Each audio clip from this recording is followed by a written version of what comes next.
of space and our primary band, this is Grand Plan Wireless, the informed, sourced, peer-reviewed sound of scientism.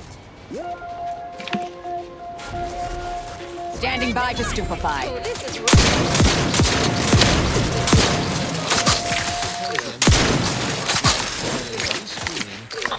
We're in a fight.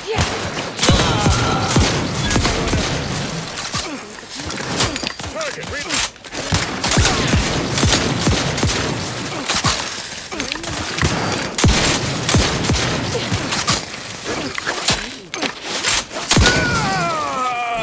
recognizing aspects of the system. But it's not without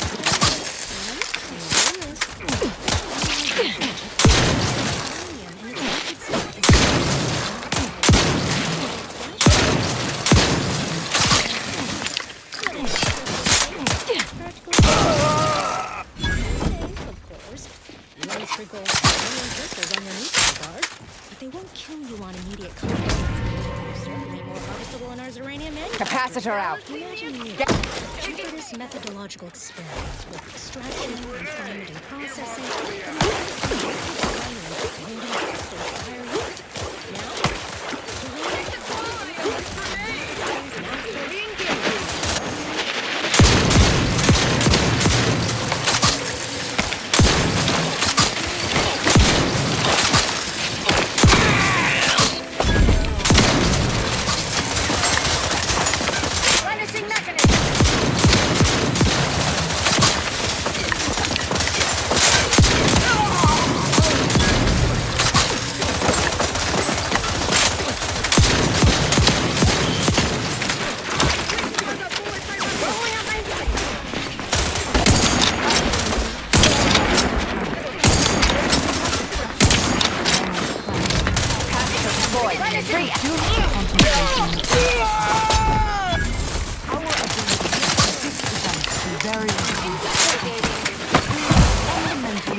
statistical mathematics. Statistics.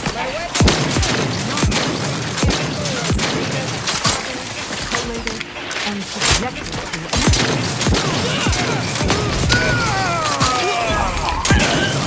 multiplicator at ready status. Interpretation of pure text. On heads with a 1 in 2 chance, or tails with a 1 in 2 chance. Not one specific outcome. With complete information, there can be no chance. Only outcome. Complete information. 100% accuracy. Now we come to one of the most in order for initiatives to grasp. If the flip of a coin is known to be heads, is it necessary? Energy capacitor out. Energy is up for grabs. To simply go forward as if it had been flipped. Vitals are in the red, Commander. Was intended to choose. What part of that? Of course, is none. Let's have a blast! Only when there is less than complete information. Chance. At present, we do not have complete information. Instead, we are still forced to deal in probabilities, expected values, and standard deviations, which lead to the dreaded sigma of probability. Highness is forced to estimate outcomes based on assumed distributions of sample populations. Such a travesty. No, not a travesty, a tragedy. A horror. A horror the archive will help us avoid.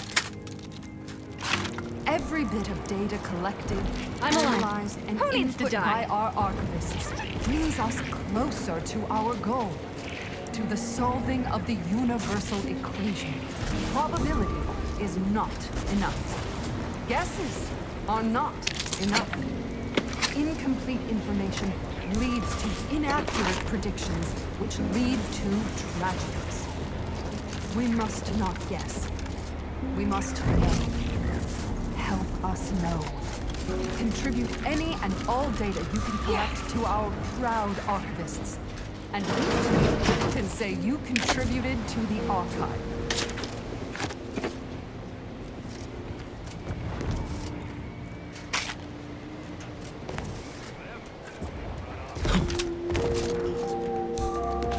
You have tuned your receiver to Grand Plan Wireless.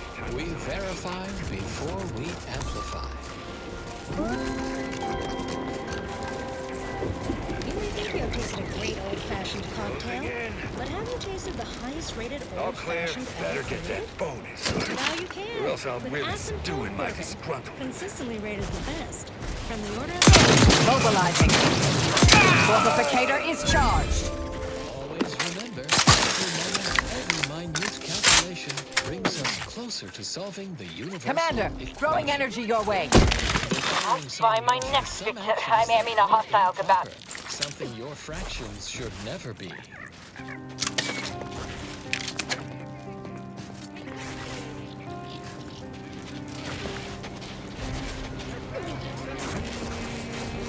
I'll handle this. It means your proof is ended. Publication is recommended. QE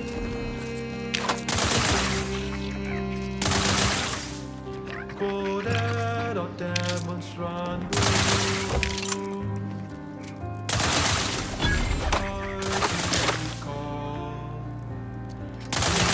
An easy acronym. QED. Quickly elucidate and demonstrate. QED. Get to the point and do not vacillate.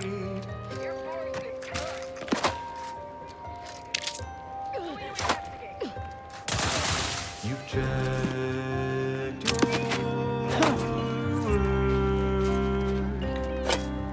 and verify your data. Send in your proof. Don't wait for later.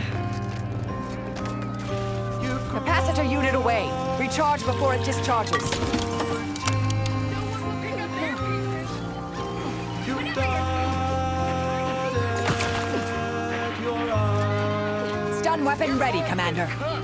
The only thing that's left. Everyone, I'm going to investigate that. Looks like you need explosives.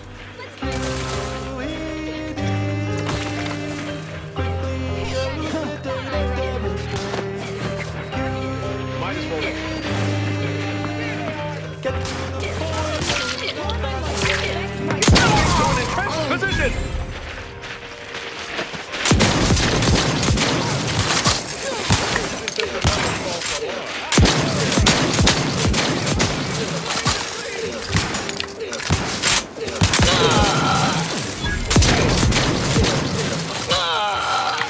Commander, throwing energy your way.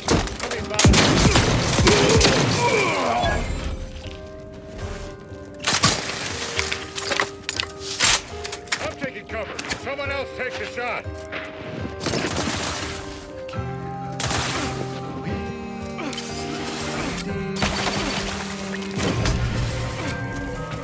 Let's clear.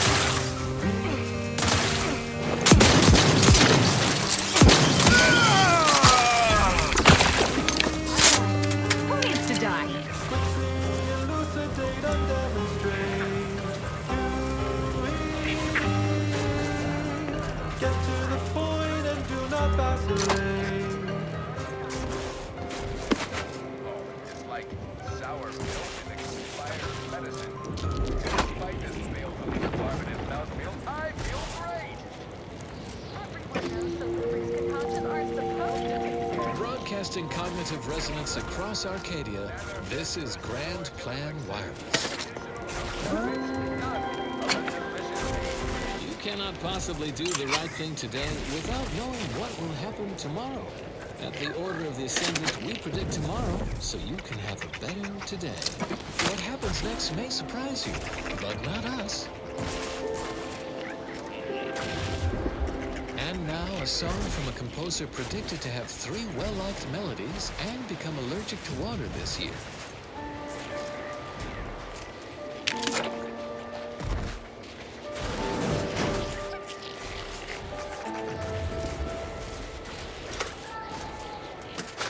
Do not worry when things become complicated. School and studied and matriculated. There's no need to suffer from perplexity in the face of a source of large complexity.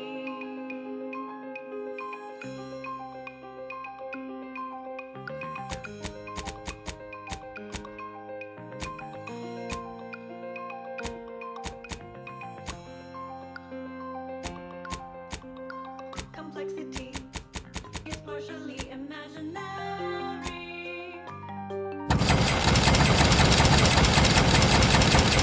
Very scary. Complexity is partially imaginary. You can handle it if you stay very wary. We have tools to tame high order equations. They are useful in problematic occasions. You can take the formula's derivative or use square roots of numbers that are negative. Complexity is partially imaginary. No need for fear. The concept isn't very scary. Complexity is partially imaginary. You can handle it if you stay very wary. Calculating the center of gravity of a shape possessing concavity, or a shape with manifold convexity. You can manage any such complexity. Complexity is partially imaginary. No need for fear. The concept isn't very scary. Complexity is partially imaginary. You can handle it if you stay very wary. Complexity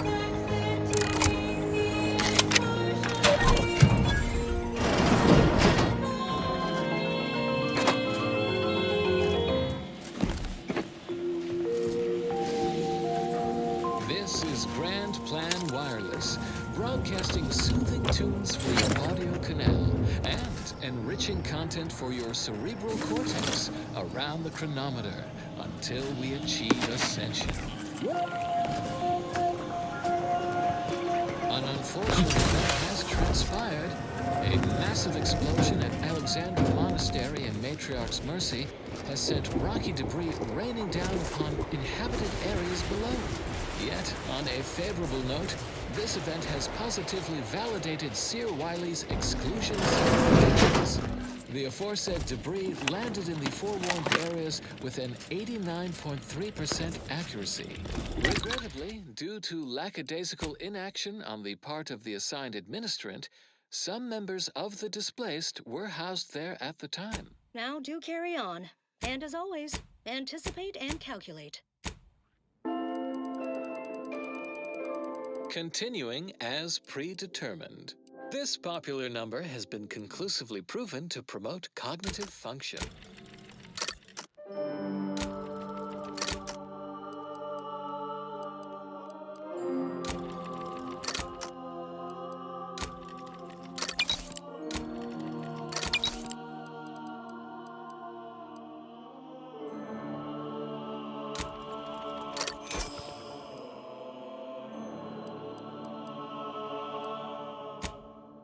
Your postulates are not right. Your proof sending is out of sight.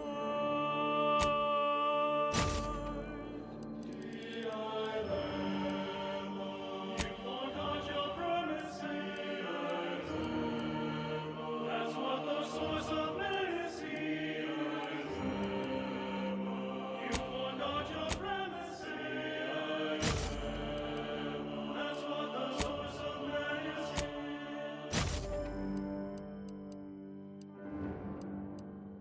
You've got to check your proof. No time to act aloof. It's the island. You forgot your premises. That's what the source of medicine. You forgot your premises.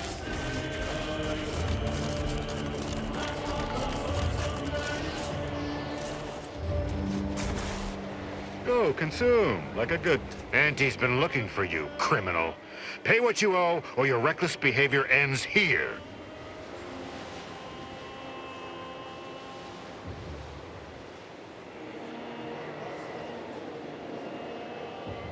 Then we have no agreement. Dealing with someone with your lack of means seems like bad business to me. Now find some means of recompense or face the consequences.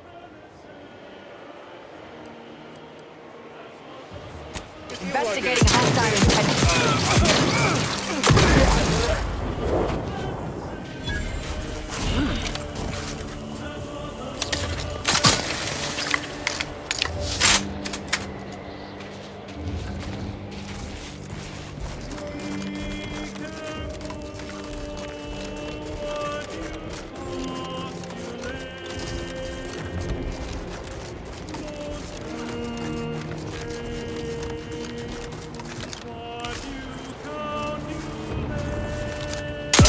Resorting to violence. Unfriendly touches.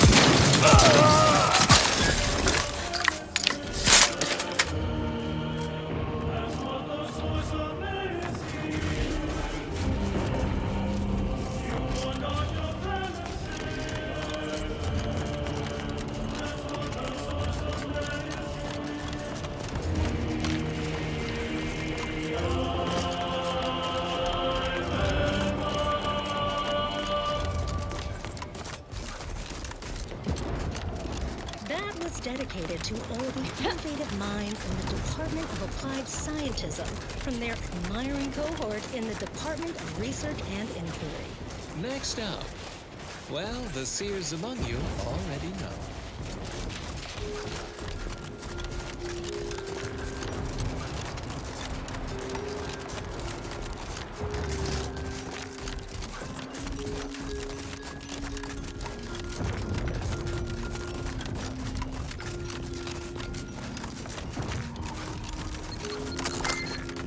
Proceeding to attack. Go for torpedo. Energy capacitor out. Energy is up to grabs.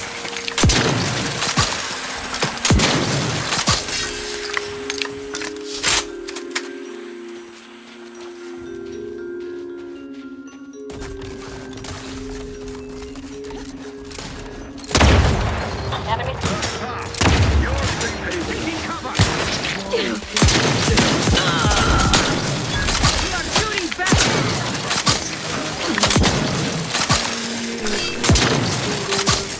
Hastening to cover!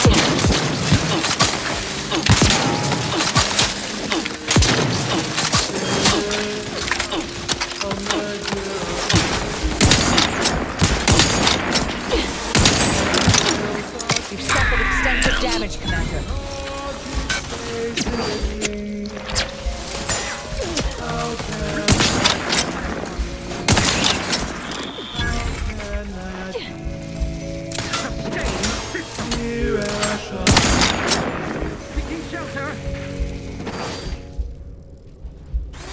One thing that you must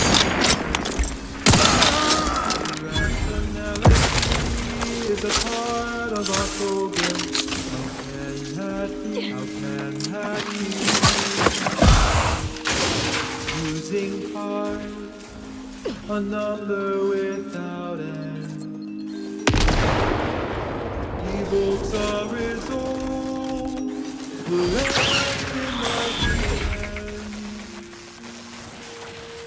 Accept it, and you can plainly see a positive externality. Stun weapon ready, Commander. A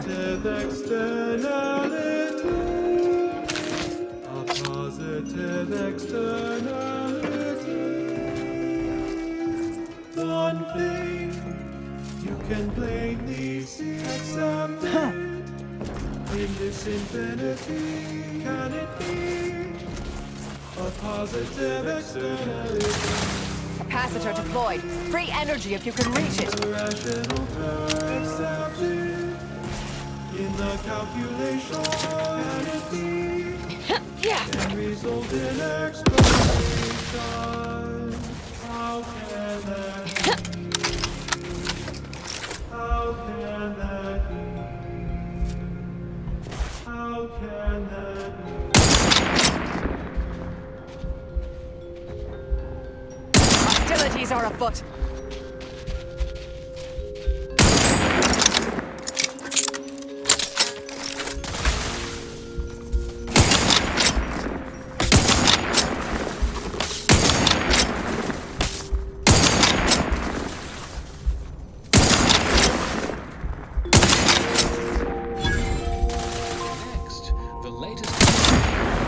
Capacitor out. Get it while it's energized. Relevant informational details for near present and future calculations.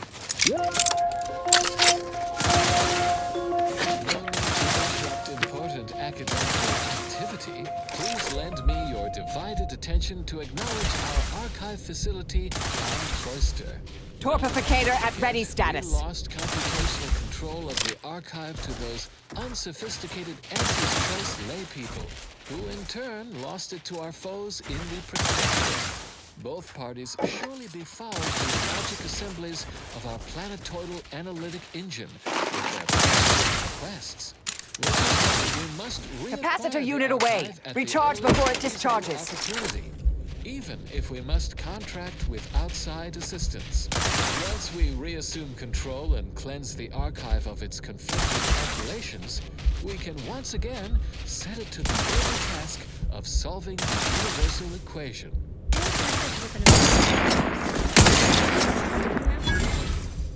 Oh. Apparently it was a note to self, not to be read aloud. Further beneficial content soon follows. Consistency in your work is wonderful. Consistency in playlists is not. Now for a new song.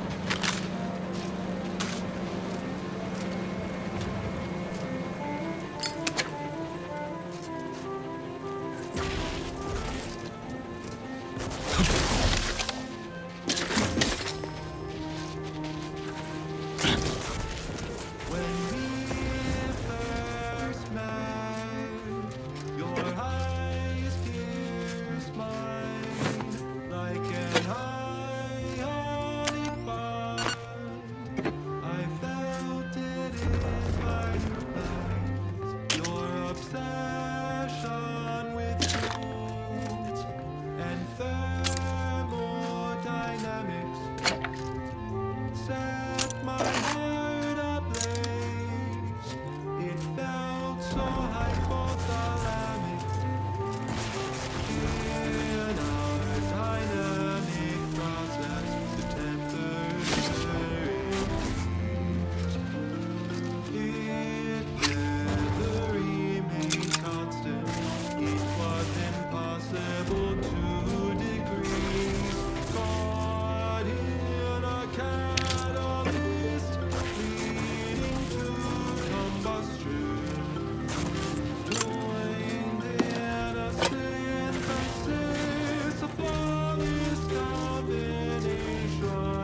attraction.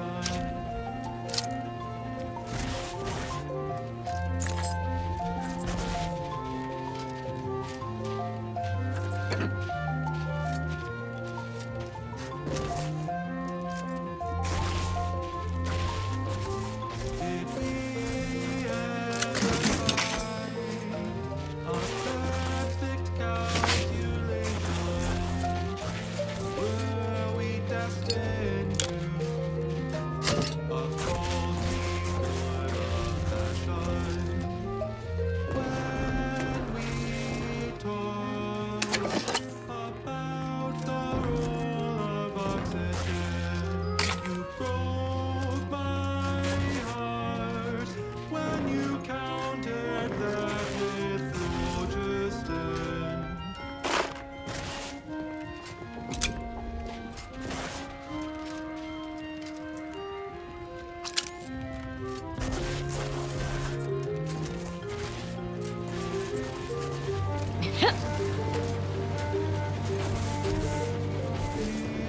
In our dynamics process, temperature increased. It never remained constant. It was impossible to decrease. Caught in a catalyst, leading to combustion. Ratcheting up my aggression. Sharp enough. Hostile.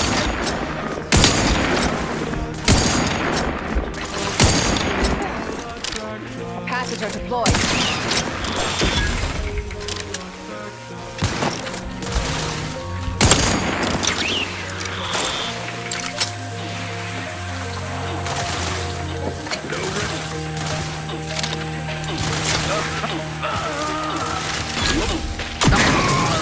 These rocks out of sight! I refuse. And structurally comparing Mobilizing. categorically voracious statements regarding products' responsibility, efficiency, creativity,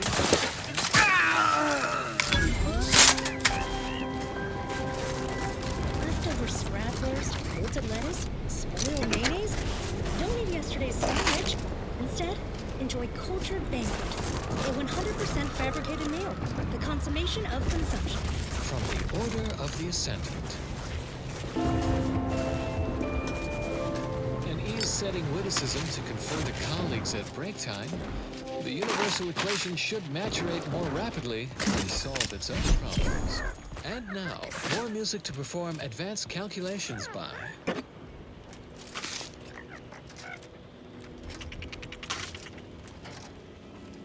The spread, illnesses, and eventual control of the purple-berry parasite. OA archive transcription number 3918-4 begins here. Hello. For the record, my name is Marie de Rothschild, Junior Archivist, Class 4 of the Archive. Today, I would like to talk about irresponsible spread of the purple-berry parasite by Auntie's Choice and its numerous subsidiaries and former supernumerary, although that's a different lecture.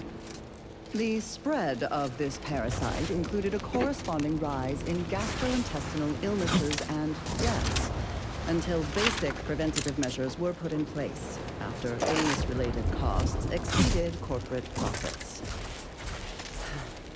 As is usual for anti-choice. The purple-berry parasite infects nearly 100% of all purple-berry bushes, both in the wild, on corporate farms, and even in our hydroponic collectors. Originally discovered on a single colony world, the purple-berry plant was subsequently spread throughout the colony due to Auntie's Choice's poorly regulated industry. Well, actually, it was due to Spacer's Choice, which somehow merged with another company to become Auntie's Choice. Honestly, these corporate interactions make little sense to me, as they mostly amount to relabeling assets and changing letterhead and mascot cartoons. So I will just refer to them as Auntie's Choice going forward. I know that may offend some of my more literal-minded colleagues. But I digress.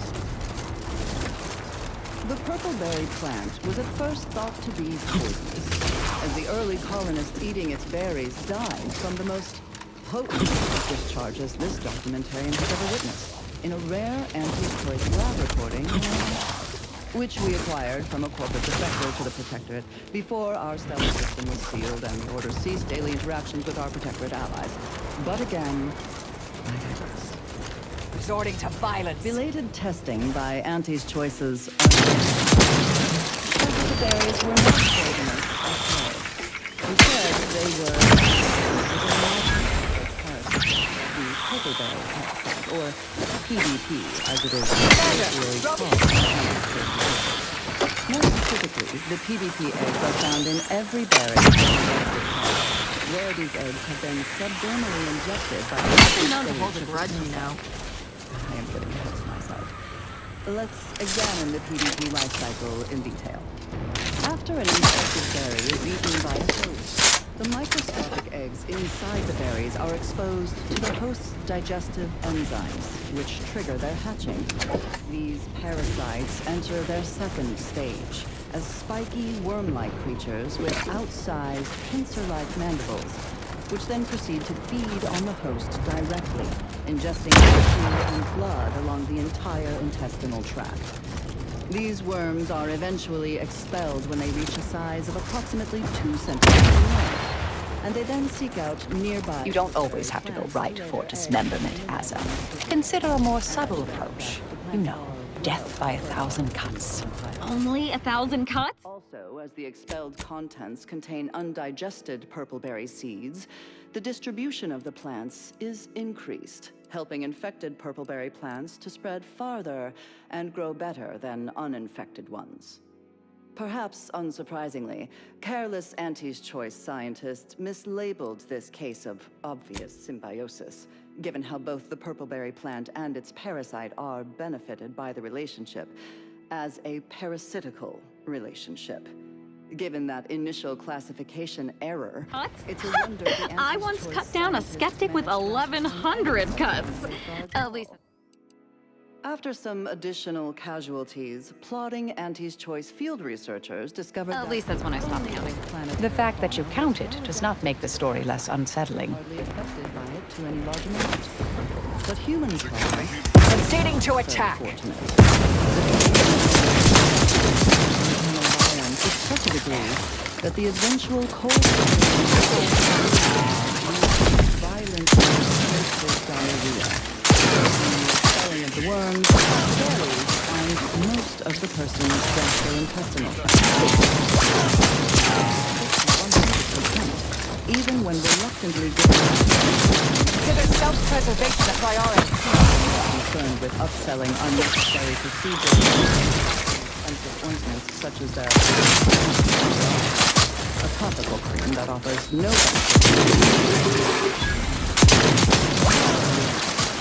according to literature. Given purpleberry's non-zero nutritional value and Capacitor out. Auntie's Choice Get it while it's energized. directed their from the berry. A variety of methods were tested and found effective, but they were all time-consuming and wasteful of the edible portion of the purpleberries. So these methods were deemed non-cost-effective and rejected out of hand. Eventually, the answer was found not in a lab, but in a history book. Specifically, a history text on Saltuna, a Hostilities are crossbreed of two afoot. different earth fish species called salmon and tuna, was found that contained a reference to anisakid nematodes, or salmon worms, with an estimated 70 to 90% of all salmon being the text contains the solution to eradicating these parasites. Freezing. The simple and obvious, yet untried, act of freezing the salmon meat killed the embedded parasites. A quick test showed the same procedure worked on PVP eggs, although without quite 100% effectiveness. The remaining parasite eggs were not removed, a method that was judged too wasteful and expensive, since they increased the protein content of the berries without affecting their texture or flavor in any discernible way. The microscopic egg remains were simply too small to be seen or felt by the unaided eyes and tongues of their consumers. So Auntie's Choice administrators were satisfied with this inept solution. Purple berries are now a common nutritional and flavoring agent throughout the colony worlds. Mindless Auntie's Choice consumers especially purchase a large variety of purpleberry-themed foods and beverages, all of them mislabeled parasite-free. More accurately, the label should read live parasite-free. But in any case, Auntie's Choice once again demonstrated their contempt for their customers, for nature, and for any pretense of safety.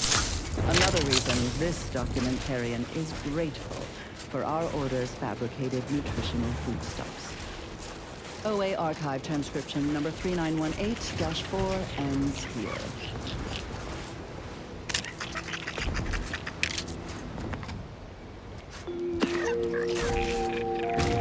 You are listening to Grand Plan Wireless, Arcadia's voice of reason. Tired of vacuously untrue statements with their unsatisfying antecedents? At the order of the Ascendant, our predictions are both sufficient and necessary for your positive outcomes. Come by our predictory today. That'd be Spireton. Was once the Order's headquarters on Cloister. Afore all this. The following song has been determined to facilitate abstract thinking and constructive rumination.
One thing that you must profess.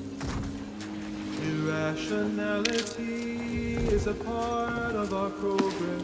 How can that be? How can that be?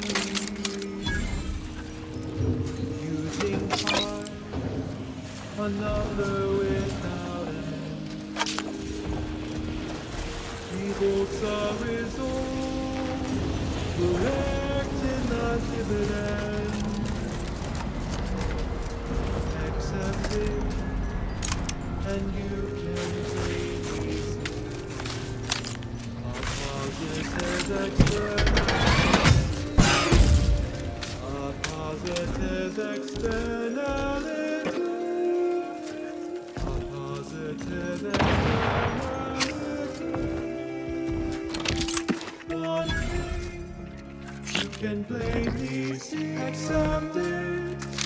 In this infinity, can it be a positive externality?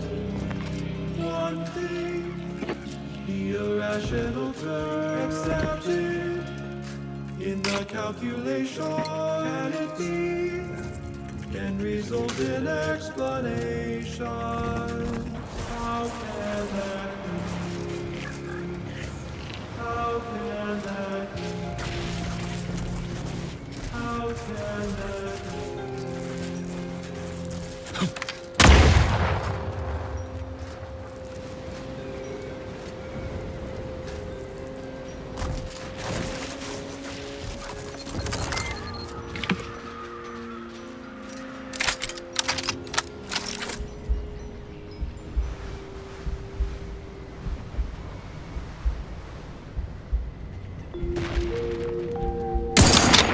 Broadcasting cognitive.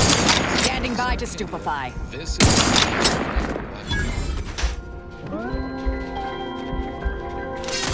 Accomplished colleagues, please clear 1.7. Passive deployed. Free energy if you can reach it. Presiding Bishop Ruth. Fellow attendants, it is not hyperbole to state we live in perilous times for scientism. Spatial anomalies, incursive corpuscles, and difference of division. Not an ideal course of events, yet none represent the truth of which I speak. We cannot choose and prepare. We have done both.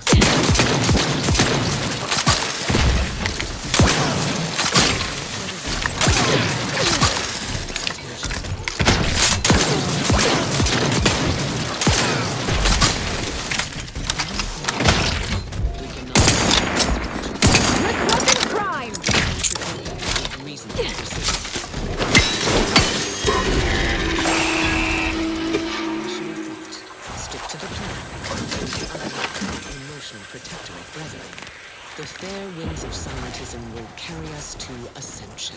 Keep put. Much is left to come. Warning, the following song mentions some actions that are improper. Should never be.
Resorting to violence. Liquored up on artificial Unfriendly flames. Disruptive influences.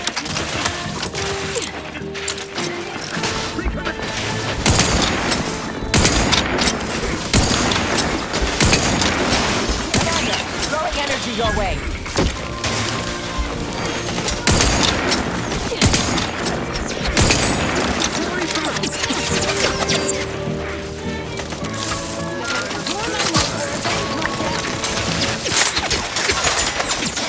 Vitals are in the red, Commander.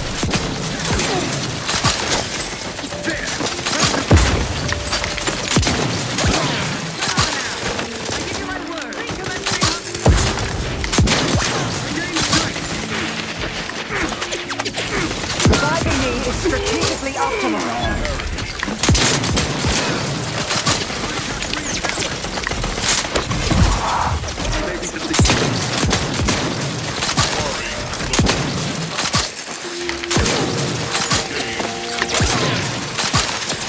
Plasma tolerances exceeded.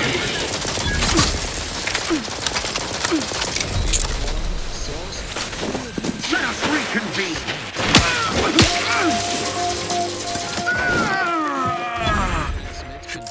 Grenade, away! Has yet to recover from the momentous events in its recent history. No refuge.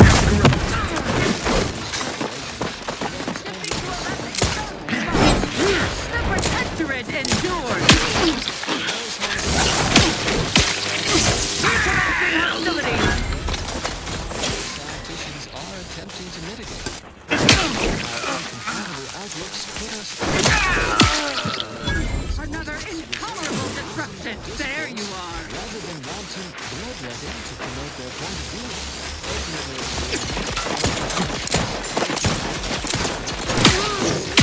politicians Back in my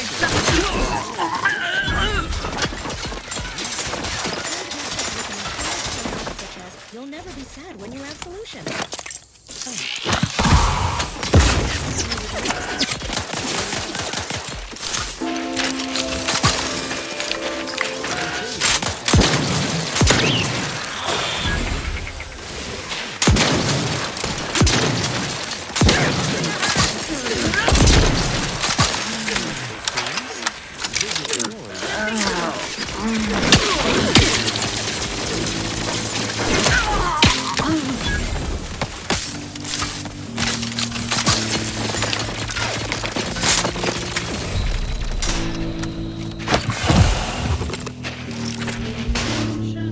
retaining perfection!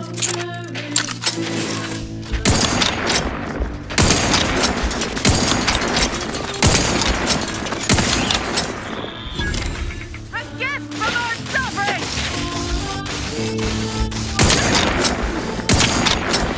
Seeking cover! We are duty bound! Relinquishing grenade!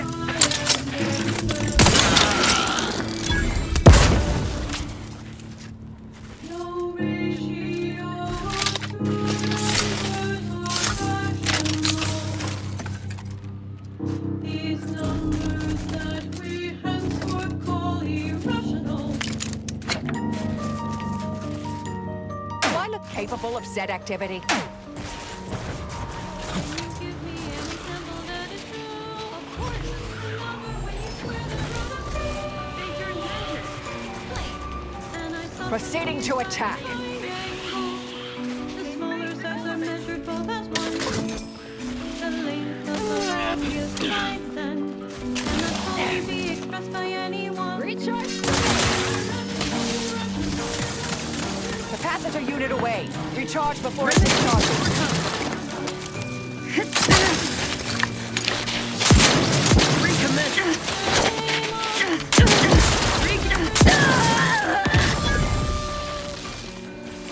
A ratio known as enthusiastic recognition. From the Fibonacci set beholden, second only to the number known as one. Pi is a worldwide phenomenon. Attempt to square it, we're calling unique.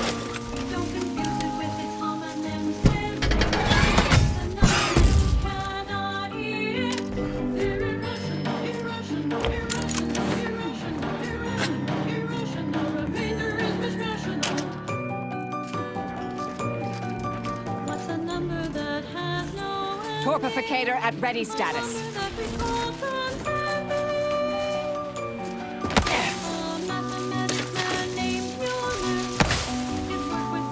Energy capacitor out.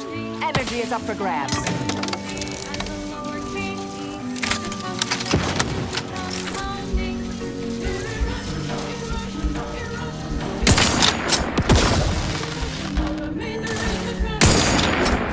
Taking cover!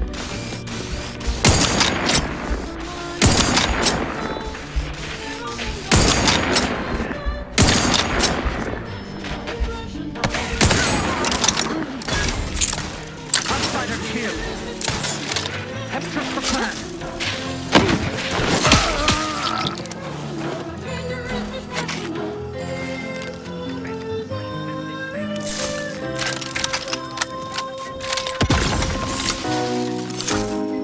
Wrist weapon primed. Replenishing my firearm! Attacking selflessly without complaint. You have tuned your receiver to Grand Plan Wireless. We verify before we amplify. Maintaining perfection! Make Pinnacle Meal Replacement Bars the complete part of your daily meals and of the plan. Designed for optimal nutritional extraction, they also taste acceptable. From the Order of the Ascendant. A roguish comical remark discovered upon a chalkboard. Auntie's Choice and the Protectorate both count very little. The Order of the Ascendant counts the most. Consistency in your work is wonderful. Consistency in playlists is not. Now for a new song.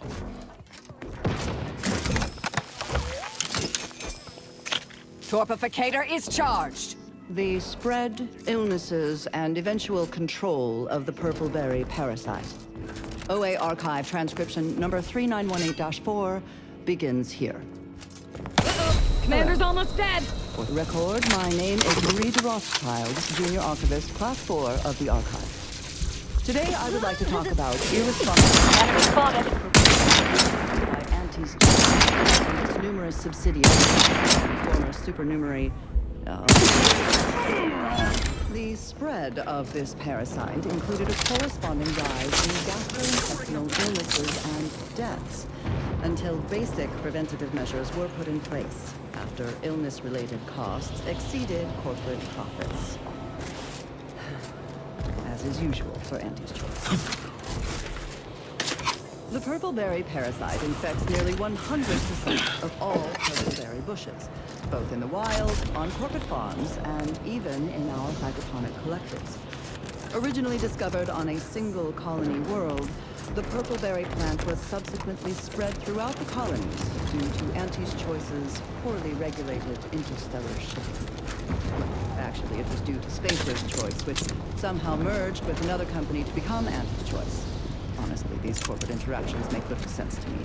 This time on notable locations of scientific inquiry, we cogitate on the past as well as the future in a sanctuary devoted to time and space. A feast for your occipital lobe and optic nerve. One of the most stunning order-made structures across I understand this spot has strategic significance for the defense of the archive, but it is horrifyingly banal. I mean, I've been stationed in some backwater burgs in the past. Seriously? Do these order eggheads do anything for fun around here? It's all math charts and chalkboards, and how many abaci does one outpost need? Hope they never retake this place, because I'm throwing all of it away. Observatory. A feat of aesthetics only surpassed by its vast operational importance in respect to cosmological data collection and subsequent rumination.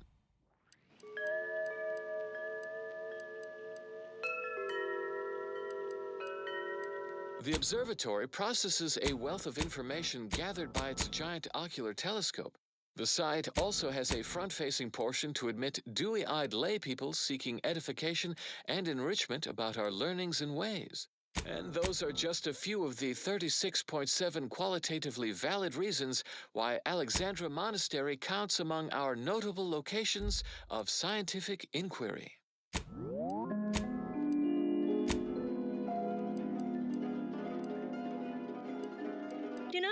from this frequency lest you miss what comes next. And now, a song from a composer predicted to have 3 well-liked melodies and become allergic to water this year.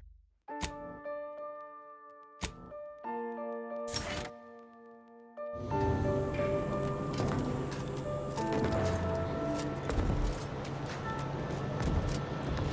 not worry when things become complicated.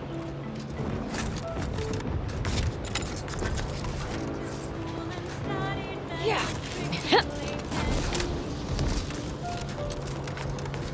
There's no need to suffer from perplexity in the face of a source of large complexity.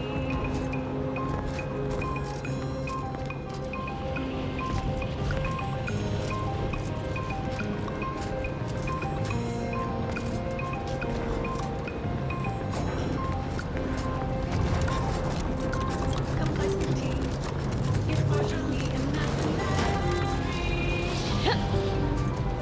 No need for Unfriendly nearby.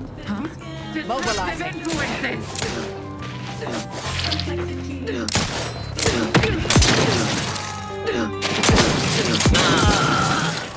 You can handle it if you stay very well.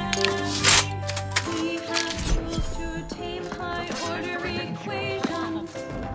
Ratcheting up my aggression. They are useful in problematic occasions. Recharge for mayhem. The formulas derivative, or use square roots of numbers that are negative. Complexity is partially imaginary. No need for fear. The concept isn't very scary. Complexity is partially imaginary. Protectorate's been fully cleaned out, Commander. Stay very wary. Calculate the center of gravity of a shape possessing concavity, or a shape with manifold convexity. You can manage any such complexity. Complexity is partially imaginary. No need for fear. The concept isn't very scary. Complexity is partially imaginary. You can handle it if you stay very wary. Protectorate has this sealed. It can only be unsealed near the archive's entrance, remember?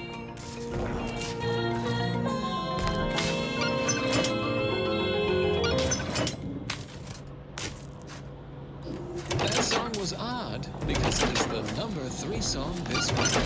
And now, more music to perform advanced calculations by.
am I?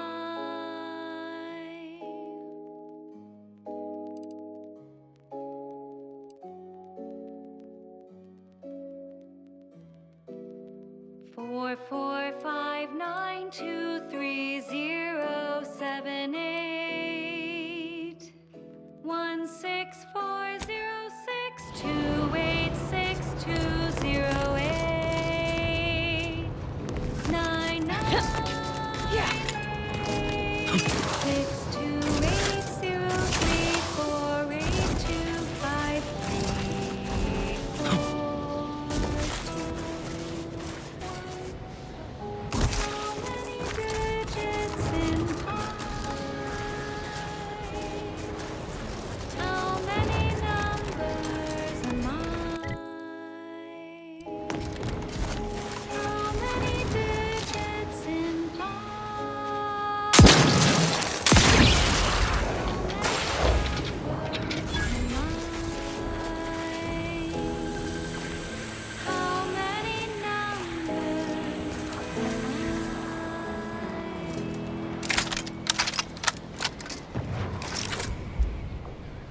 Investigating hostile intentions. And structurally compelling yet categorical.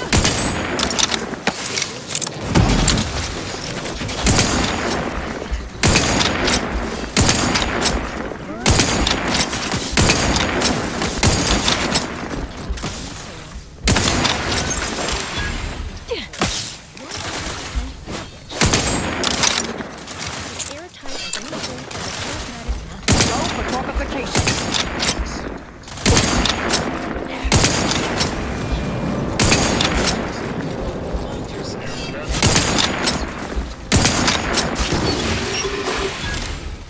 Understanding your place, knowing your course, removes all blame and doubt. This popular number has been conclusively proven to promote cognitive function.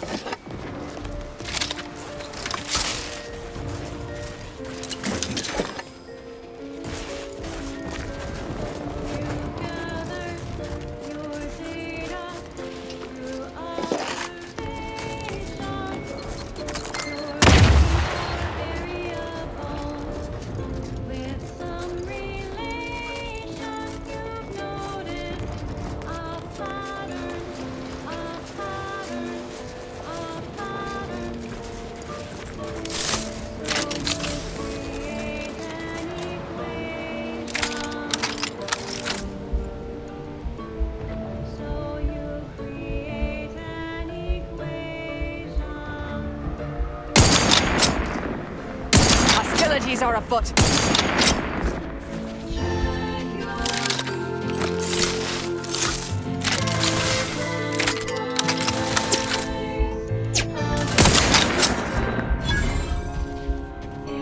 Capacitor out. Oh, enemy.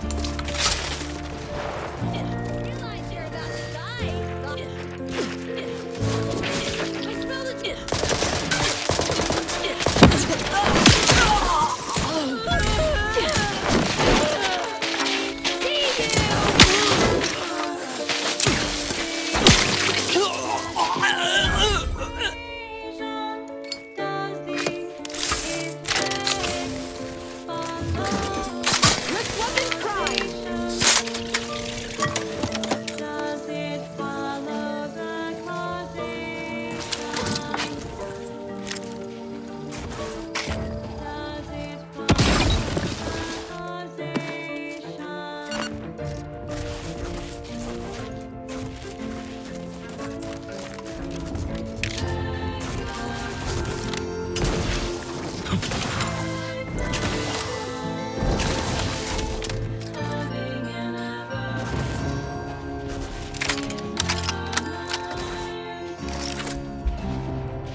I'll handle this.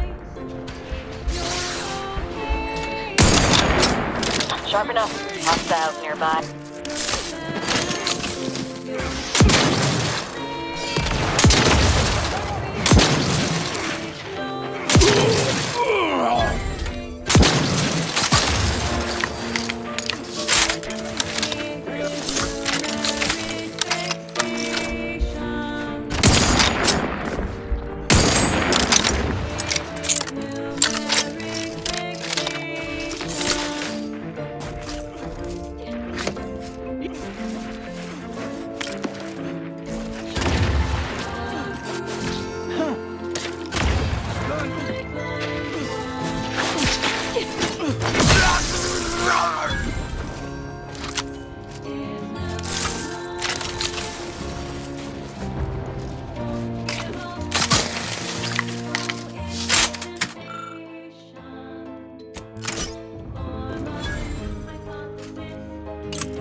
Grand Plan Wireless, broadcasting soothing tunes for your audio canal and enriching content for your cerebral cortex around the chronometer until we achieve ascension. Please absorb this informative information, valued fellows. Spartan is no longer under protectorate subjugation. This former Order headquarters and habitation for our archive scienticians has been liberated by a most capable and violent anomalous outlaw. If you think this third-party liberated Spartan for our benefit, allow me to disabuse your optimism. They worked alone. Their motives inscrutable. Hopefully reason will prevail. The only certainty is no outcome can be predicted with absolute certainty. Until we solve the universal equation, of course. Seers will adjust their forecasts as events unfold. In closing, a potentially incongruent word of advice. Invariably find a way to turn your negatives into positives. And now, additional data and/or music determined to facilitate cognition. Next up, well, the seers among you already know. The color of space, a chromospectral analysis. When asked about the average color of space, the famous stellar cartographer Newton Odescard replied, with no hesitation, beige. To experienced lumen astronomers, his answer was the expected one. But I can already hear the obtuse listener bleating as their faces contorted into a rictus of ignorance. Wouldn't the average color be black or white, or simply a shade of gray? No, it would not. The answer is rooted in the science of how hot objects absorb and emit light, which answers the ancillary mystery of why there are no green stars. To understand this, you must understand the basics of thermal divarication emission theory. The typical piece of non-reasons absorbs most electromagnetic radiation at the time, including light, infrared, and radio emission. And the matter reflects only a small portion of that radiation. The visible First, it was Angie's choice, then the protectorate. After that, some daft cult. I don't radiation that they absorb, so they can be modeled as an idealized object, which is assumed to absorb 100% of all electromagnetic radiation and radiate some based on its temperature and composition. Stellar composition determines what packets of Don't leave all full of anger now. Just leave. And hence, what portion of the spectrum is in. Low temperature. There's nothing even here anymore. Visible to us without proper instrumentation. Proceeding to attack. Here. As the stun weapon ready, Commander. Visible light through red, orange, then yellow, then black. Aggressor at hand. Even rare blue stars exist. These are the hottest.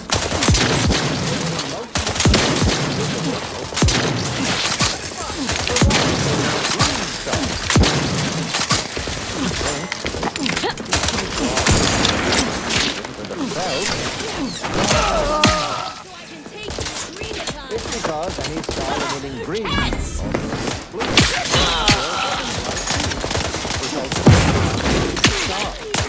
there is no stellar composition that emits solely green. Such a composition itself would constitute evidence for intelligent spirit. Such evidence is not.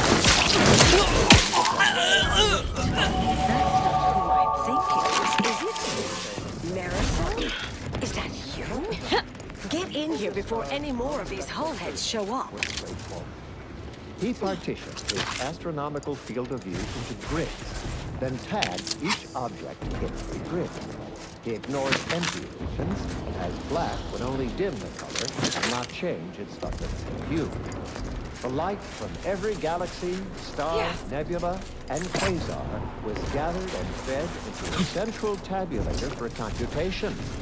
The Subsequent spectral analysis produced a final answer to within 0.5% of the predicted value. And that result was beige. More specifically, in the cylindrical coordinate model of puzzle space, the hue is 42 degrees, while the saturation is a mere 9%, and the value is a full 100%. In more novice terms, while the color tends towards white, the addition of a variety of reds and some blues results in a more beige tone. And there you have it. So go forth, neophytes. And as you study your lessons, stare at the walls of your library, classroom, or dormitory facility and exult in the knowledge that beige is also the color of the universe.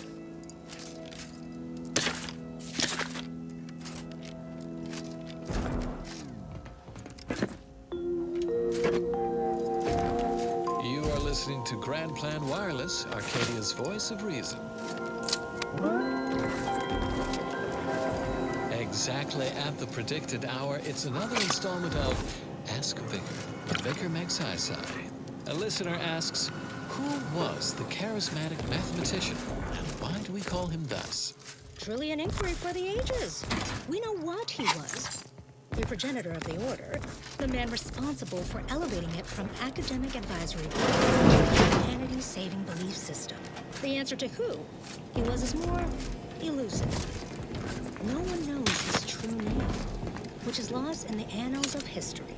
The sobriquet of charismatic mathematician comes from his early days as a professor emeritus of cognitive mathematics. Marisol, Students in tears. you're here.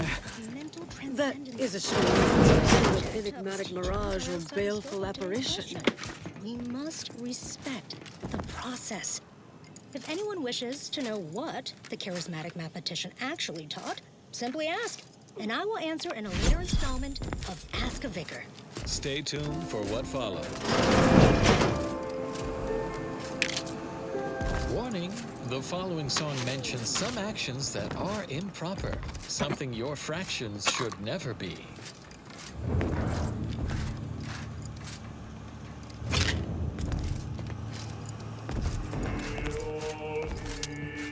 Yes, should be plenty of wonderfully dangerous items in here. I thought I would never see you again. It's been what, 19 years? 20? 21 years, 5 months, 6 days. I've kept up on a few former colleagues. A few? Right. You retain a different admirer in every port, I'm sure. Oh, wait, I'm being rude. Forgive my atrophied social graces. I shoot most of my visitors lately. I am Anaïs Boujold. Welcome to my backwater ramshackle abode. Seer Anaïs Boujold. No one's called me that in, well, you know exactly how long, apparently. If I'd realized this was a formal visit, I'd have worn my fancy killing clothes. Charmed, I'm sure. So nice to see Marisol gaining such interesting friends. Yes. With ample time to think, I've come to recognize I made an error. Really? That is, an unprecedented statement for you. But do go ahead, I'm listening. The last 20 years, the Order needlessly, heedlessly stumbled. First, Antes invaded, then the Protectorate. We lost the Archive. Twice. Had your work continued, I believe we'd have remained closer to our true path. If I had ignored the Council's command.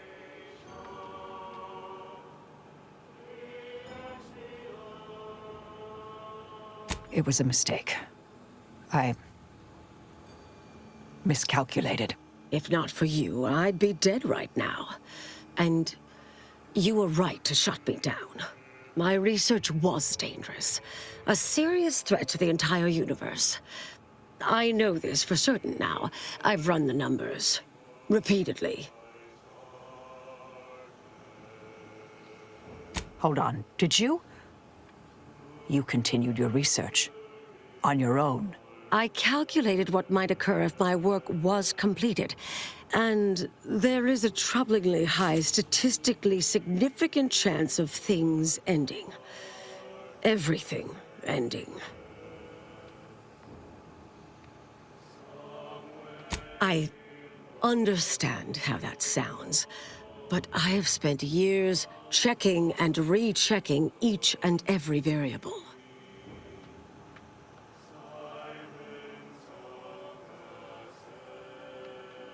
I assume all my notes and calculations were destroyed years ago. Anais, I'm afraid it's not that simple. When we shut down your work, it was quarantined, not disposed of.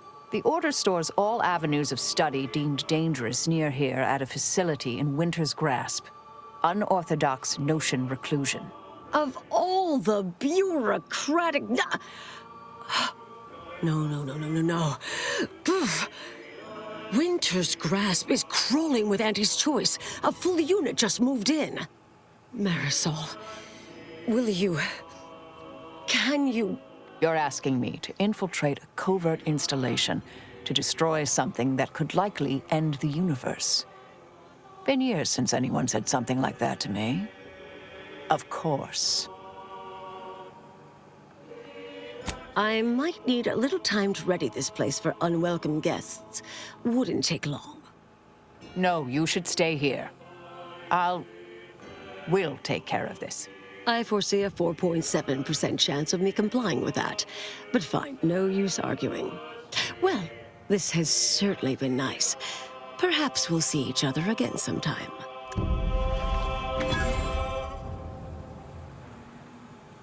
On this electrifying episode of Notable Locations of Scientific Inquiry, we travel well outside our zone of academical comfort to an objectively and verifiably shocking moonscape, where things go chomp and zap in the perpetual night. Experience a surge in stimulation as we visit Praetor, an inhospitable planetoid only made marginally habitable by our grounding station and electrical dispersion rods.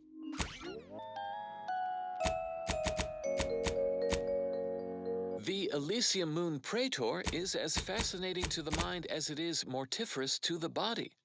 Tidally locked in Elysium's shadow, Praetor suffers a distinct deficit of direct daylight. This unique astronomical arrangement bombards Praetor's surface with low-level N-rays, resulting in a shocking level of atmospheric electricity. I will now pause for a moment to let you appreciate my intentional pun. Available for review in this episode's transcripts footnotes in case it escaped your attention. Moving on. Only heavily adapted predatory fauna eke out a brutal existence here, relying on their mesmerizing patterns of bioluminescence. We Homo sapiens should ostensibly survive, if not for technology. Dispersal Recharge the mayhem! Interposed by Praetor's persistent electrical signal. Energy capacitor out. Energy is up for grabs. Central grounding station via a combined 307 high-tension wiring. A conduit for accessibility in the atmosphere to reach the grounding station, where it's safely dispersed, typically. Tenured station operators estimate the system is 78% effective at mitigating 82% of the danger posed by hypercharged atmospherics. The electrical dispersion system is ingeniously adaptable. Reversing the system's polarity will send surplus protons from the grounding station. Capacitor unit away. Recharge before it discharges. Convenient method to terminate any hostile life forms poking around within.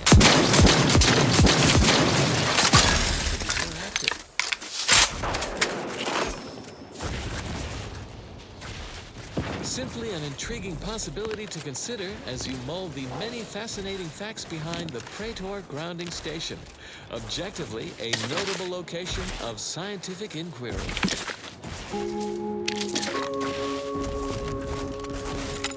Addendum: Fear this episode post-recording revealed the subterranean grounding network is in fact 307.51 miles of wire instead of 307.47 miles as originally reported.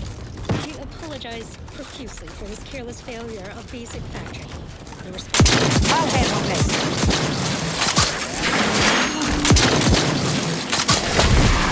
Standing by to stupefy.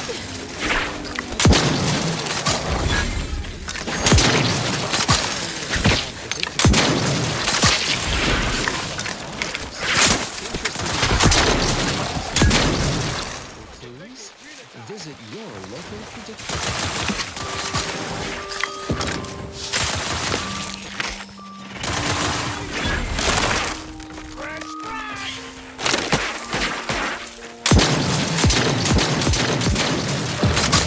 Try my neck to get this time, Amy, not to mention.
Resorting to violence. Love does not.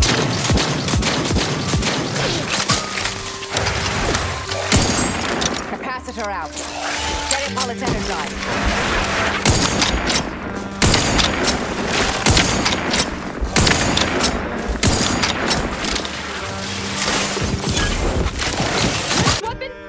Love's weight and measure, or be crushed beneath abstraction. Can I calculate truth or assumption? Will in a constant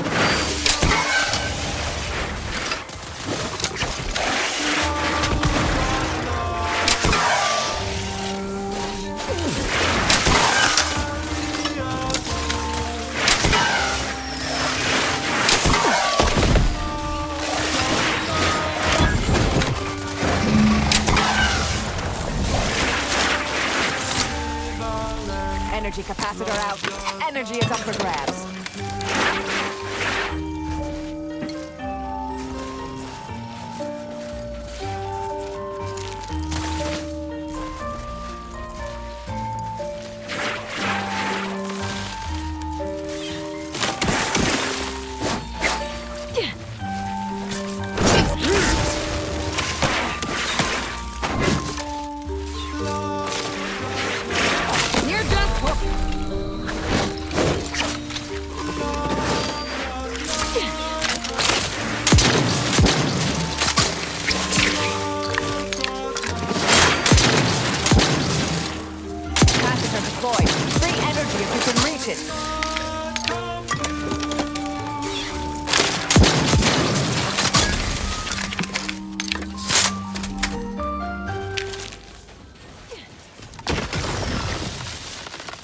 Wasn't the song I was supposed to play.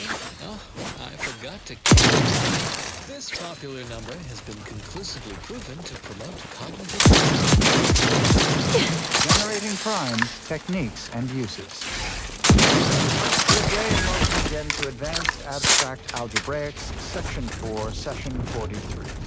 Please continue to enjoy the background music, which I have selected today based on its arithmetic-based harmonic progressions. My name is Edmund Van Schmeidt, and I am the senior tenured laureate of the Tertiary Adjunct School of Numismatics for the Order of the Ascendant. Today's lecture will focus on the generation of prime numbers, techniques, and uses thereof. I know. Prime numbers? Why so simplistic? Well, consider this a basic refresher course in remedial numismatics for those new to the Order. I will start by explaining what a prime number is, despite the fact that you should have learned that definition decades ago while still in diapers. But no matter. I have been called many things, and repetitious is one of them. I have also been called redundant several times, and once I was called reiterative, if you can believe that. So, prime numbers. What are they? The simplest definition is this. Given the set of natural numbers greater than 1, let's call that set n2, then a prime is any number in the set n2 that is not itself a product of two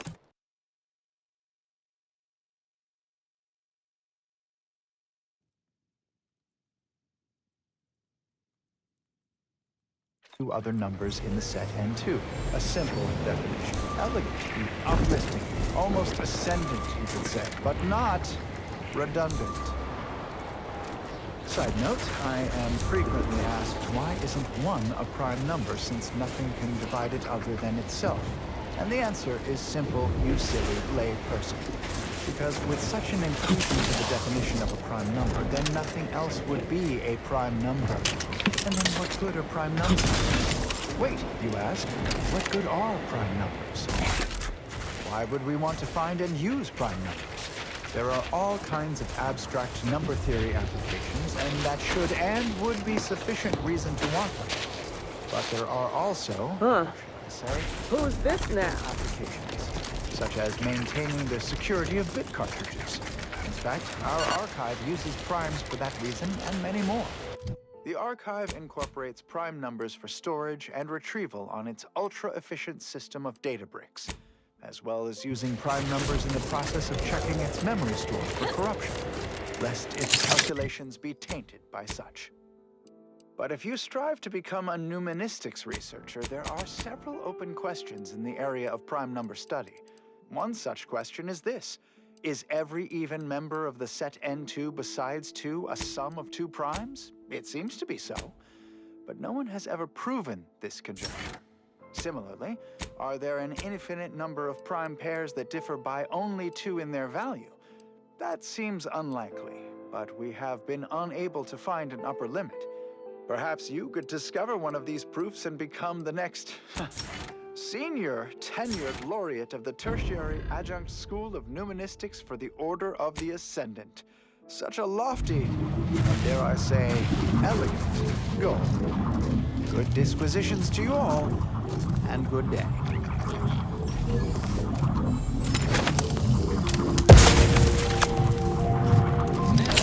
The latest field data validating or repudiating our forecasts and relevant informational details for near present and future calculations.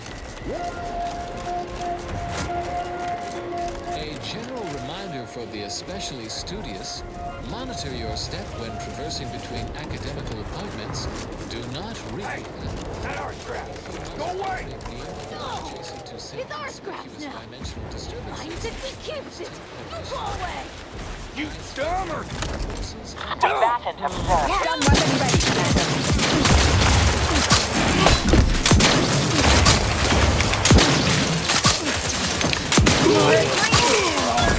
Pacifier unit away. Recharge before it discharges. Probability and the grand plan. There can be no discussion of the grand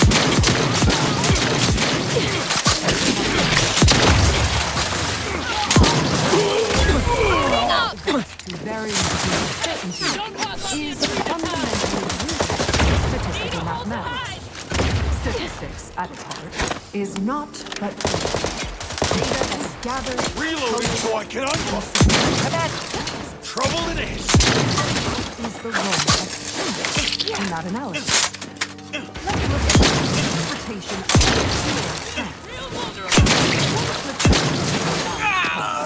it will land on heads with a 1 in 2 Recharge for mayhem! or tails with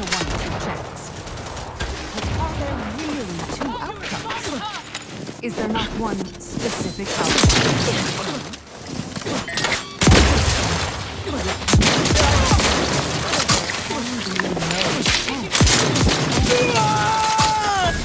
Complete information yields perfect prediction.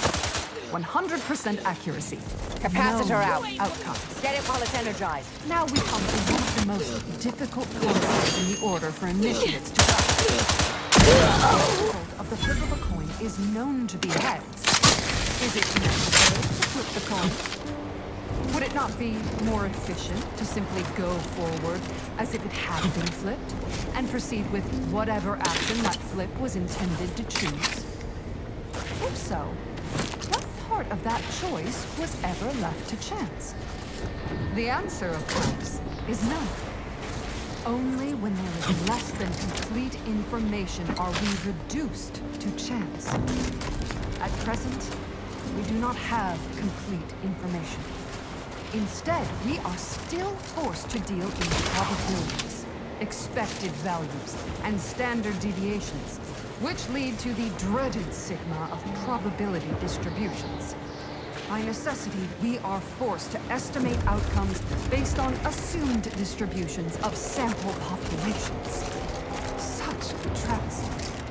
No, not a travesty. Tragedy. A horror. A horror the archive will help us avoid. Every bit of data collected, analyzed, and input by our archivists brings Enemy us spotted. closer to our goal. Investigating hot. Kill!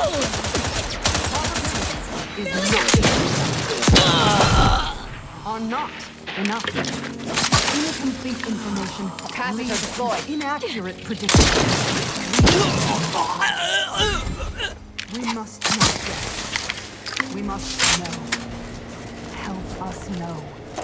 Contribute any and all data you can collect to our proud archivists. And you too can say you contributed to the archive.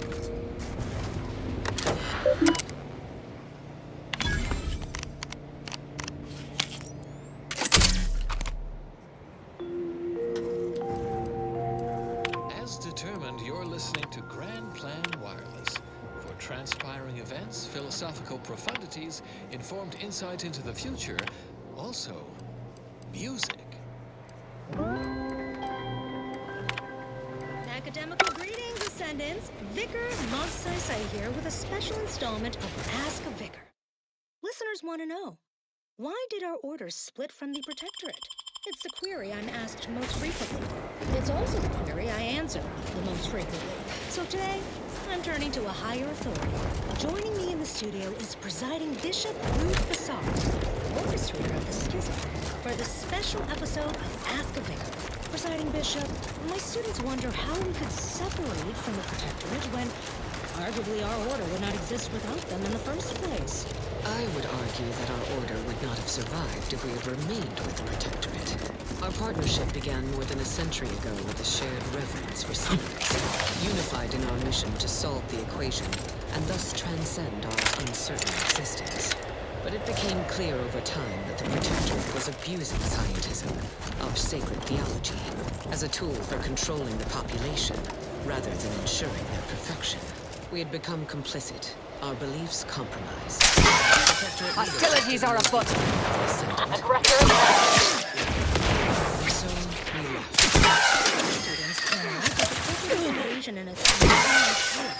Torpificator is charged.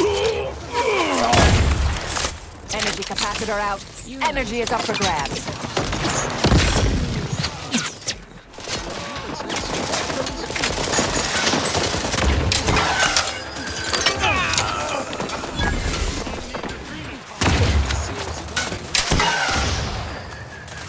Sharp enough. Hostile.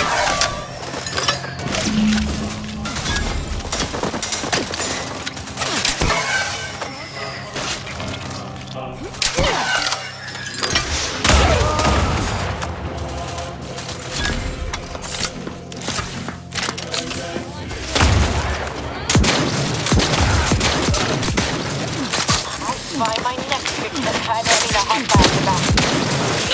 Get away.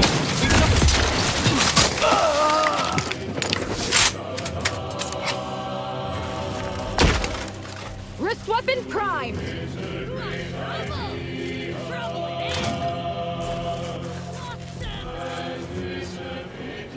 Ratcheting up my aggression.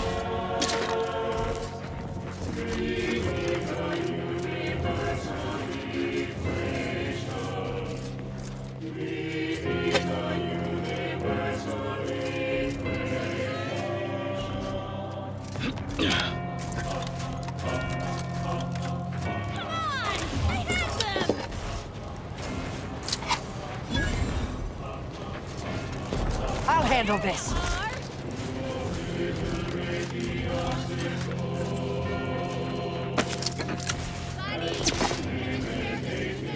Yeah.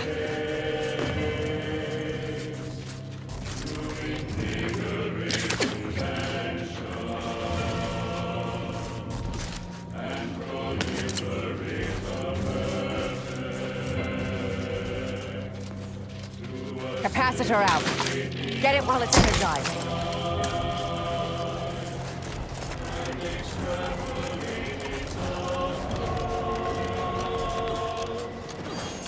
Investigating hostile intent. Go for torpification.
And now, constructually compelling yet categorically veracious statements regarding products researched and designed to increase energy, efficiency, creativity, and focus.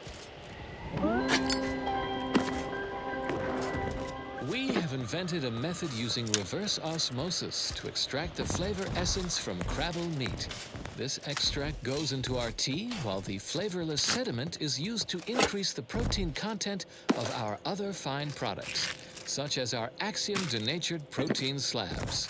Let's see Auntie's Choice top that one, only from the Order of the Ascendant.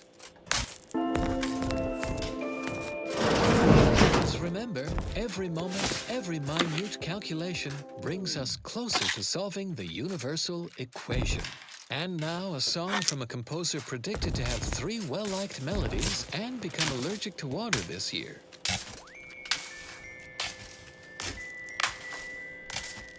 These outer worlds are cold, the universe is cold. 2.7 Kelvin, if truth be told. Scientism is a lonely field, we research double-blind. The very fact we found it boggles the undisciplined mind. I can count on you can count on me. In a golden ratio, Geometric harmony, when our theories are challenged. when we stand up here, You can count on me, and I can count on you. Colleagues can report project, but we are always true. I use double entendres and six double ones will do. You taught me scientific ways, even system not for free. Shut my fluid to 100 degrees.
occasional sabbatical from providing around-the-clock enlightenment. But don't fret, I've enlisted a qualified substitute, Presiding Bishop Ruth Bazaar. Here she is to field today's query. Why did the Order of the Ascendant split from the Order of Scientific Inquiry? Presiding Bishop, if you please. I can answer that quite succinctly. Because the OSI had become corrupted. Oh, it started with good intentions. Just a small work group studying the predictive framework of the universe. They published some noteworthy papers, a few good dissertations. Then the charismatic mathematician began making his breakthroughs in theoretical mathematics, elevating OSI's predictive pursuit of perfection to a theology, scientism. That attracted outside interests. OSI once struggled to keep the lights on, but suddenly it had corporate suitors seeking to capitalize on scientism, to control the future. Ascension for all humanity was no longer OSI's primary mission. Most regrettably, our sacred tenets fell by the wayside. So when the matriarch offered our first presiding bishop the opportunity to solve the equation here in Arcadia, and for the right reasons, he took it. Our sect split, and thus was the Order of the Ascendant formed. If you're feeling anxious about what's next, just wait. Things to come have a way of constantly happening. The future is colliding with the present every moment. The following song has been determined to facilitate abstract thinking and constructive rumination.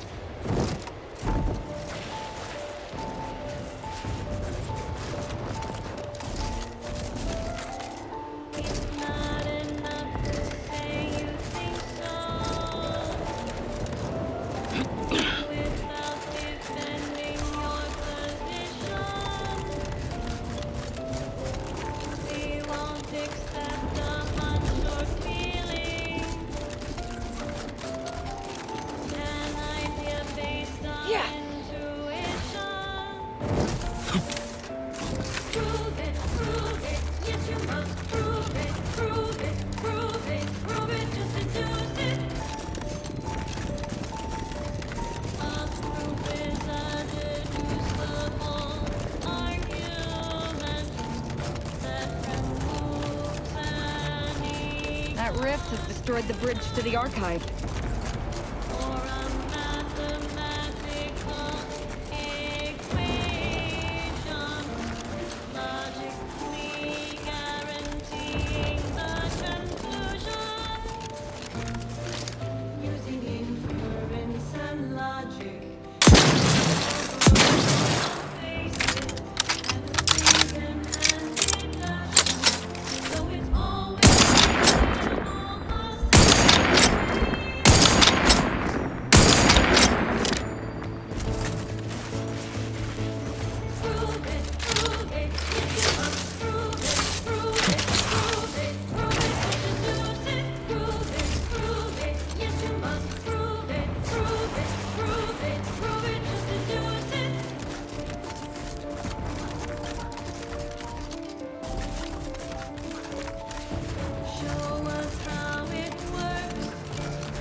Mobilizing.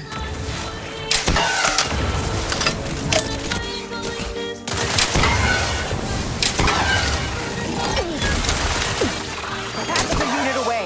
Recharge before it discharges.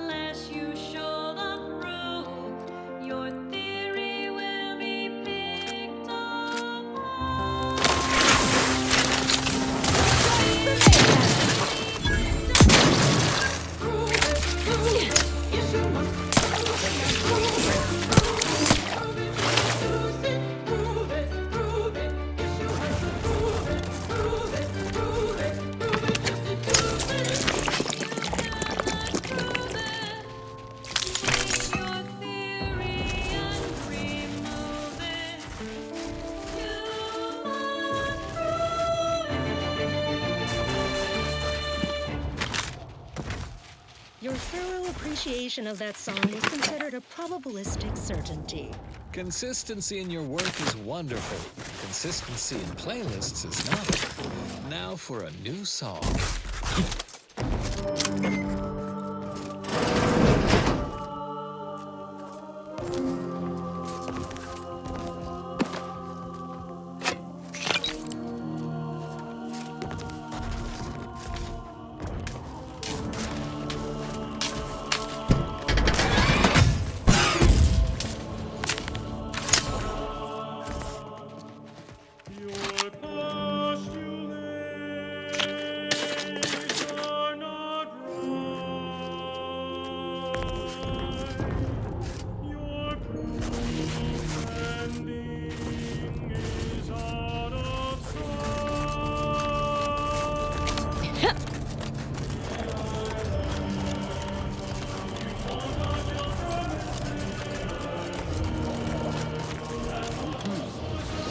Past that alive.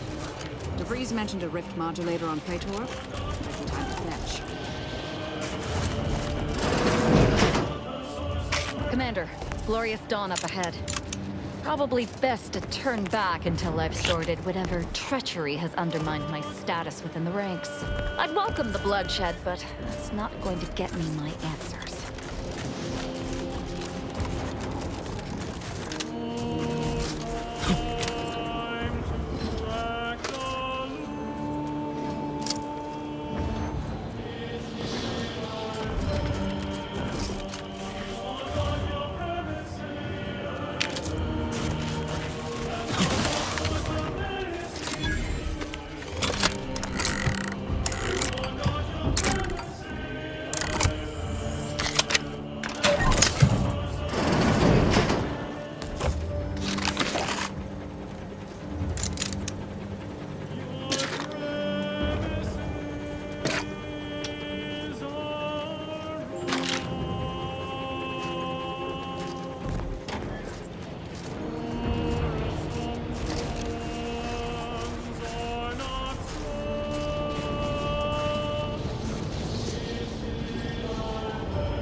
Proceeding to attack. The traitor is here!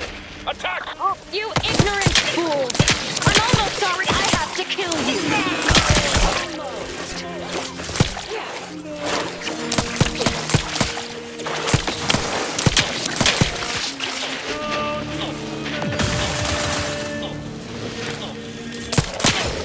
Pacifier deployed.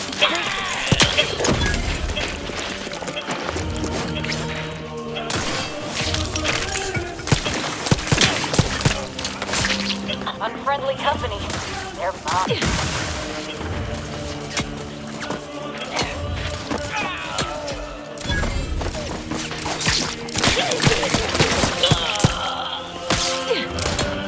Combat probable.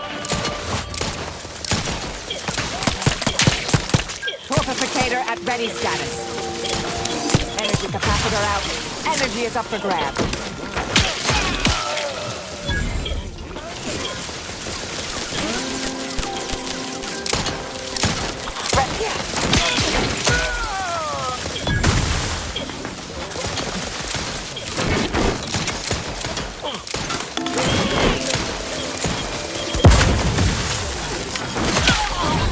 Don't make me avenge you!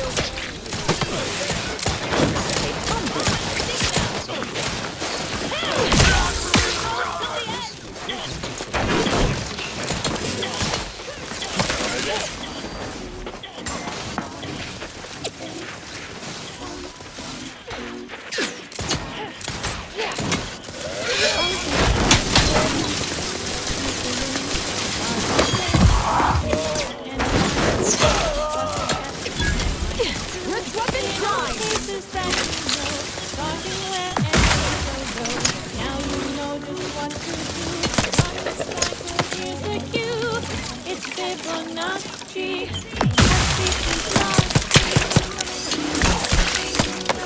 Gives us wrath that brings us wonders. Define the recurrent relation. Get us to sequence summation. From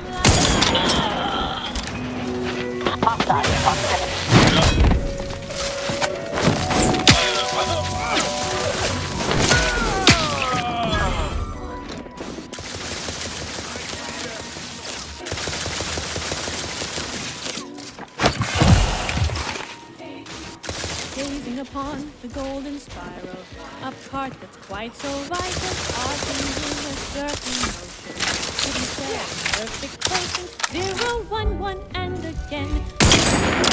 8 and then 13, 21. Stun weapon ready, Commander. 34, we're counting through.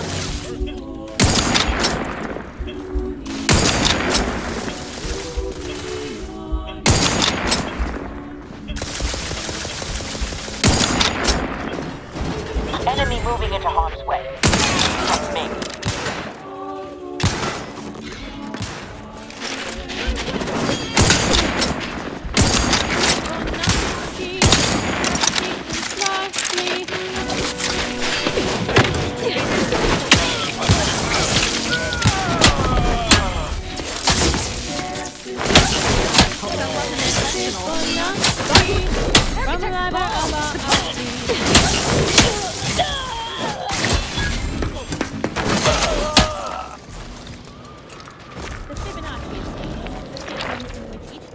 Ratcheting up my aggression. 1, 1, on the move. 5, 34, 55, 89, 1, 44, and so on and so forth. Capacitor. What in the fuck is happening to the glorious dawn?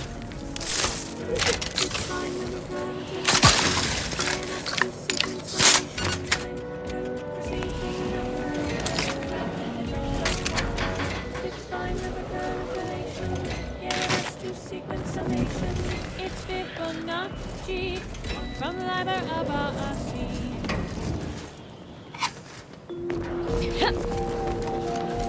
This is Grand Plan Wireless, broadcasting soothing tunes for your audio canal and enriching content for your cerebral cortex around the chronometer until we achieve ascension. And now presenting the Department of Research and Inquiry's analysis of our Arcadian cohabitators, specifically Auntie's Choice, with a focus on their shortcomings. It is a straightforward thesis.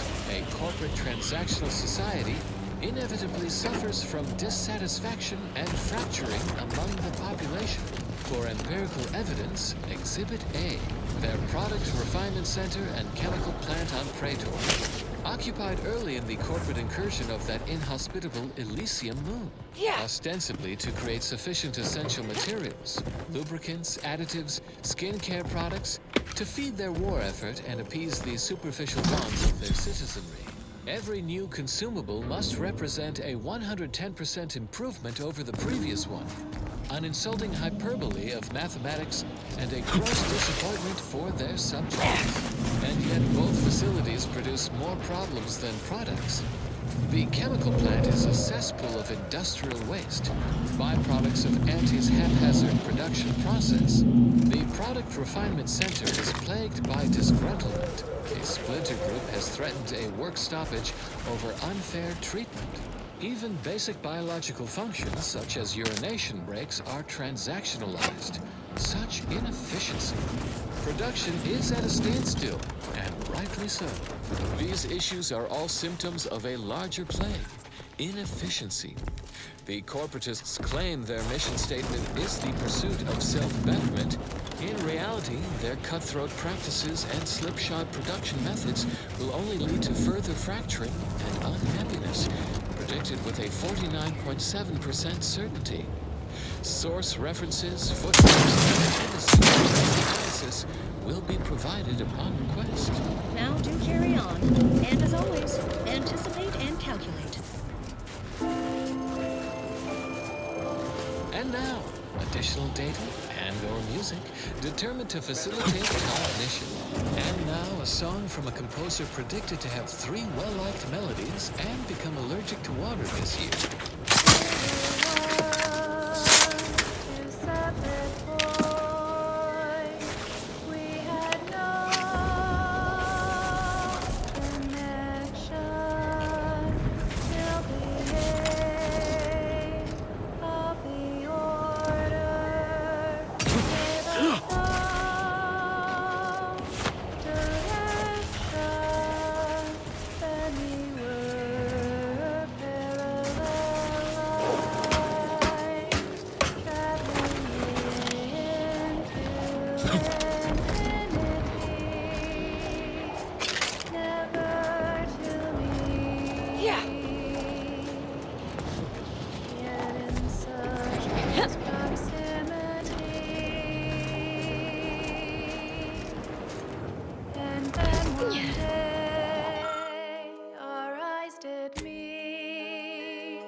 We have visitors. At first, we thought they were converts to the Order, newly initiated into the wonders and glory of the plan. And they apparently mistook us for believers of their zealous delusion. They are nonsensically worshippers of the rifts. The literal, actual rifts. Supposedly, through the rifts, we transcend this mortal coil and are united in an ethereal utopia, instead of the more likely experience of having one's atoms ripped apart. Still, despite their peculiar notions and rituals, we did not consider this to be disqualifying of our good grace and hospitality.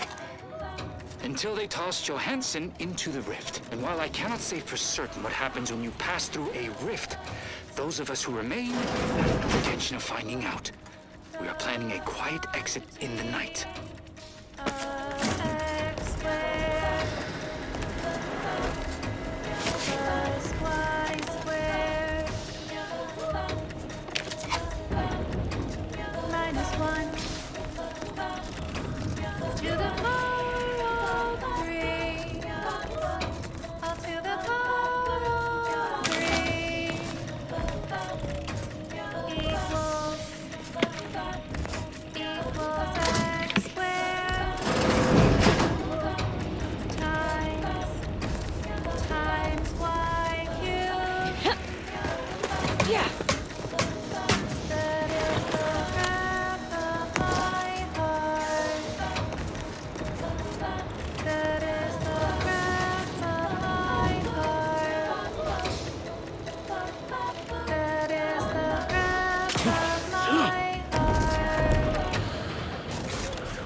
Transpiring events, philosophical profundities, informed insight into the future, also music. Greetings, pupils! Your old mug sci-fi is here to subvert expectations with an installment of Ask a Vicar that I'm calling Ask a Vicar to Ask a Presiding Bishop. That's right. Presiding Bishop Ruth Bassar is in the studio to answer a listener query, which I will now pose. Why are we here? Presiding Bishop, take it away. Quite the broad question. Do we have sufficient time? It all began 13.7 billion years ago when... Beg your pardon, Presiding Bishop, but I believe this question is a little more specific. Why are we here in Arcadia? Ah, yes. Our presence in Arcadia is due to the friendship between the matriarch and our founding presiding bishop. Of course, he was not bishop at the time. This was more than a century ago. He had grown disillusioned with the order of scientific inquiry, which he felt had lost sight of the original vision, perfection through prediction. The matriarch appealed to his desire to return to that original vision, asking him to join her in her great enterprise. Together, they would establish a perfect society devoted to humanity's ascension. In exchange, she would finance a computronic machine that would account for every possibility, the archive. Such a device could never be built on Earth with its paltry resources. So began our sect, the Order of the Ascendant, steadfast in our crusade to solve the universal equation in Arcadia. And that, to answer your listener's query, is why we are here. What happens next may surprise you, but not us. And now, more music to perform advanced calculations by.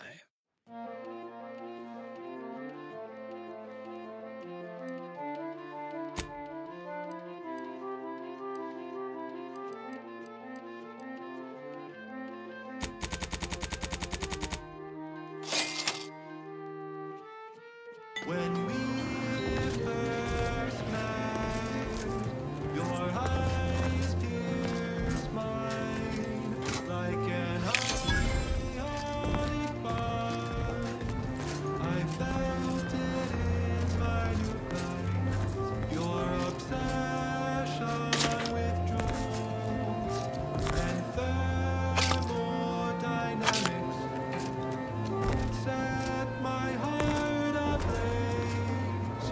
It felt so hypothalamic in our dynamic process. The temperature it never remained constant. It was impossible to decrease. Catalyst leading to combustion, joined in a synthesis. This combination of this fatal attraction.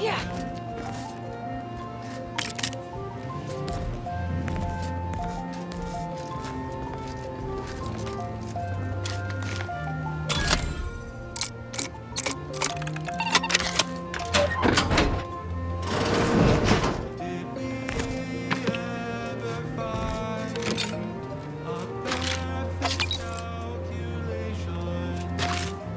Were we destined to a faulty formation?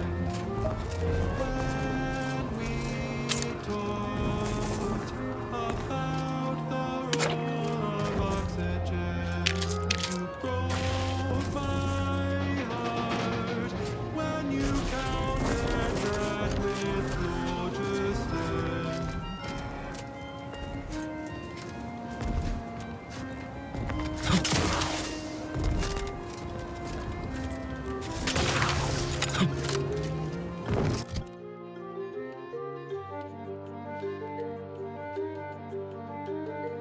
In our dynamic process, the temperature increased. It never remained constant. It was impossible to decrease. Caught in a catalyst leading to destruction. Stuck in entropy from chaos to decomposition of this fatal attraction. This fatal attraction. This fatal attraction.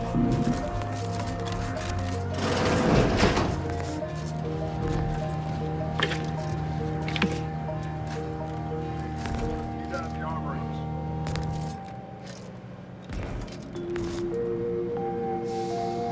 And now, constructually compelling yet categorically voracious statements regarding products researched and designed to increase energy, efficiency, creativity, and focus.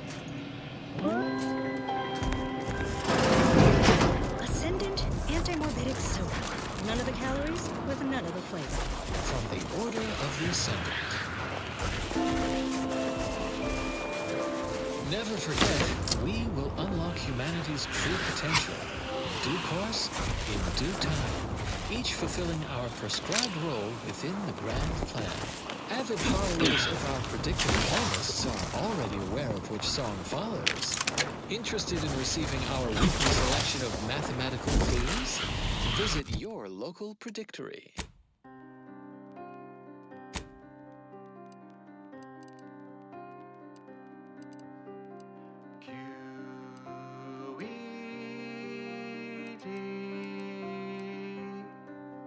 It means your proof is ended. Publication is recommended.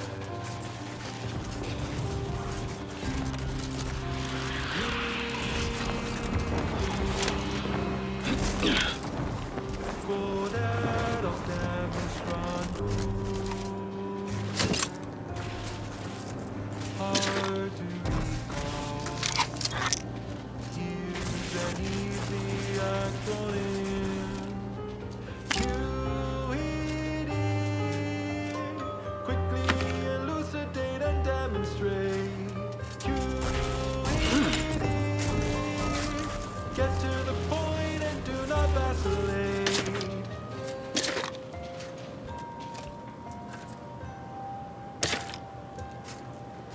You've checked your work and verified your data. I've been so preoccupied with the impertinence of my slack-witted brethren, I've missed the answer right in front of me. Our communication devices. There is someone who would have tried to contact me to warn me. Someone who wouldn't have been taken in by a faked kill order. Yes, but he's not like most of the fools we've been contending with. You know, I really should have seen the flaw in recruiting suggestible slackwits to our cause. But Severin is different. I knew him from before. Long before the Glorious Dawn. We had a secret code we used to hide things from our parents before... Well, never mind that. Very well. Let's just say that he was forbidden to associate with me and leave it at that. Anyway, if he used that code to embed a message to me within a Dawn missive, no one would have even known it was there. I should have been checking our comm devices, damn it. Well, I'll rectify that right now. I knew it! He wants to help me find out who's behind this. I sent a reply telling him to meet me here on Cloister. It's not too far and should be safe.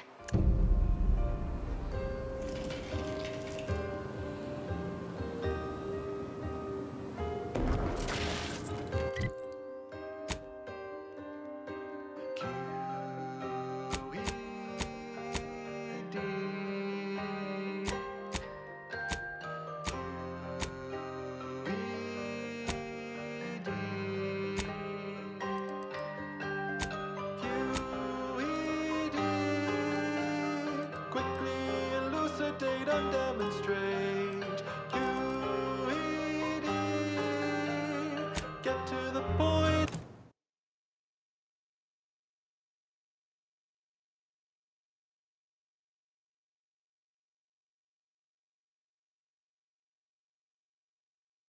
And do not vacillate.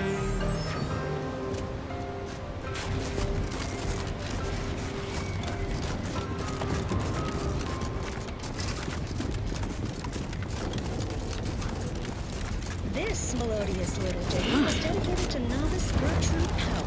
Your anonymous and reader has taken great interest in your figure work and projections. Consistency in your work is wonderful. Consistency in playlists is not. Now for a new song.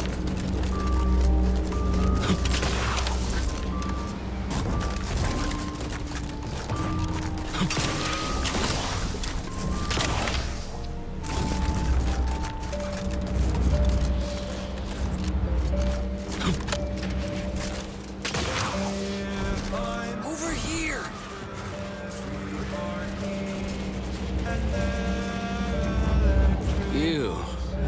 don't know you, but you, I do. It's good to see you, Asa.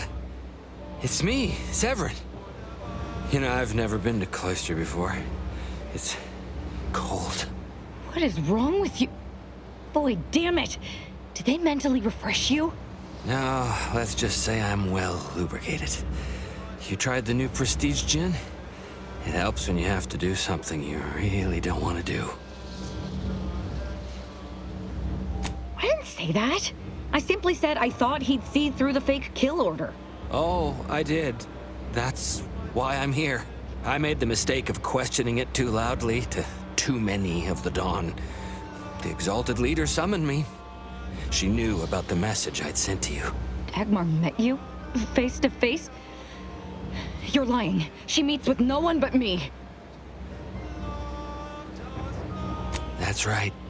She only meets with her second in command. When she summoned me, she said my message had ruined everything. The kill order was real. It came from her.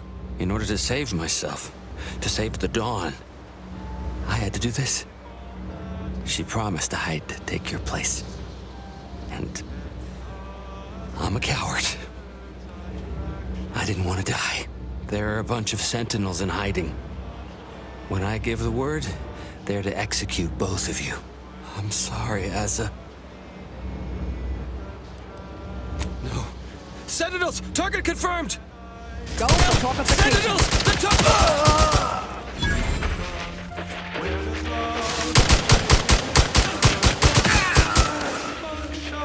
Commander, throwing energy your way. Changing magazine.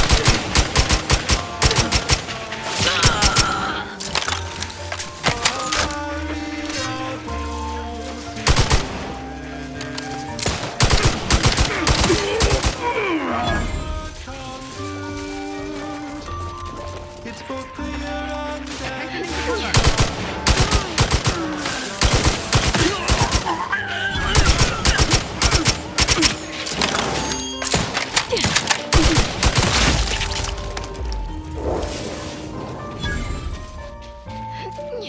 Energy capacitor out. Energy is up for grabs.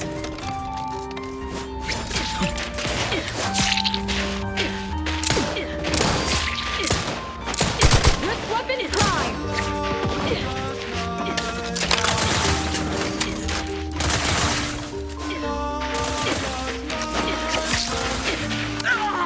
Oh, I can't believe the Exalted Leader sent Severin as bait. Not to mention betraying the Dawn to save her own life. What a coward. The unspeakable things I will do when I find her. Well, once I find her. The Exalted... No, I won't refer to her as such any longer. Dagmar continually moved around for safety. She always initiated contact with me. We do know that she was in league with the Sentinels, though. There's nothing of it but to get ourselves inside their headquarters on Praetor. We'll track her by accessing their comm system.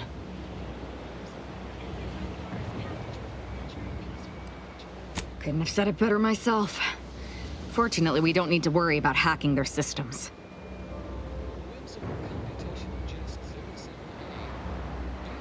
Well, we won't need your expertise. You see, my parents were vigilant. I stole their access codes when I was younger, but never had the nerve or call to use them. Once we do, they'll become unusable, as they'll set off all sorts of alarms. I did mention all the killing, didn't I?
On this intellectually stimulating episode of Notable Locations of Scientific Inquiry, we contemplate the colossal. A computronic construct so powerful, it requires a planetary mass ice ball to both house its analytical engine and cool it to 274.24 Kelvin.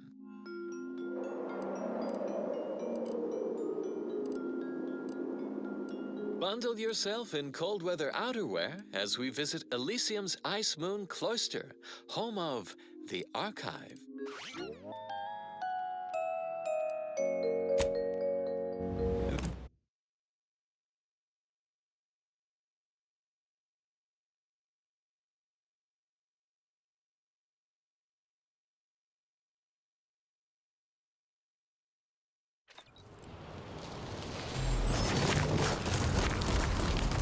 This miracle of decipherative machinery was engineered by the first bishop and the matriarch herself, so we could harness its predictive powers to unravel the universal equation.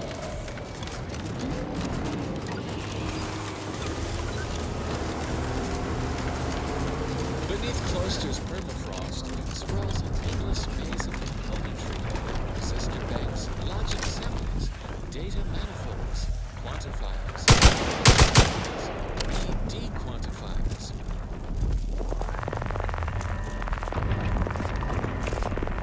The Archive's assembly lies within the ice.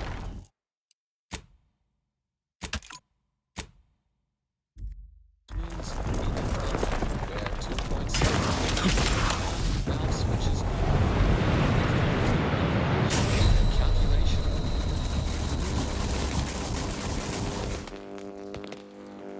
Such processing generates tremendous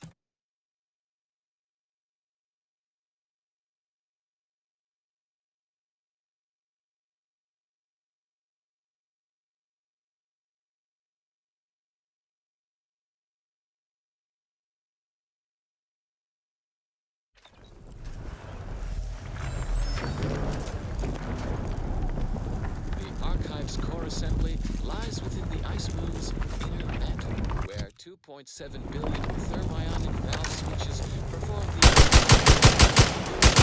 calculation.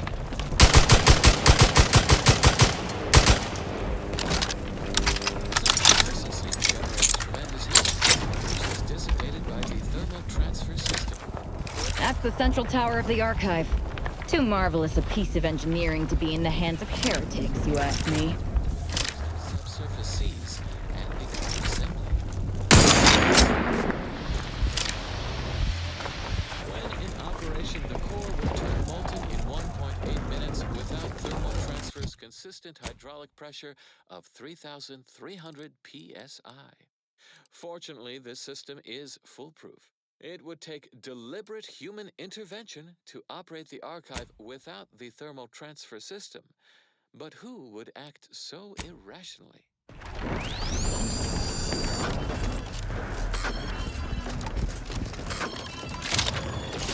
Commands are delivered by complex punch cards that process information stored on data bricks. Only an operator wielding the Calcaduceus may set the Archive to its tasks. To outsiders, it appears we are waving a mathematical magic wand, but we know better. It's scientism.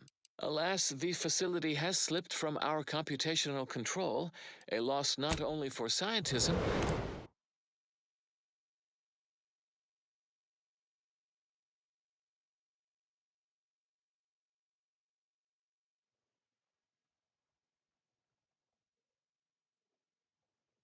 but all of humanity.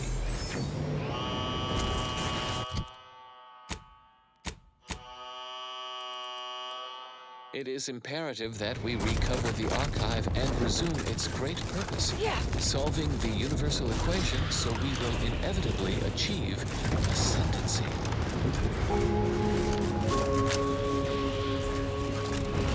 Addendum. Since we recorded this episode, the thermal transfer system size increased from 4,367.89 kilometers to 4,367.91 kilometers. We are racked with regret for this error.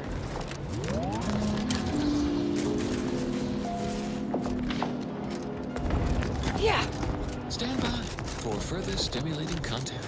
And now, more music to perform advanced calculations by.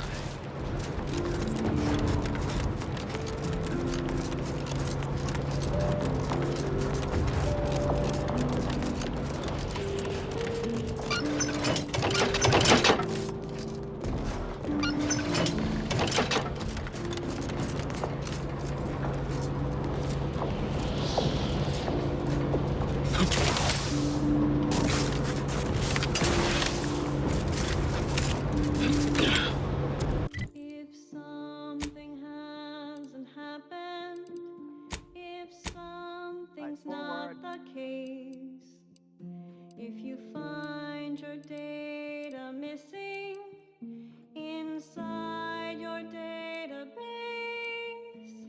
if you need to find alternatives, then negation is informative. Yeah.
latest field data validating or repudiating our forecasts and relevant informational details for near present and future calculations.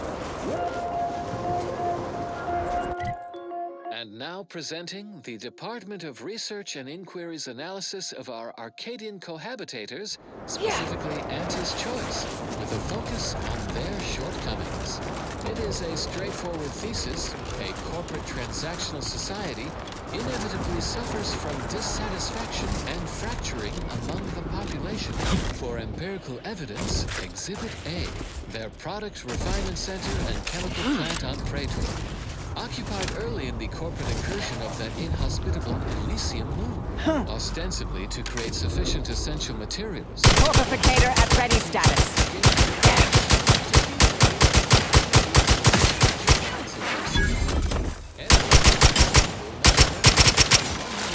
Energy capacitor out. Energy is up for grabs.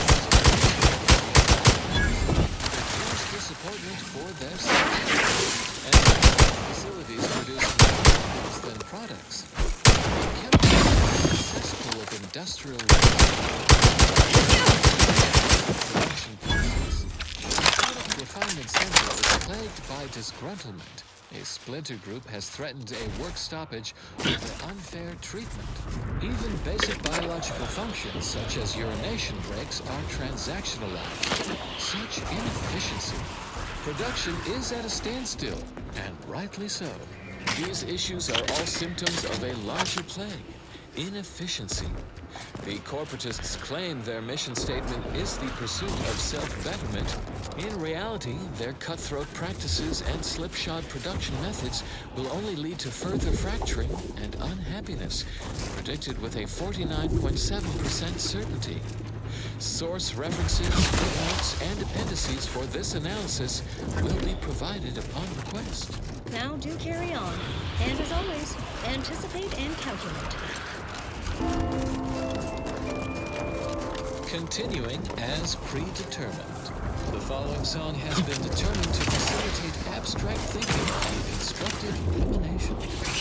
Mobilizing.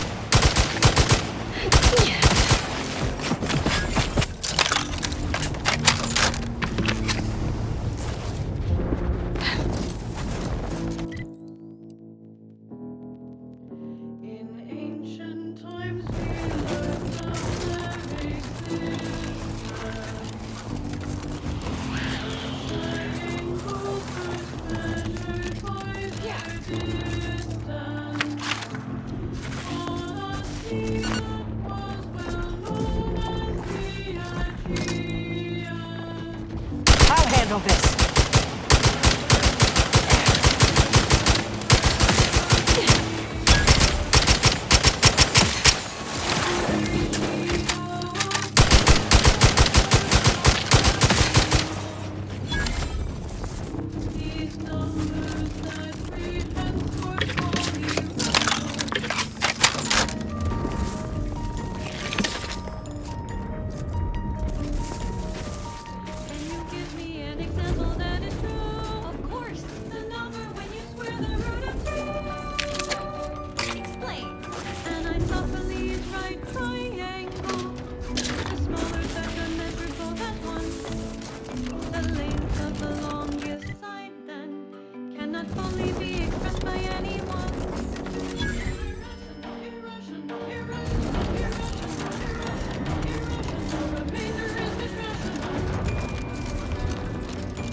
Proceeding to attack.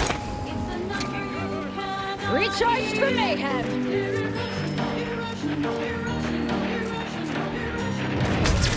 Commander, throwing energy your way.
philosophical profundities informed insight into the future. Music.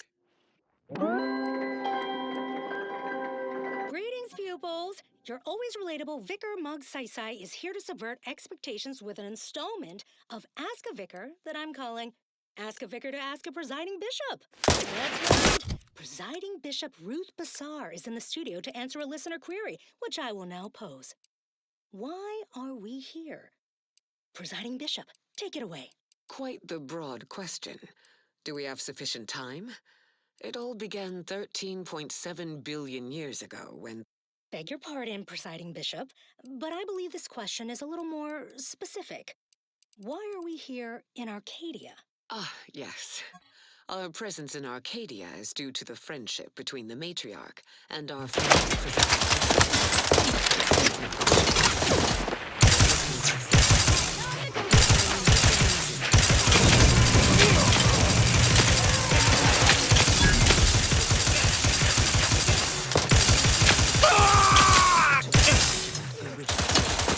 asking him to join this great enterprise.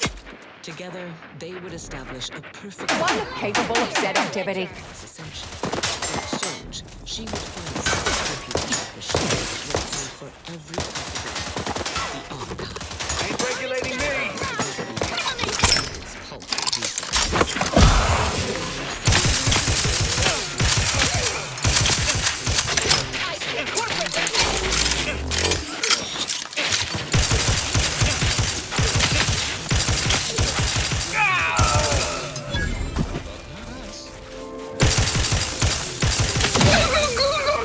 Next up.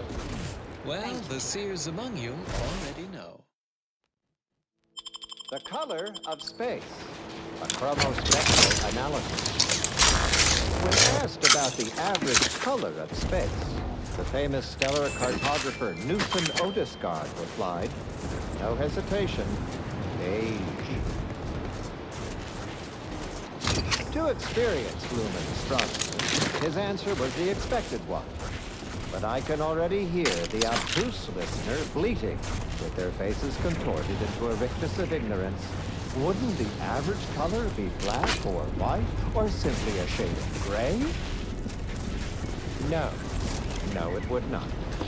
The answer is rooted in the science of how hot objects absorb and emit light, which answers the ancillary mystery of why there are no green stars. To understand all of this, you must understand the basics of thermal divarication emission theory. Investigate enemy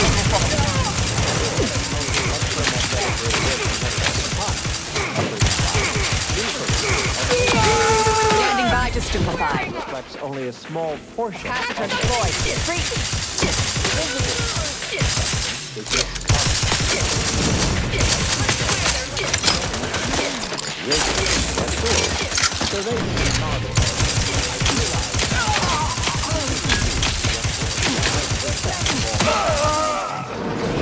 And re-emit some based on its temperature and composition.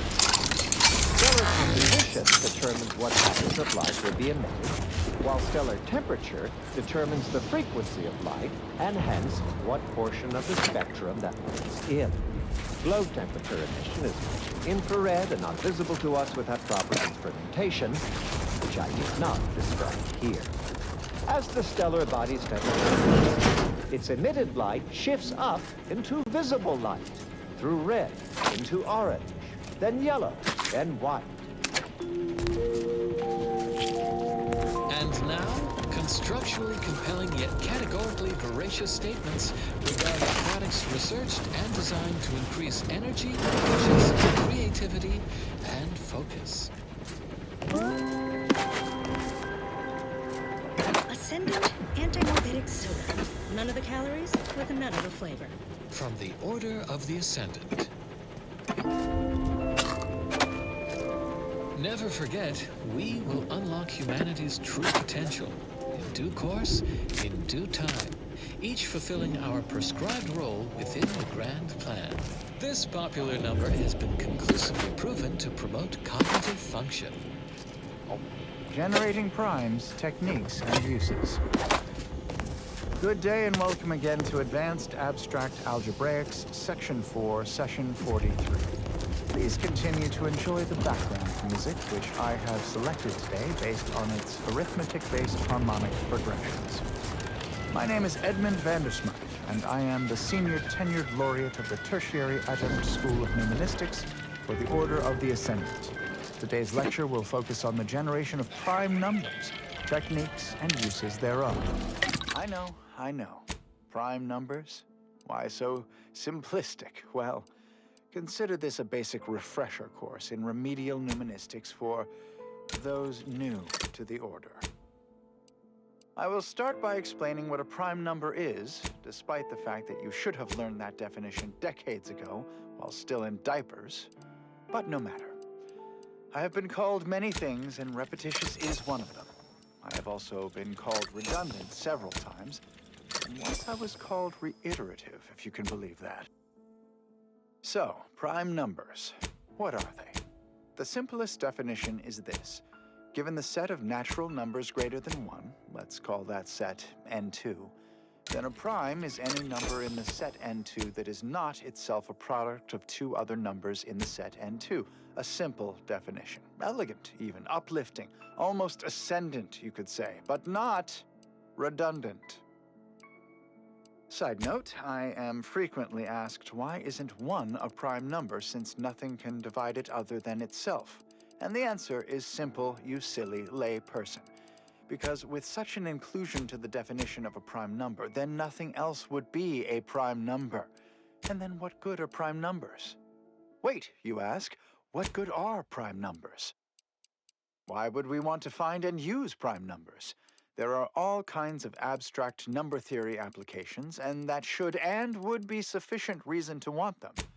But there are also, how should I say, practical applications, such as maintaining the security of bit cartridges. In fact, our archive uses primes for that reason and many more. The archive incorporates prime numbers for storage and retrieval on its ultra-efficient system of data bricks, as well as using prime numbers in the process of checking its memory stores for corruption, lest its calculations be tainted by such.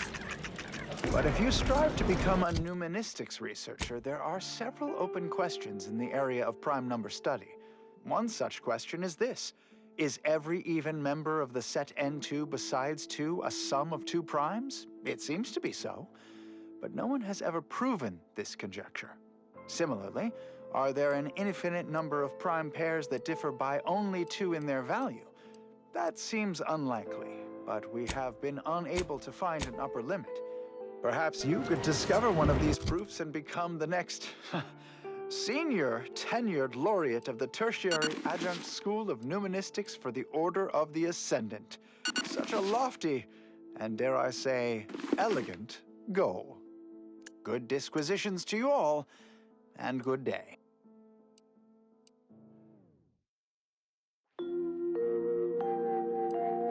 You have tuned your receiver to Grand Plan Wireless. We verify before we amplify. Pinnacle Crabble flavored tea. You didn't ask for this, but you will. From the Order of the Ascendant. An ease-setting witticism to the universal equation should maturate more rapidly and solve its own problems. And now a song from a composer predicted to have 3 well-liked melodies and become allergic to water this year.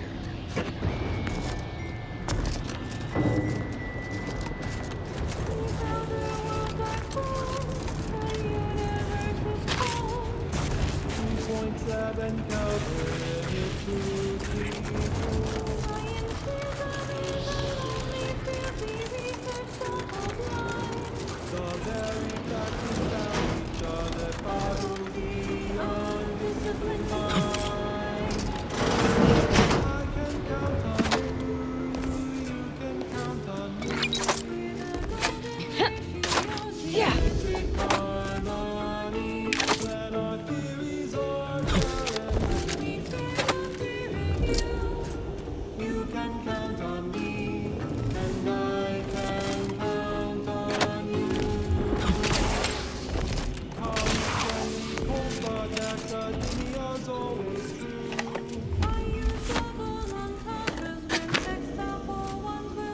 You taught me scientific ways, even shoes did not foresee.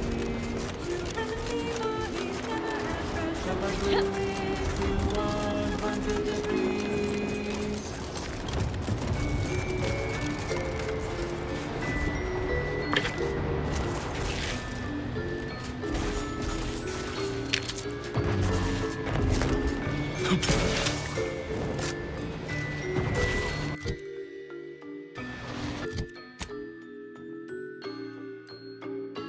Putting facts on the that scientism's at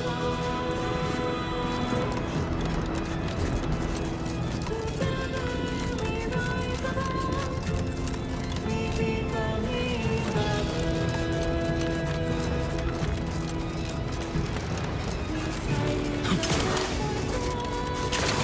Cite each other's dissertations. In a universe of holiness, we have an internet. Collaboration.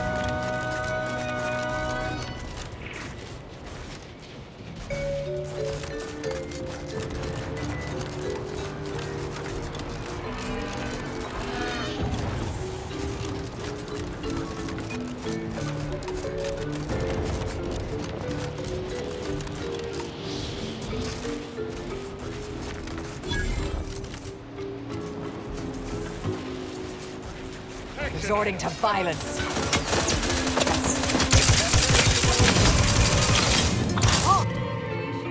Geometric harmony. When our theories are challenged, when we stare down peer review, you can count on me.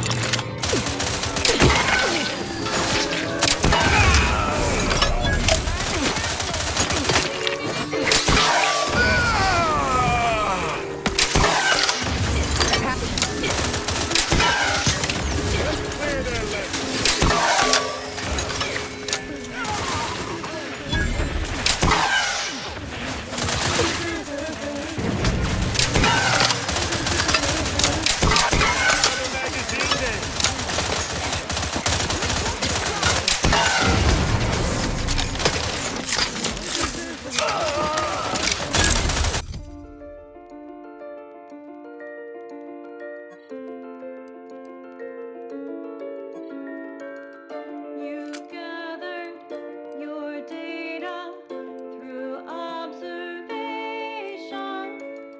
You're looking for variables with some relation. You've noticed a pattern, a pattern, a pattern. So you create an equation.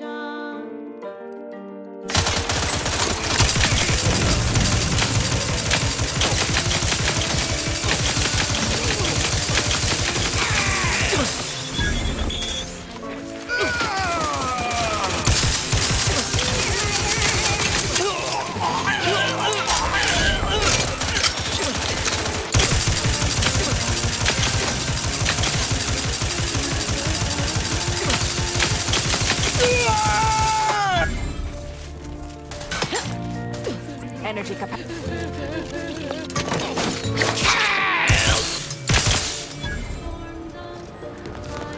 Your force is cooked.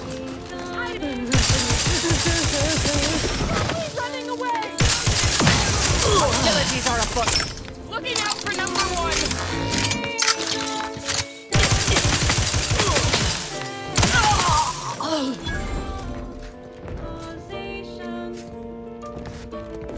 Does it follow the causation? Does it follow the causation?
Plan Wireless, Arcadia's voice of reason. Now with another enlightening missive for the always inquisitive, it's Ask a Vicar with Vicar Magsisai. A student wants to know, what exactly did the charismatic mathematician teach? One can spend a lifetime poring over the mathematician's works and still never grasp every lick and tittle. I'll give you the 60-second version. This chapter of the Order was the first to teach the defined and objective methods that led from the actuational mental stage to one of transcendence for all. He taught how society could reach its full potential and then move one stage beyond full humanity spanning actualization. A society at that final stage will exceed human consciousness and understand infinity itself, grasping all of the cosmos as a single equation of thought. The universal equation. Time and space and thought will become one to the participants, who will act as a single godlike entity, the source of all causation and the benefactor of all understanding. In essence, nothing will be left to chance. The ascendants will see all that was, is, and meant to be. Humanity is well along this path to omniscience. We can thank the charismatic mathematician for giving us a metaphorical kick in the correct direction. Stay tuned for what follows. Avid followers of our predictive playlists are already aware of which song follows. Interested in receiving our weekly selection of mathematical clues? Visit your local predictory.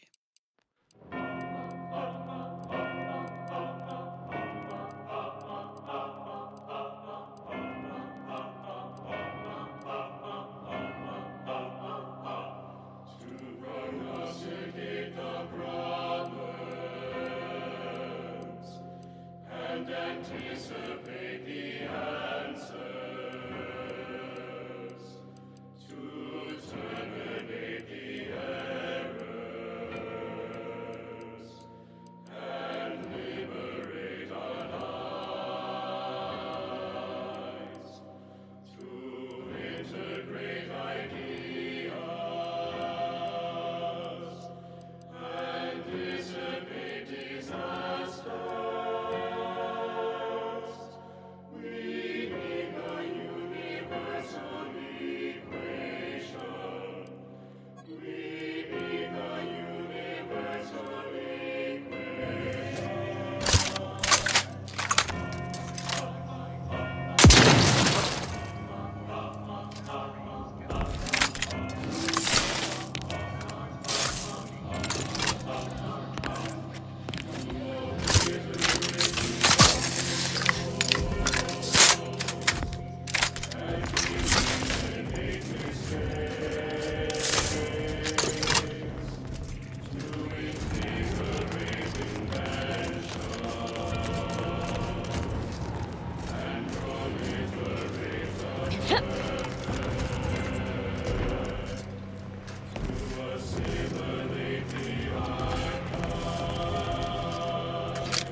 Oh, look who finally decided to appear.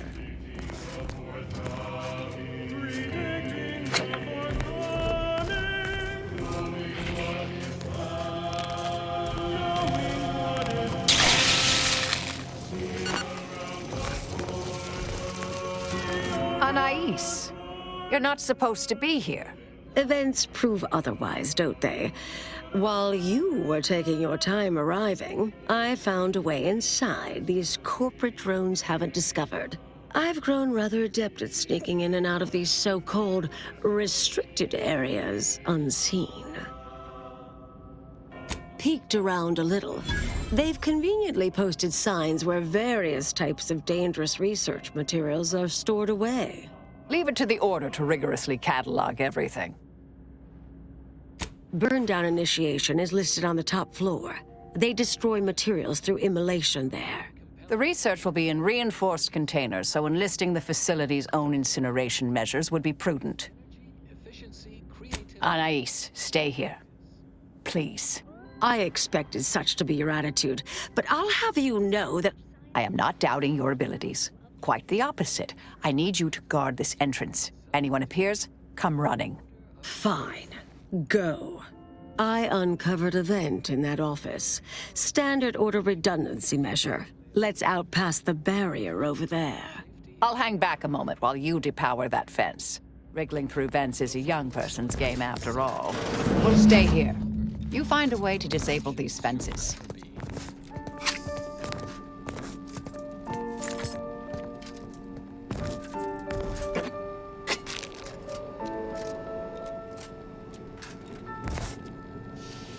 Do not worry when things become complicated.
Research studies prove that disengaging from complex tasks for a time to engage the mind in unrelated challenges has downstream beneficial effects for problem solving. Thus, our department attempted to design a series of stress-reducing educational challenges to facilitate these efforts. After some light early successes, we refined further and received results beyond our wildest intent. Soon, members of other departments were idling away in our offices for hours, absorbed with what soon became known as brain puzzlements. My personal productivity was quite adversely affected by the mather. I still see it sometimes when I close my eyes. We finally locked them away to keep from engaging with them.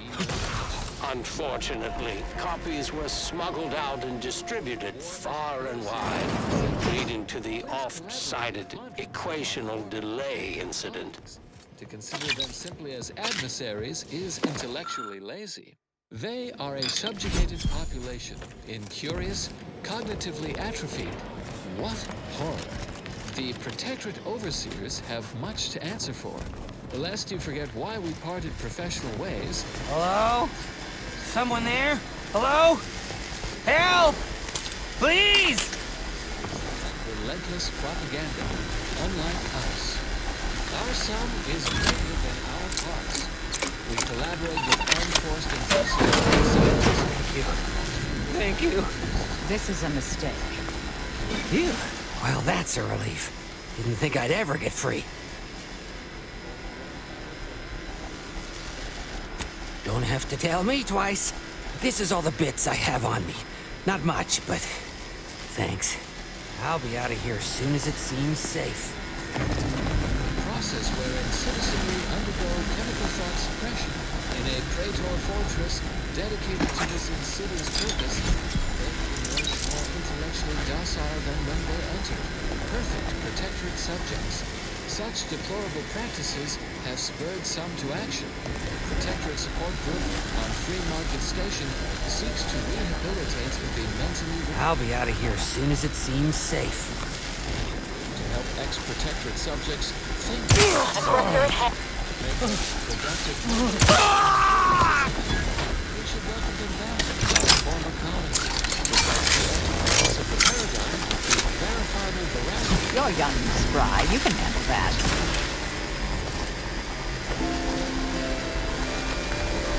Further beneficial content soon follows.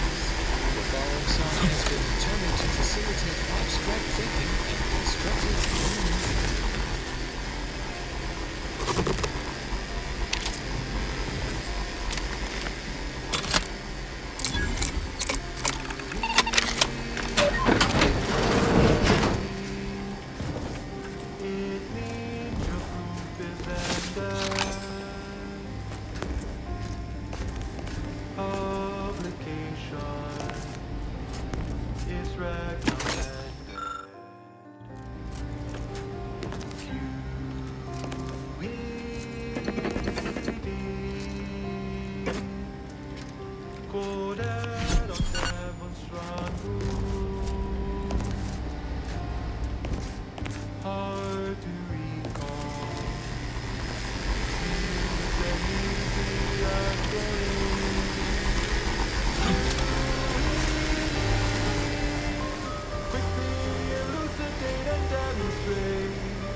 All right. Anyone appears, I'll just come running.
velocity of light through the vacuum of space on our primary band, this is Grand Plan Wireless, the informed, sourced, peer-reviewed sound of scientism. Fellows, our archivists in discrete warfare analysis have completed their audit of the Protectorate's combat effectiveness. Praetor factors heavily in. This minute moon plays a colossal role in both the Protectorate's military readiness and the oppression of their subject populace. We'll stay here. Work up, Commander. Don't make me avenge you. Over Praetor, their foothold is insubstantial, their momentum stalled. Who left this vent open?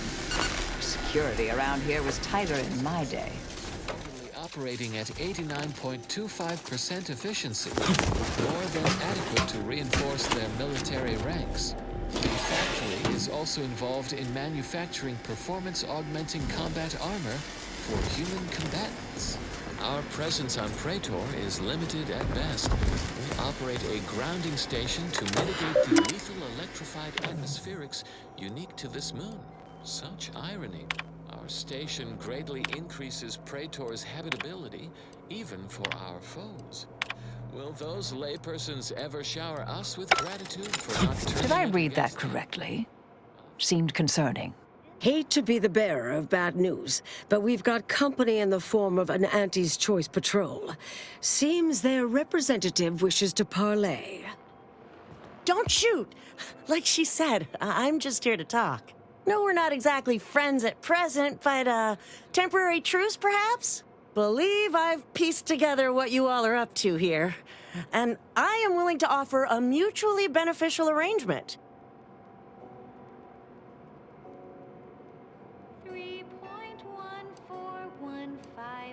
Spied the signs on the way up. Our team has a keen interest in much of the research stored here. But cataclysmic ends, which I presume you're here to destroy, don't like the sound of that at all. By all means, burn every last trace. But let us keep the rest, and you'd benefit as well. The idea of any Order research falling into Auntie's Choice hands is utterly abhorrent to me. I advise a rigorous refusal, as in no witnesses. I could hear that, you know. Hoping she's not your main negotiator here.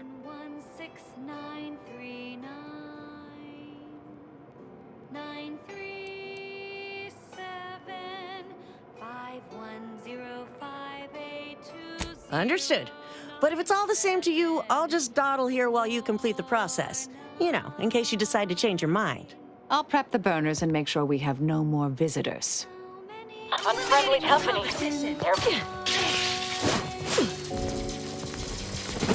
Stun weapon ready, Commander. Well, that option will work too. Might be harder to get out of here, though.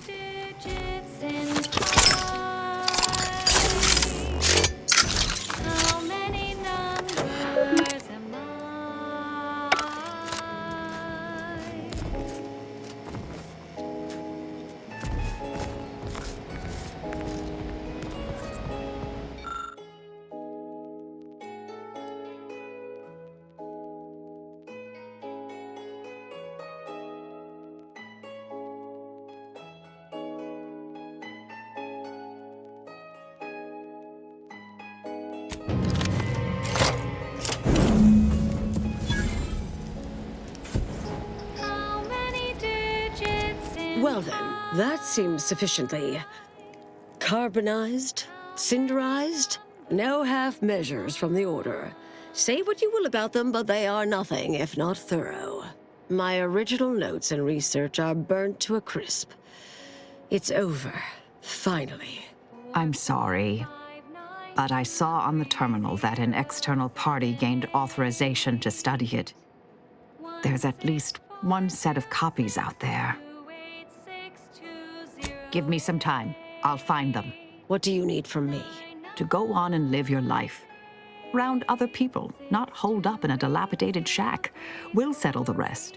You can't possibly expect to leave me behind again without a fight. Why don't we burn that bridge when we get to it? We still need to get out of here first.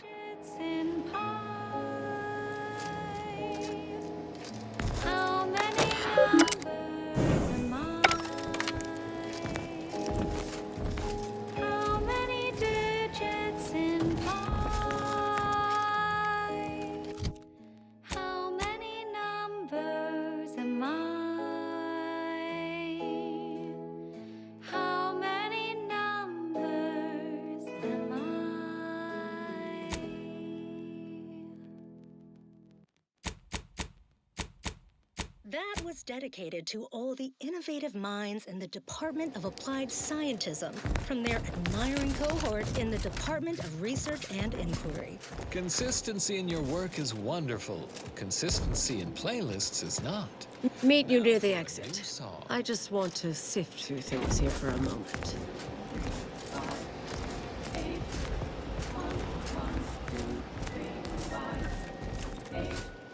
Function f to the n equaling our starting zen. Function fn minus 1 plus the fn minus 2 in all cases that we know, starting where n is so low. Now you know just what to do. Start the cycle, here's the cue. It's Fibonacci, a sequence largely preceding numbers gives us math that brings us wonders. Define the recurrent relation, yeah, sequence summation. It's Fibonacci from Liber of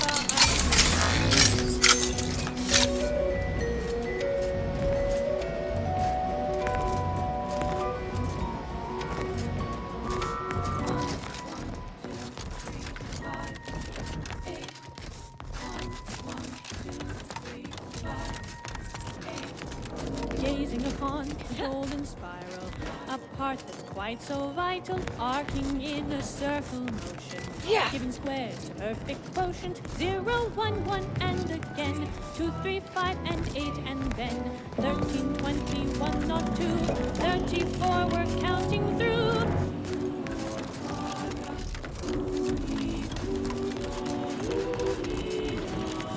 Suppose this is goodbye. Made it here before you, all right, didn't I? Been interesting to see you. Before I forget, I meant to give you this little something I made. So we're good? You and I. Everything settled? Oh, I wouldn't go that far, but good as ever. Don't think I don't see what you're doing with all this, though. You've always been who you are, but you weren't you for decades. A new cause comes up and you take it on immediately. Because saving the universe is easier than confronting yourself. Whoever you are now, whoever you're going to be, just take care. Don't be a stranger. Goodbye, Anais. Appreciate your support. Been a spell since I could rely on anyone like that. Though, suspect that's my own damn fault. I suppose you remain on my good side.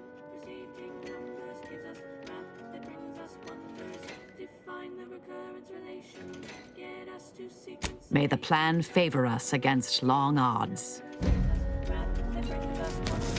Define the recurrent relation, yeah, summation. It's Fibonacci from Liber of Asi.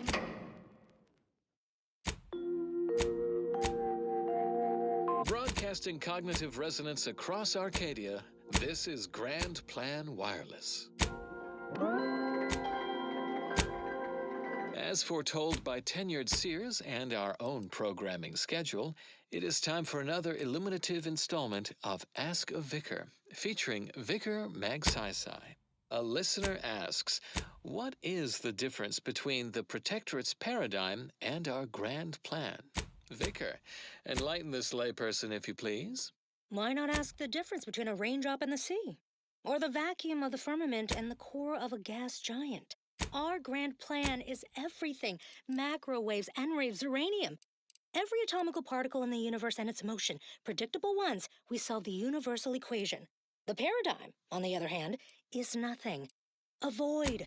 Calling it hot air lends it too much validation. What else would you expect from the Protectorate? Those adept dissemblers. They have rewritten their history, edited their old media reports, erasing all praise for the Order's instrumental contributions to their success. They've substituted facts with their subject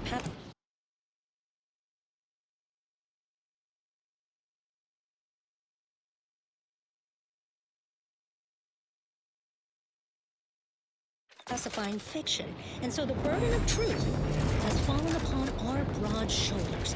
Without truth, there can be no path to ascension. Our grand plan is that path. Their paradigm leads to nowhere. And quickly. Keep put. Much is left to do.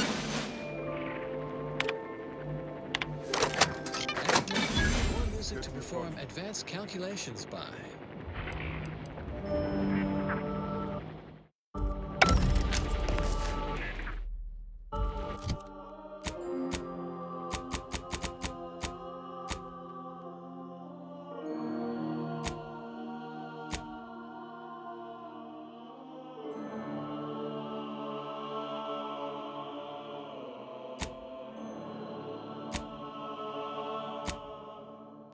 Your postulates are not right. Your proof sending is out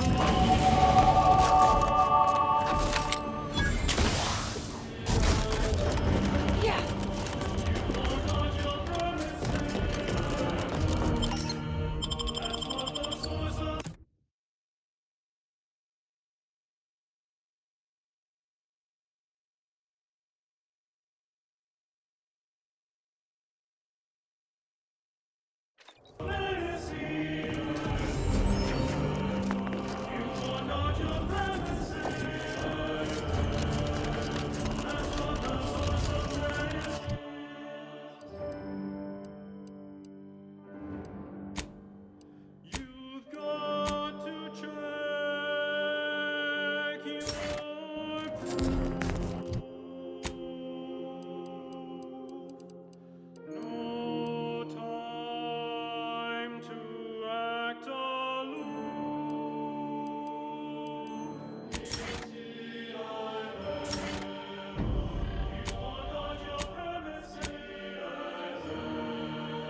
That's what the source of medicine.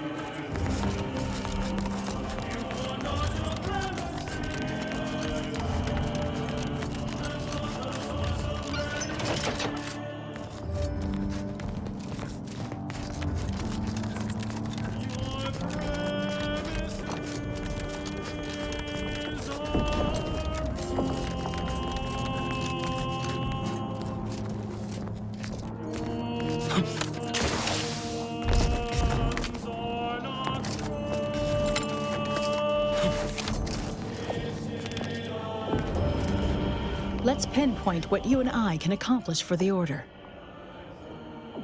You should have seen the entrails fly. It was glorious. I shall allow myself a moment of relief. Moment passed. I'd hoped killing the cultists was its own reward. But you may also take this. You've proven yourself well, but we have recently experienced a pivotally important, unforeseen development. One I must meet directly. Can I count on you? One of the satellites comprising the Hyperion web was struck by a wayward craft and crashed on Paradise Island. I need someone to recover an informational component from it. I hope your zeal is properly placed. The Protectorate soldiers guarding the crash site are unlikely to let you close, unless something else is made to arrest their attention. I cannot say how that might be accomplished, unfortunately. Some of our scholars find answers to their solutions at the CAF integration point. Perhaps you might do the same. Collect the data from the crashed site and return it here. May the odds prevail against your bloody demise.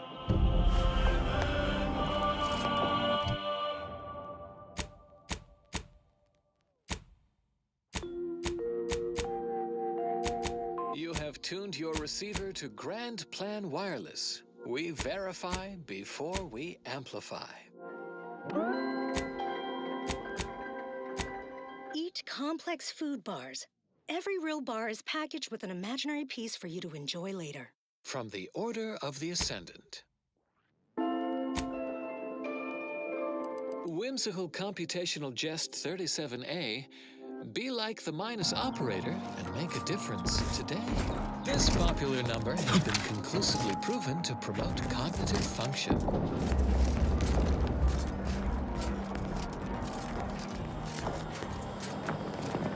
The spread, illnesses, and eventual control of the purple-berry parasite. OA archive transcription number 3918-4, begins. Welcome to the CAF integration point. Will it be caffeine or convictions today? My name is Marie de Rothschild, Junior Archivist, Class 4. Strength? Today I would like to talk about irresponsible spread of... Good choice. I take mine the same. Here you are. And don't worry yourself over payment. First one's complimentary. I haven't spied you around before. New project appointment? Must be an adjustment, all things considered. Until basic preventative measures were put in place. I see. And what lucky department have you been apportioned to? Surely it must be one of the big three. I'm sure. Once on a lab tray, even the most addled mind yields knowledge. You know, you do a passable impression of a scientician. Did you grow up near one of our settlements? Have a few years of order training? I'm quite sure I don't know what you mean. Oh, I understand. You may technically count as a member, but there's a perfunctory element to your articulation. You don't believe in the plan, and you're clearly up to something. She sized you up almost immediately, Commander. Been softly probing you for information. I clocked her the first moment she opened her mouth. Appreciate that. I spent decades undercover with only self-affirmations to assuage my vacillating morale. Well, do I have to shoot up the place? Or will you come clean immediately? Who do you work for, little mole? By the architect, keep your voice down, please. Even if what you say is true, this isn't a conversation best had amidst present company. Let's talk somewhere more private. Behind the CAF integration point, perhaps?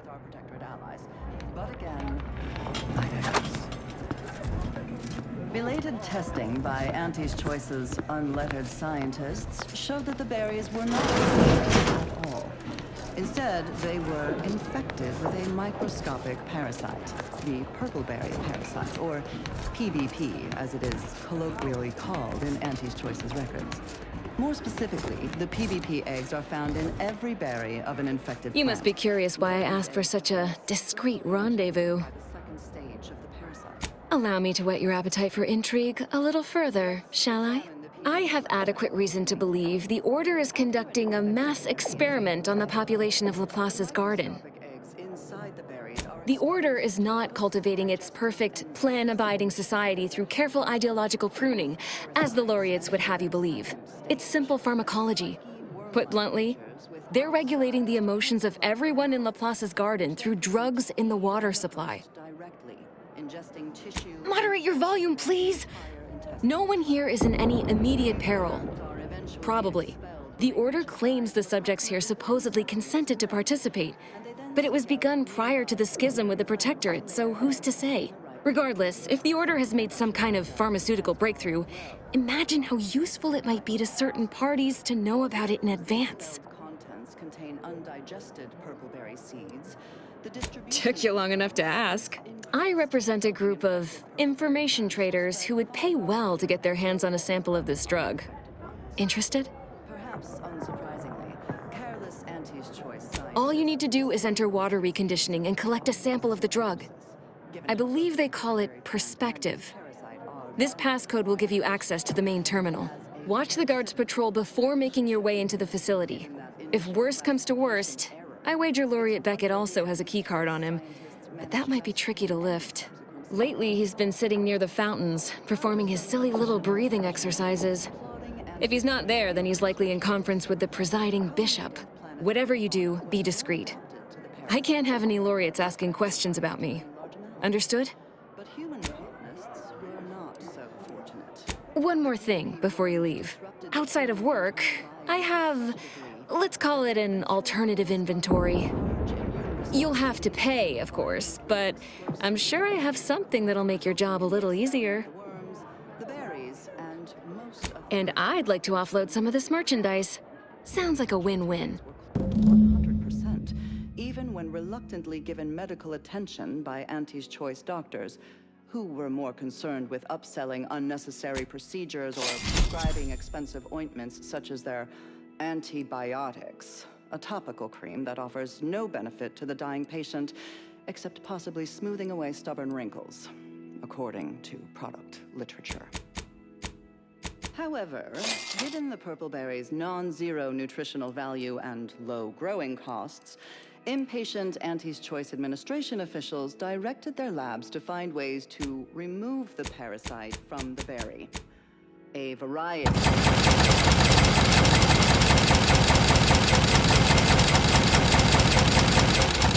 edible portion of the purple berries. So these methods were deemed non-cost-effective and You're back. rejected out of Any hand. luck with the sample? Eventually, the answer was found, not in a lab, but in I'm charmed my name was among the first to populate your thoughts when attempting to work this problem. I have some Protectorate contacts, and I might be willing to lean my elbow on the scales in your favor, but not until after I've acquired my sample. salmon worms, with an estimated 70 to 90% of all salmon being infected by these parasites. Nothing nefarious, if that's the needle in your conscience. We only mean to study the drug and consider all of its many applications. I know that must read as terribly vague to you, but I'm not at liberty to provide more detail than that. That's your prerogative, of course. The benefits of free will. Until such time as the Order or the Protectorate repossesses it. A method that was judged too wasteful and expensive, since they increased the protein content of the berries without affecting Your word is no knife against my throat. I've been here longer. People know me. Trust me. If you change your mind, I'll be here. Taking an extended but much-deserved smoking break. Good tranquilizer for the nerves, you know. You're back. Any luck with the sample? Purple berries are now a common nutritional and flavoring agent throughout the colony worlds. Mindless Auntie's Choice consumers especially purchase a large variety of purple berry-themed foods and beverages, all of them mislabeled parasite-free. More accurately, the label should read live parasite-free. But in any case, Auntie's Choice once again demonstrated their contempt for their customers, for nature, and for any pretense of safety. Another reason this documentarian is grateful for our Order's fabricated nutritional foodstuffs. OA Archive transcription number 3918-4 ends here.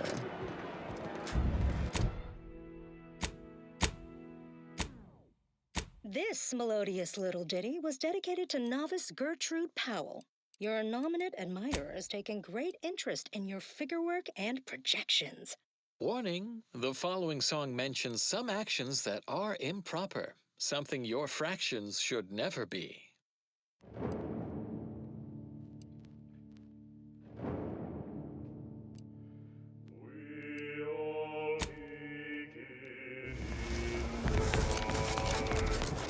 A second makeup exam will knock me off, so I hope you studied this prior.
Unauthorized visitation. Your replicator is charged.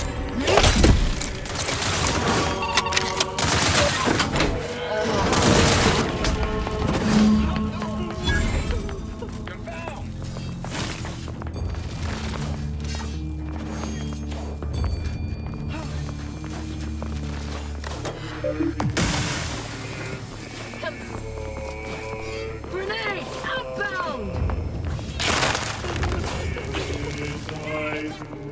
Capacitor deployed. Free energy if you can reach it.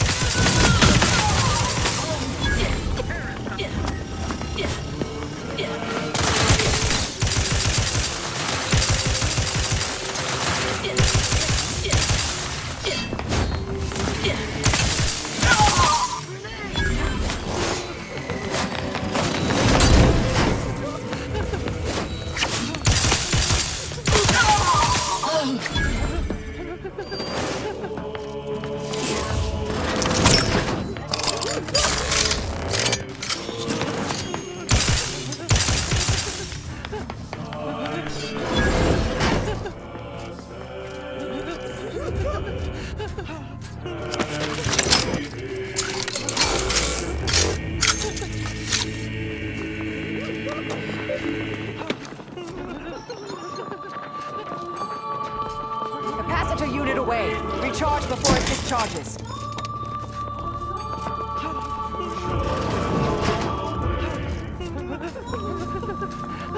Lost sight of target!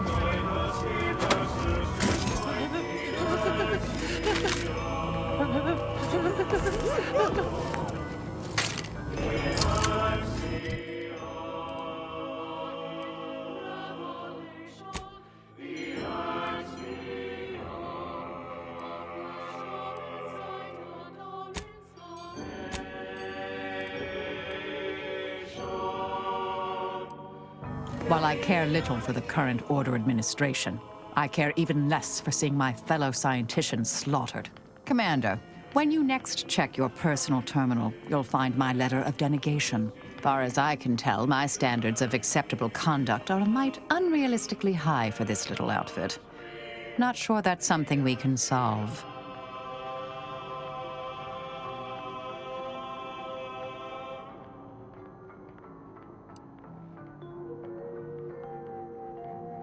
This is Grand Plan Wireless, broadcasting soothing tunes for As you like. Hope you're not too short-handed to save the galaxy. Shame we all couldn't get along. until we achieve ascension. Colleagues, we are living in astounding yet increasingly difficult to predict times. One need look no further than the rift intensification event. It is no great leap to hypothesize the rifts present an extinction-level threat. How fascinating. And worth noting how our Arcadian cohabitators view this energetic phenomenon.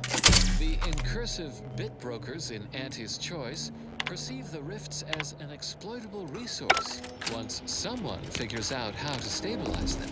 No great cognitive feat to deduce that someone is us. Meanwhile, those chronic underthinkers in the Protectorate are taking their textbook propagandized approach, outwardly heralding the rifts as a portent of their vaunted paradigm, while no doubt inwardly seeking their own means to mitigate their peril. This is not idle speculation. The Protectorate is operating their own laboratory dedicated to rift research, the Interstitial Reconfiguration Center on Praetor. The set The main spectacle of the Protectorate's research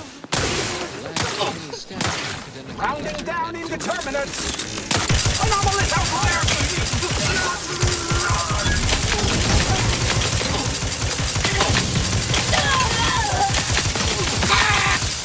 And yet we should not dismiss the attempts outright. A stopped chronometer is accurate twice in a daily cycle. Perhaps their efforts were not fraught with error. In the interim, you may reliably rely on these airwaves to deliver relevant and well-sourced information about the rift situation. I have to find my next fix that I may be the hostile.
Can I calculate truth or assumption?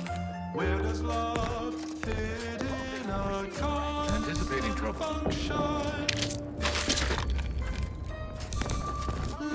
Verifying hostile presence. The variables seem infinite.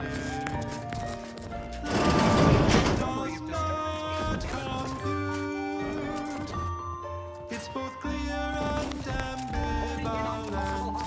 Love does not compute. Closing on a perceived threat.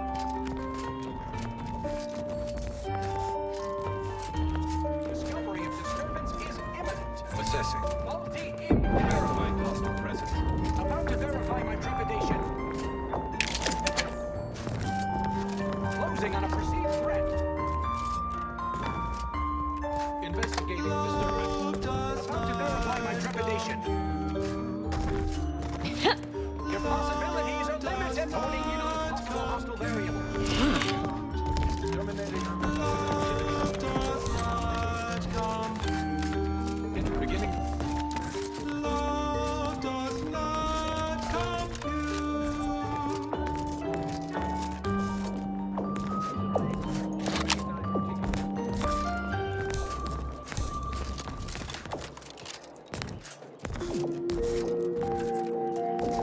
And now, constructually compelling yet categorically veracious statements regarding products researched and designed to increase energy, efficiency, creativity, and focus. A statistically significant number of scientists agree vinculum-flavored drops are qualitatively advantageous. Help your food taste better together with vinculum. From the Order of the in times of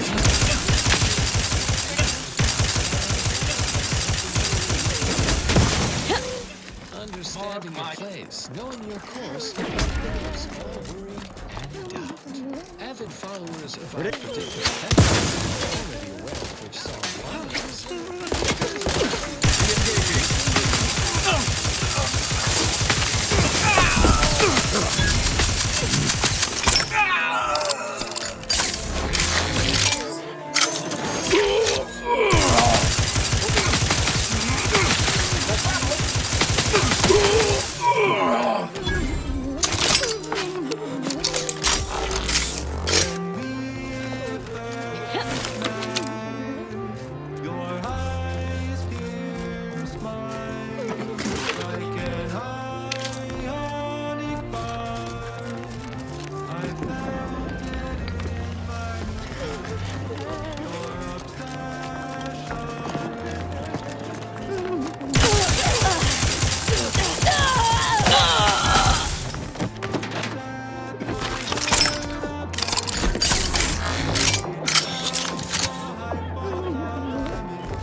my heart when you counted that with Rogerson.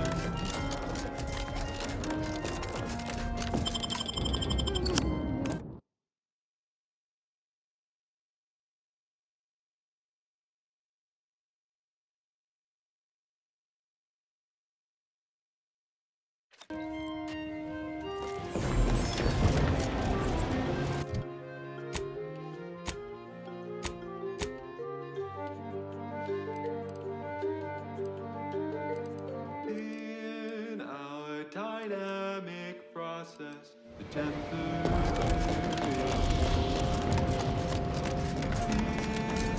never remained constant.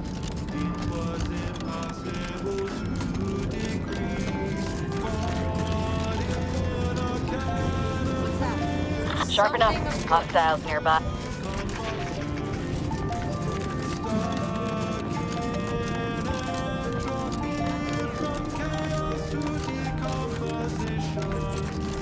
This fatal attraction. This fatal attraction. This fatal attraction.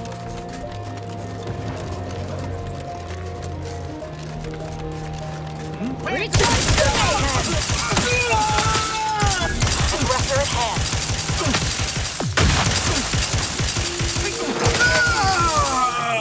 You have tuned your receiver to Grand Plan 1. We verify before we amplify. Attention order acolytes, perfection now exists in sandwich form.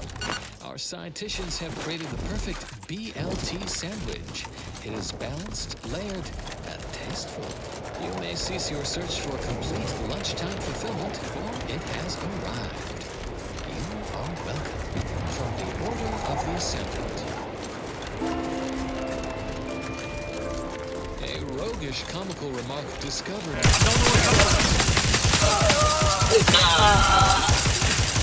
Enemy spotted.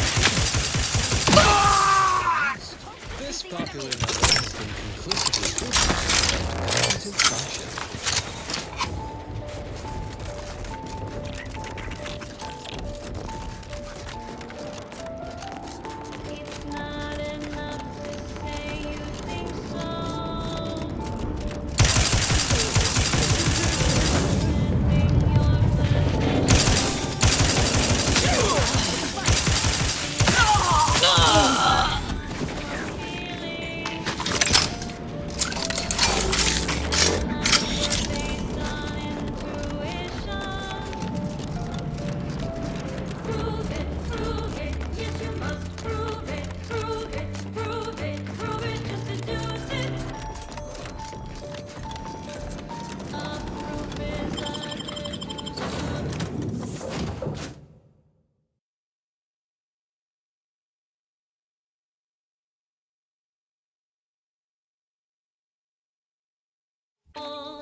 structure in the distance is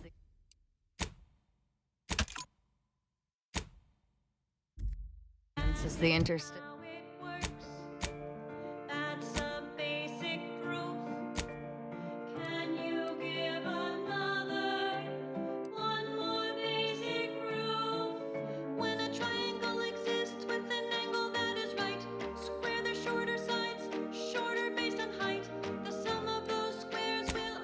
Interstitial Reconfiguration Center.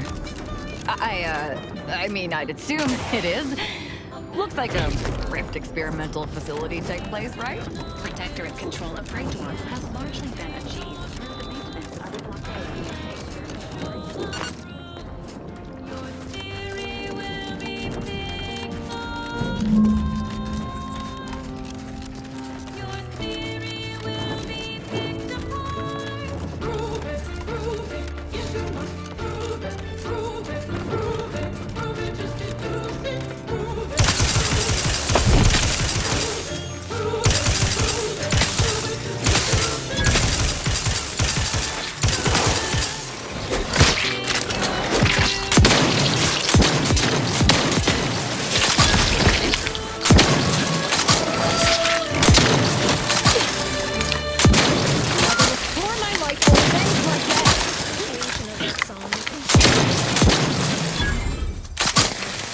To perform advanced calculations by.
Irrationality is good for the world.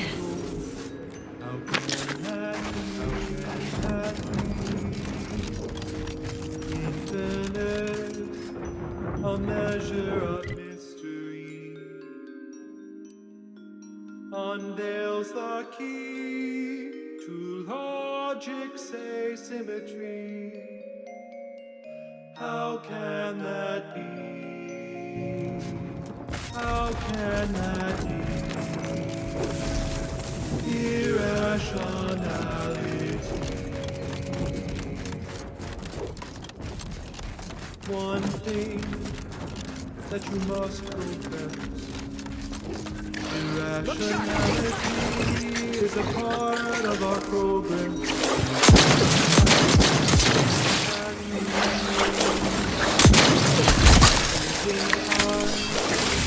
Another way. Either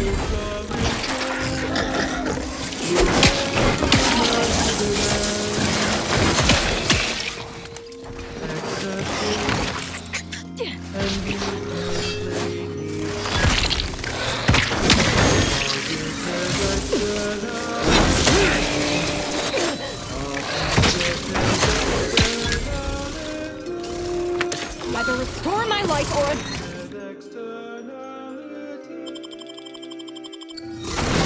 I must better sleep with both eyes open.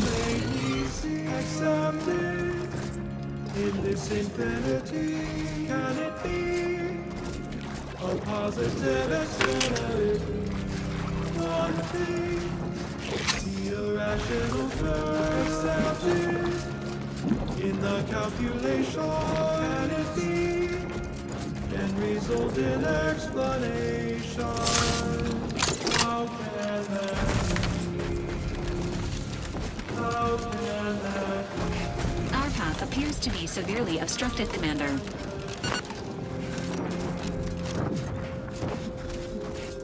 Incoming mortar fire. Agents are advised to duck and cover.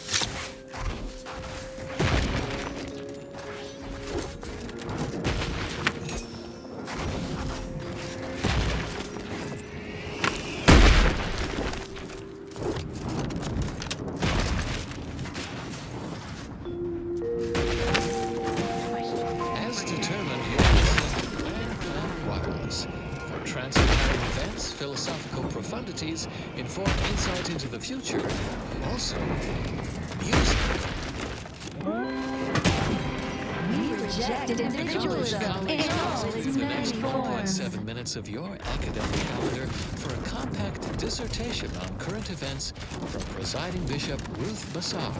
Fellow Ascendants, it is not hyperbole to state we live in perilous times for scientism. Spatial anomalies, incursive corporatists, our divisive division from the Protectorate. Not an ideal course of events, yet none represents the peril of which I speak. We cannot choose our trials, only predict them and prepare. We have done both with usual efficiency. Our greatest enemy is distraction. We must not let events outside our control divide our attention, or we risk incongruence with the grand plan. That way lies chaos. We are the Order. We cannot control misfortune's ebb and flow, but we can predict it with reasonable precision, as if tracking the tides or charting the shoals. Embrace rational thought, stick to the plan, and unlike our emotional protectorate brethren, the fair winds of scientism will carry us to ascension. You're feeling anxious about what's next. Just wait. Things to come have a way of constantly happening. The future is colliding with the present every moment. The following song has been determined to facilitate abstract thinking and constructive rumination. We were once two separate points. We had no connection till the aim of the order gave us no direction. Then we were parallel lines traveling into infinity, never to meet, yet in such close proximity. And then one day our eyes did meet, and fate set into motion that telltale surge of dopamine and increased oxytocin, so adrift within a flood of hormonal flirtation. I shall share with you now. Look sharp.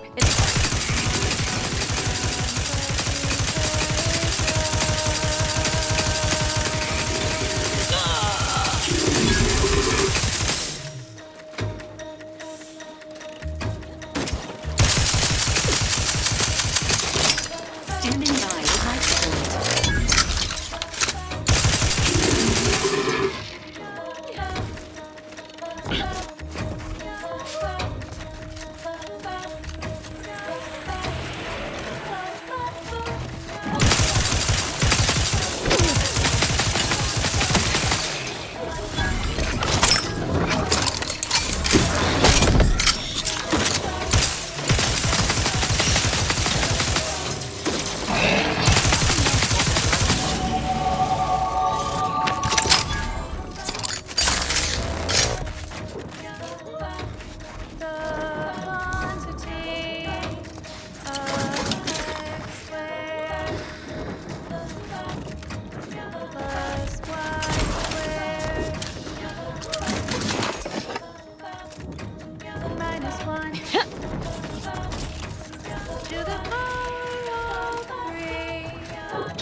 latest field data validating or repudiating our forecasts, and relevant informational details for near present and future calculations.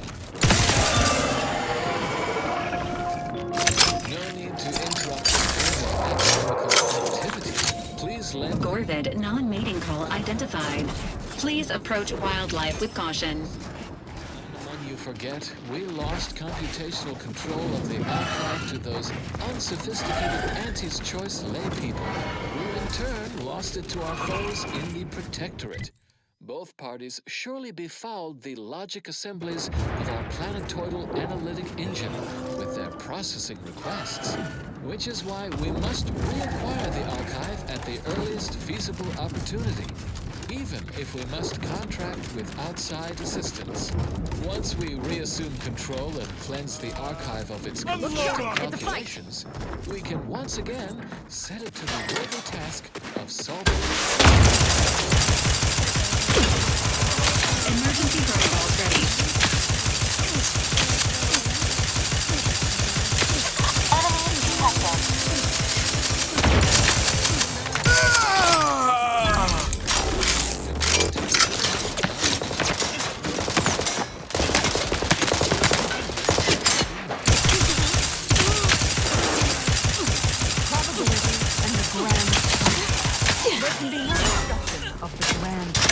Without also entertaining the contemplation of probability.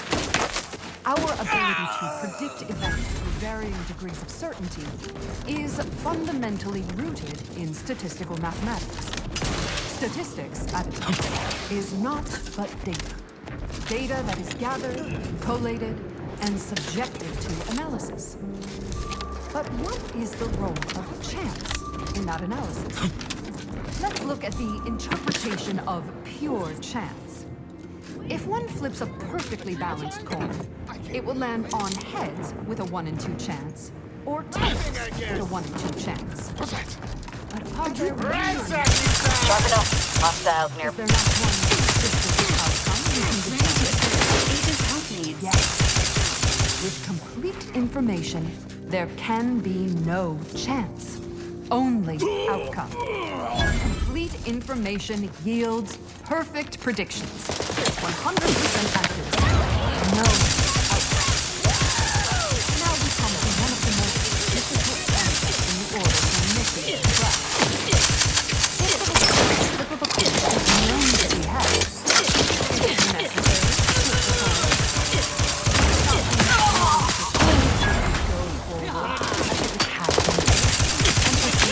Whatever action that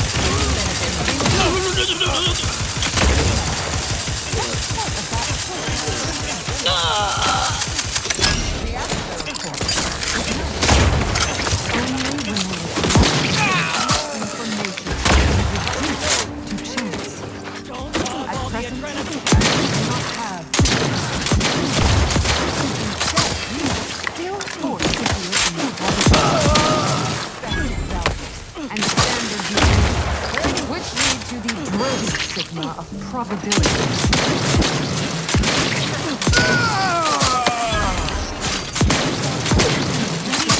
Of sample populations.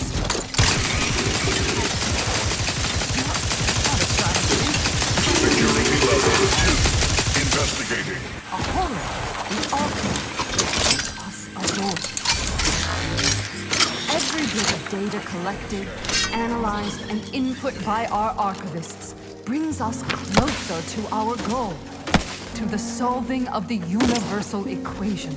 Probability is not enough. Guesses are not enough. Incomplete information leads to inaccurate predictions, which lead to emergency protocols ready.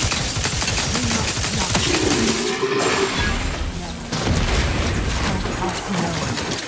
Contribute any and all data you can collect to our proud archivists. And you too can say you contributed to the archive.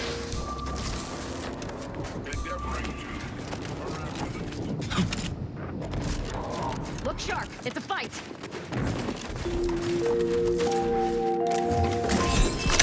Constructionally considered veracious statements regarding research Resuming hostility.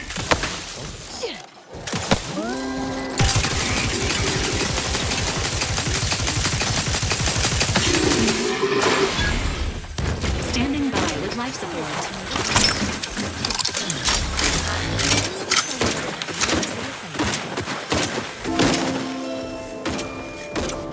A statement with dual meaning. People who hate numbers do not count as much as the rest. And now a song from a composer predicted to have 3 well-loved...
Traveling at the velocity of light through the vacuum of space on our primary band, this is Grand Plan Wireless, the informed, sourced, peer-reviewed sound of scientism. An unfortunate event has transpired. A massive explosion at Alexandra Monastery in Matriarch's Mercy has sent rocky debris raining down upon inhabited areas below. Yet, on a favorable note, this event has positively validated Seer Wiley's exclusion zone predictions. The aforesaid debris landed in the forewarned areas with an 89.3% accuracy. Regrettably, due to lackadaisical inaction on the part of the assigned administrant, some members of the displaced were housed.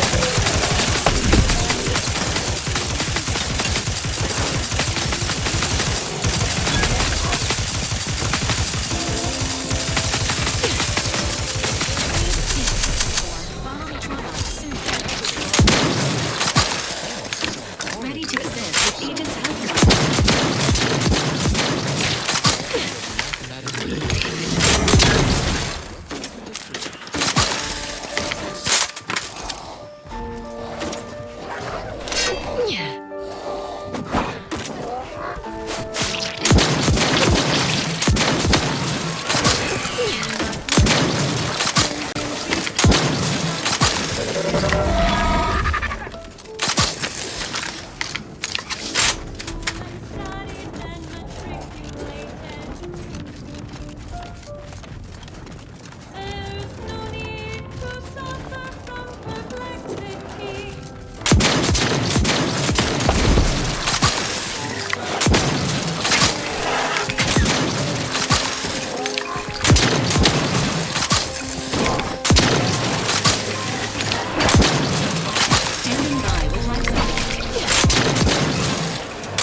Broadcasting cognitive resonance across Arcadia, this is Grand Plan Wireless.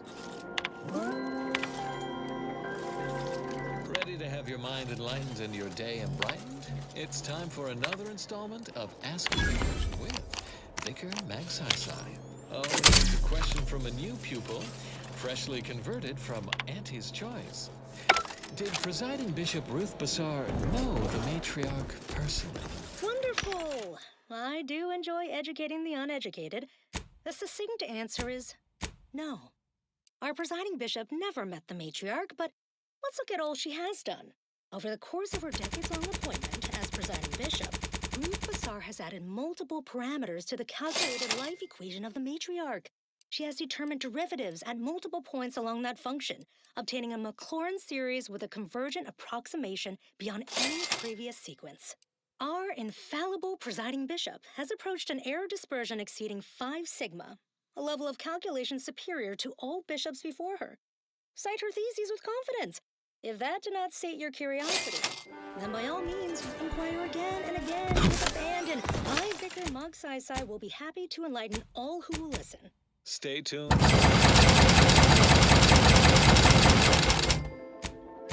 Consistency in your work is wonderful. Consistency in playlists is not. Now for a new song.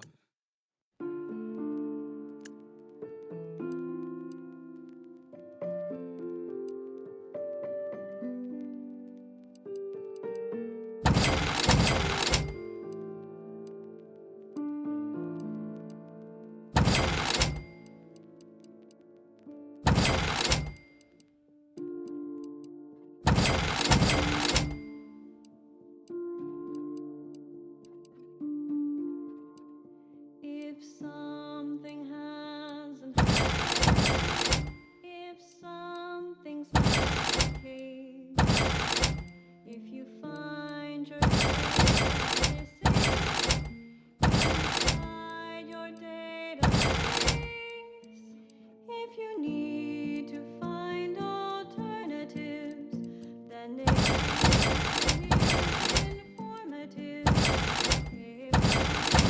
If untrue, then it's subject to review.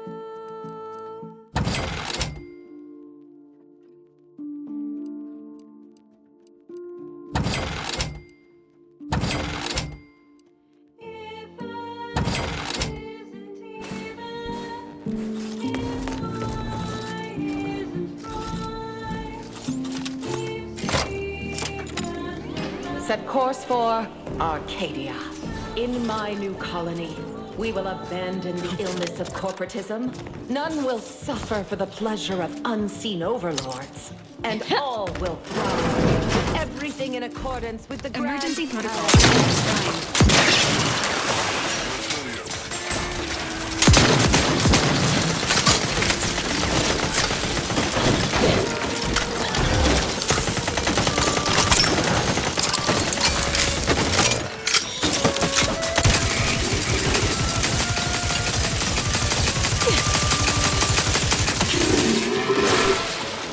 Each a vital card.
Questions are an addiction.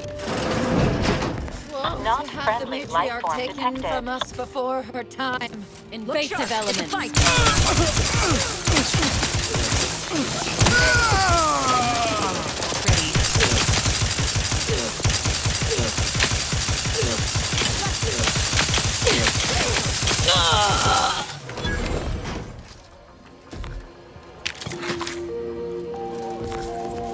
You have tuned your receiver to Grand Plan Wireless. We verify before we amplify. Healthy food can be grown in soil, but even healthier food can be grown in a laboratory. 100% Fabwich. Our Fabwich packaging is as airtight as any proof by the charismatic mathematician. From the early sound.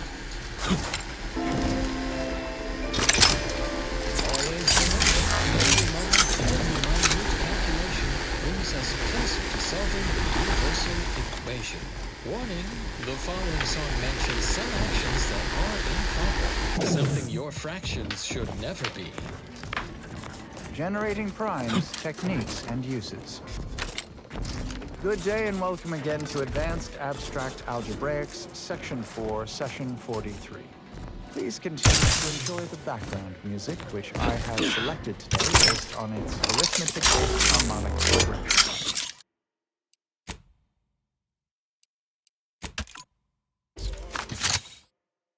My name is Edmund Vandersmythe, and I am the Senior Tenured Laureate of the Tertiary Adjunct School of Numismatics for the Order of the Ascendant. Today's lecture will focus on the generation of prime numbers, techniques, and uses thereof. I know. Prime numbers? Why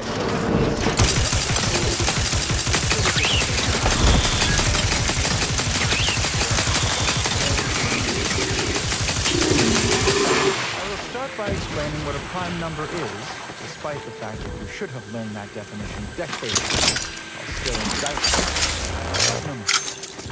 I have been called many things, and repetitious is one of them. I have also been called redundant several times. I was called reiterative, if you can believe that. So, prime numbers. What are they? The simplest definition is this. Given the set of natural numbers greater than 1, let's call that set n2. Then a prime is a set n2 that is not itself a product of two other numbers in the set n2. A simple definition. Elegant, uplifting, almost ascendant, you could say, but not redundant. Side note, I am frequently asked, why isn't 1 a prime number since nothing can divide it other than itself? And the answer is simple, you silly lay person. Because with such an inclusion to the definition of a prime number, then nothing else would be a prime number. And then what are prime numbers? Wait, you ask, what good are prime numbers? Why would we want to find and use prime numbers?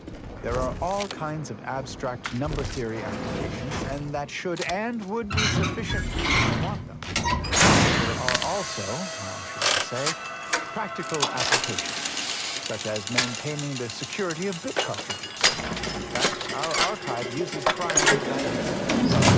This presentation will continue until audience recognition is received. Efficient system of data bricks, as well as using prime numbers in the process of checking. Gloria Arcadia!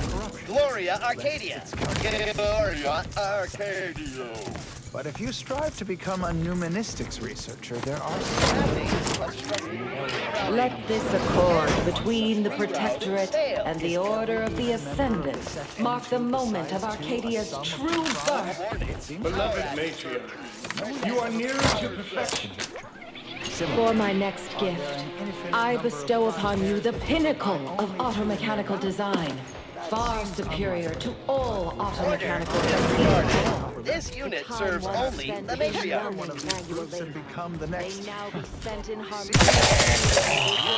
Tertiary adjunct school of linguistics for the Order of the Ascendant. May art and science flourish in many hours, Go. which I have Good returned dispositions to you you. all.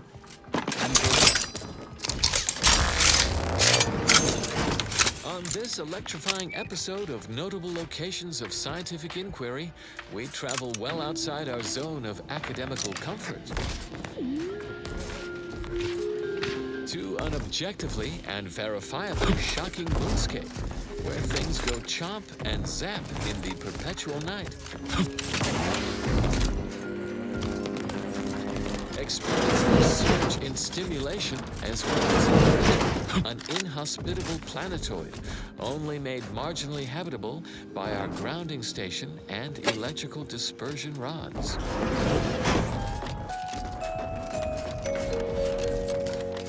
The Elysium Moon Praetor is as fascinating to the mind as it is mortiferous to the body. Entirely locked in Elysium's shadow, Praetor suffers a distinct deficit of direct daylight. This unique astronomical arrangement bombards Praetor's surface with low-level N-rays, resulting in a shocking level of atmospheric electricity.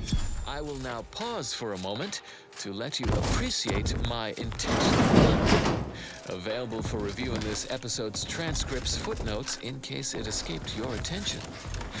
Moving on. Only heavily adapted predatory fauna eke out a brutal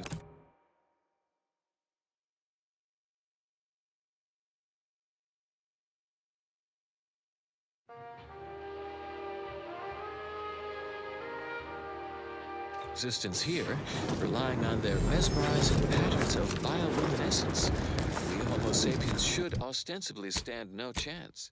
If not for order astuteness in the field of fulminology, our grounding station and charge dispersal network mitigate the danger posed by Praetor's persistent electrical storms. In lay people's parlance, a network of lightning rods tie into the central grounding station via a combined 307.47 miles of subterranean high-tension wiring, thus providing a conduit for excessive electrical activity in the atmosphere to reach the grounding station, where it's safely dispersed, typically.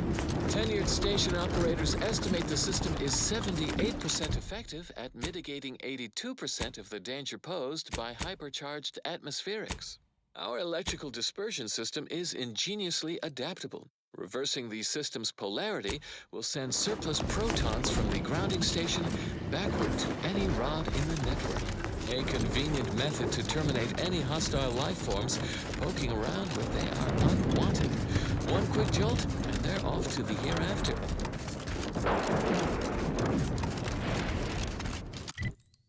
Simply an intriguing possibility to consider as you mull the many fascinating facts behind the Praetor grounding station.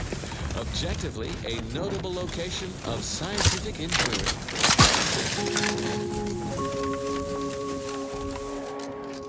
Addendum: peer review of this episode post-reporting revealed the subterranean grounding network is in fact 307.51 miles of wire instead of 307.47 miles, as originally reported. We apologize profusely for this careless failure of basic fact-checking. The responsible researchers have been formally censured.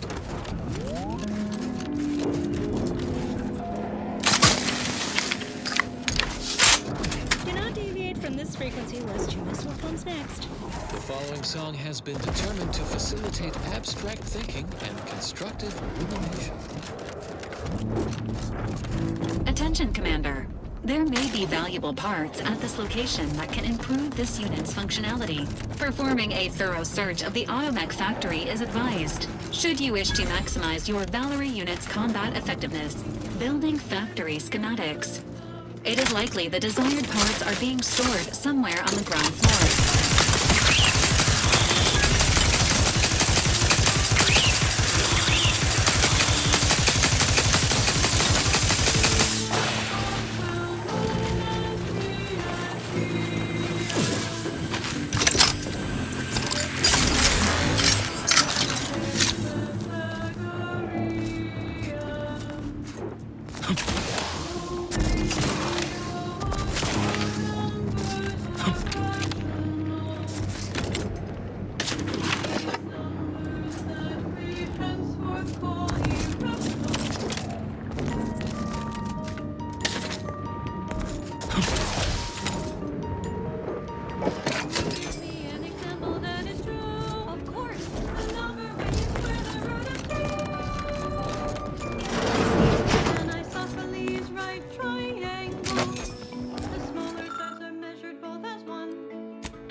Enjoyed that melody, while contemporaneously wishing you did not find its tempo, chord progression, and/or meter overly distracting. Avid followers of our active playlists are already aware of which song follows. Interested in receiving our weekly selection of mathematical clues? Visit your local predictory.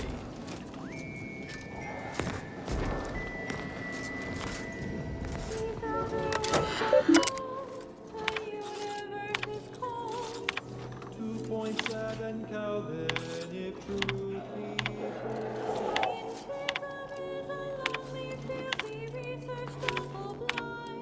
the very fact we found each other boggles the undisciplined mind. I can count on you, you can count on me. Geometric harmony, when our theories are challenged. You can count on me, and I can count on you. Colleagues can be cold, but academia's always true. Why use double entendres when sextuple ones will do? You taught me scientific ways, even system of Caution subjects. That's 100 degrees Celsius.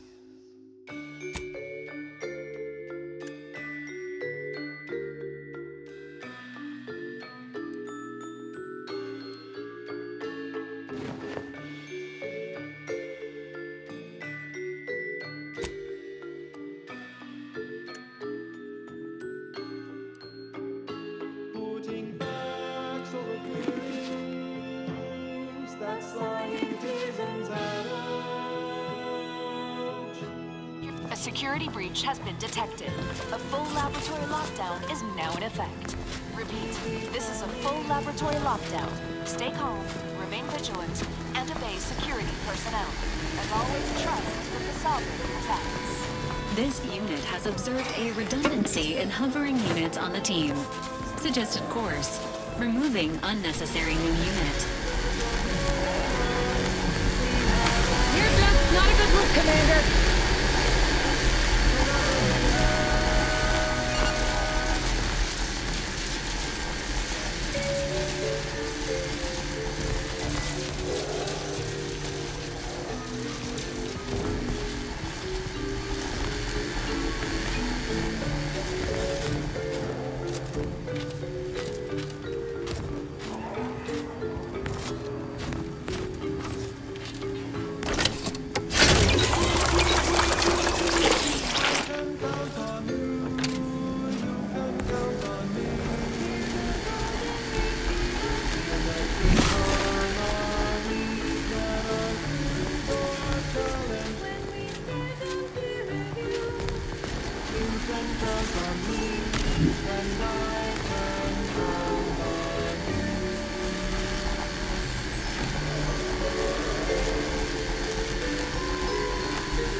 voice of reason. You cannot possibly do the right thing today without knowing what will happen tomorrow. At the order of the Ascendant, we predict tomorrow so you can have a better today. What happens next may surprise you, but not us. Next out, the scene you already know. Huh?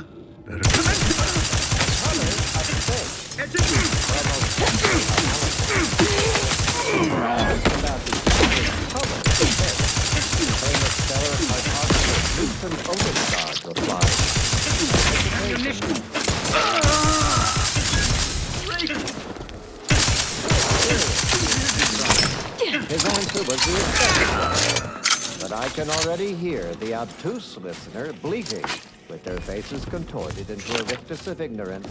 Wouldn't the average color be black or white, or simply a shade of gray? No, it would not. The answer is rooted in the science of how hot objects absorb and emit light, and the ancillary mystery of why there are no green stars. You must understand the basics of thermal eradication. Not even at absorbs most electromagnetic radiation that falls upon it. Infrared and radio emission. And the matter reflects only a small portion of that radiation. The vision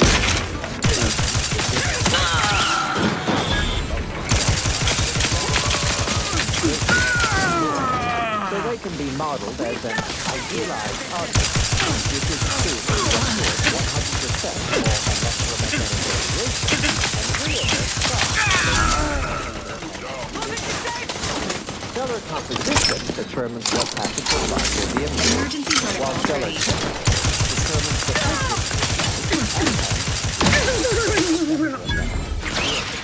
low temperature of the infrared and visible to us in that process of precipitation, which I need not describe here. As the stellar body temperature increases, light picks up invisible light through red, orange. Even rare blue stars are the hottest stars, emitting mostly blue and invisible ultraviolet light. So why are there no green stars, you wonder? Standing by with life support. The listeners easily draw this trivial conclusion for themselves. It's because any star emitting green light also emits bluish and or reddish light too, resulting in a non-green star. There is no naturally occurring stellar composition that emits solely packets of green light. In fact, such a composition... No glory traitors for our beneficent leader! Interference. And no such evidence of any kind has ever been detected. Let's get back to Newton Odescard, the famous stellar Ready to photographer. assist with agents help me. The methodology of the Odescard chromospectral survey was straightforward. He partitioned his astronomical field of view into grids, then tagged each object as black when only hidden, not change its size. The light from every galaxy, star, nebula, and quasar was gathered and fed into a central tabulator for computation. The subsequent spectral analysis produced a final answer to within 0.5% of the predicted value. And that result was beige. In the cylindrical coordinate model of color space, the hue is 42 degrees, while the saturation is a mere 9%, and the value is a full 100%. In more novice terms, while the color tends towards white, the addition of a variety of reds and some blues results in a more beige tone. And there you have it. So go forth, neophytes, and as you study your lessons, stare at the nondescript walls of your library, classroom, or dormitory facility, and exult in the knowledge that beige is also the color of the universe.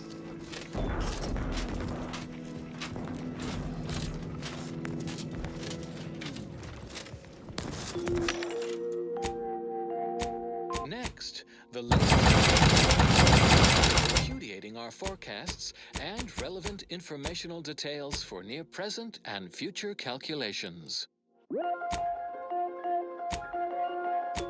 For those of you away in the field or heads down in research during our last shared learning symposium, we offer the following rescreening of Vicar Magsaysay's presentation.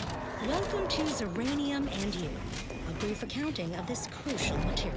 Though minute amounts were first discovered in the Beta Draconis system, Zeranium wasn't found in significant quantities until the terraforming of Cloister and Eden, since it's a power source for all recognized inhabitants of the system. But it's not without its dangers, and a lower risk, efficient utilization took time. Zeranium in its liquid state is volatile and explosive. In its gaseous form, it is toxiferous to organic material. But in its crystal state, it's practically putty in our hands. Nothing safe, of course. I wouldn't sprinkle Zeranium crystals on your nutrient bars, but they won't kill you on immediate contact. Certainly more harvestable in our Zeranium manufactory. Imagine years of jeopardous methodological experiments with extraction, refinement, and processing, from the harvesting of liquid Zeranium to grinding up crystals for higher yields. Now, Zeranium powers everything from laboratories and outposts to craft comparatively safely and at a greater input to output ratio than any other known form of fuel. So ends this missive. And now, and/or music determined to facilitate cognition. And now, more music to perform advanced calculations by.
Electrical dampeners failing.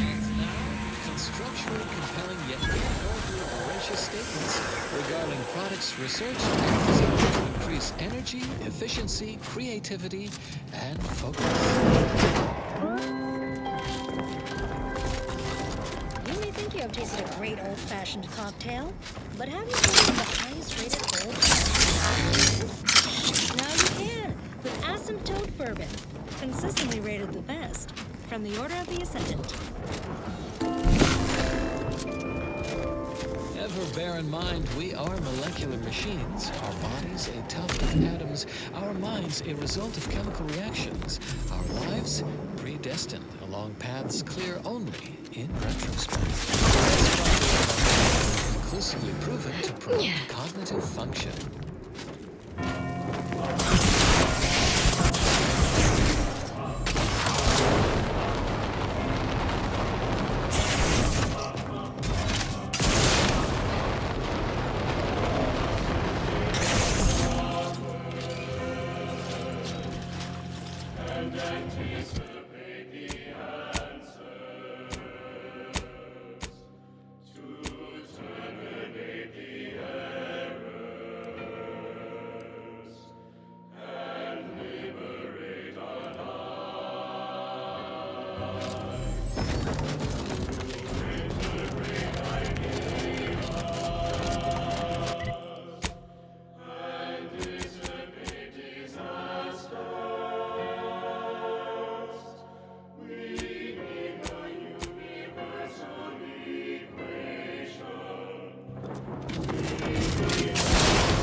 Unfriendly company. Invasive element!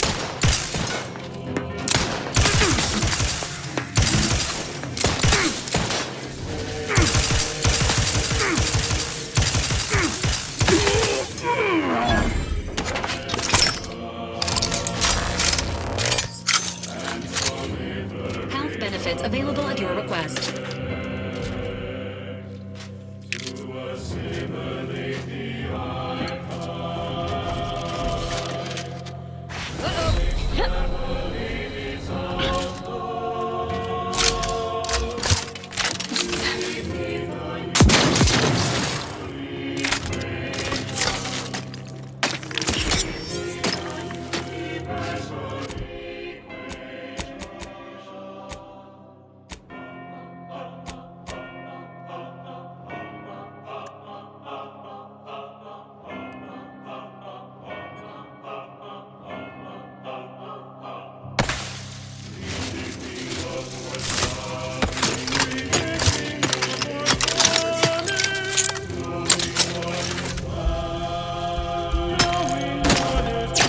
Standing by with life support.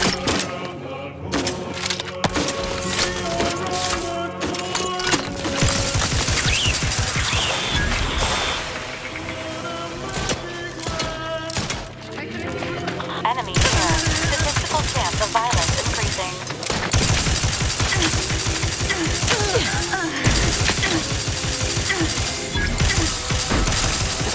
Look up,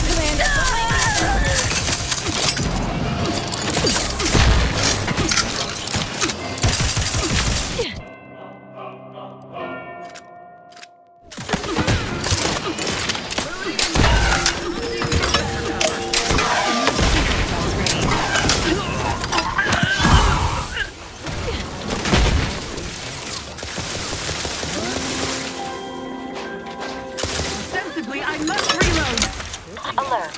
Hostile.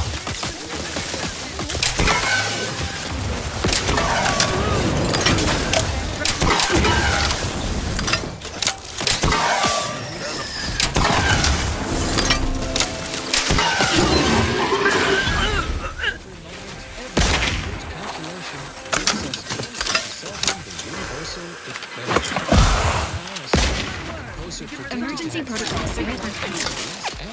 You have my attention. Protect Arcadia!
to assist with agents' health needs.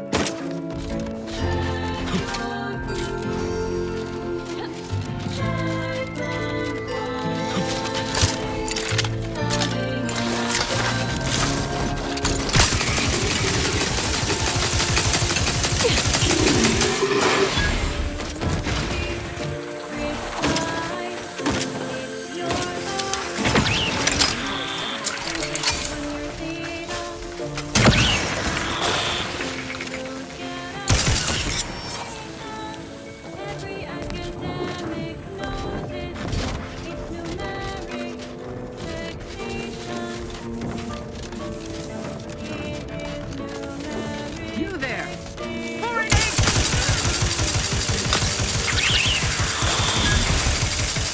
Sharp enough. Hostiles nearby. Standing by with life support.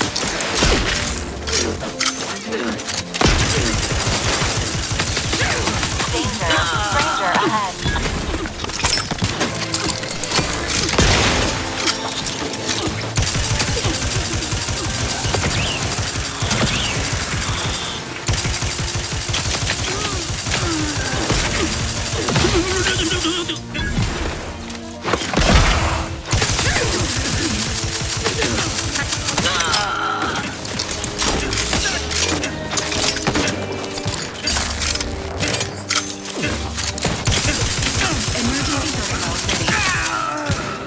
We shall stay their ambitions. Look sharp in the fight!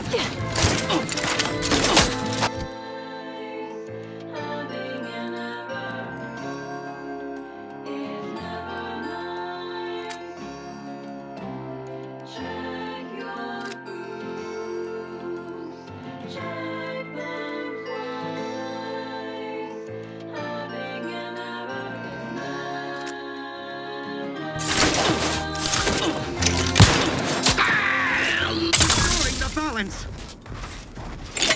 That went out to all our friends in the Office of Hindrance Deterrence and Obviation. Keep on. Those pivotal impediments won't preclude themselves. Consistency in your work is wonderful. Consistency in playlists is...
Zero life forms detected in hangar.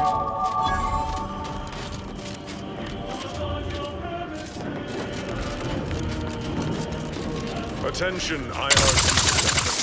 Please head inside for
transpiring events, philosophical profundities, informed insight into the future, also music. Tired of vacuously untrue statements with their unsatisfying antecedents? At the Order of the Ascendant, our predictions are both sufficient and necessary for your positive outcomes. Come by our predictory today, where we will share with you our deductions and their contra-positive implications. Keep put, much is left to come.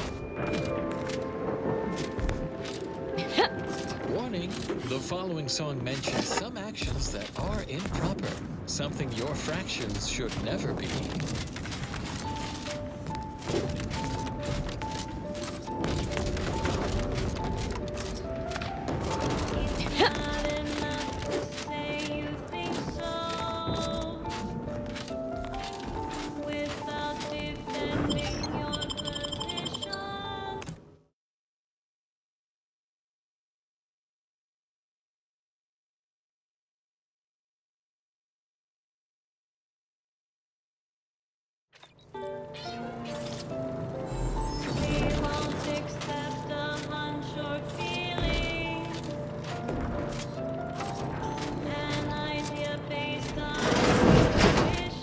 Due to an anomalous event, the interstitial hall in Exhibition Tower is off limits for the foreseeable future to any and all non-essential personnel. All requests to view the prototype rift anomaly modulator are hereby suspended for the time being. Please direct all further queries and STEM petitions to the lead researcher's office.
Subjects, listen well.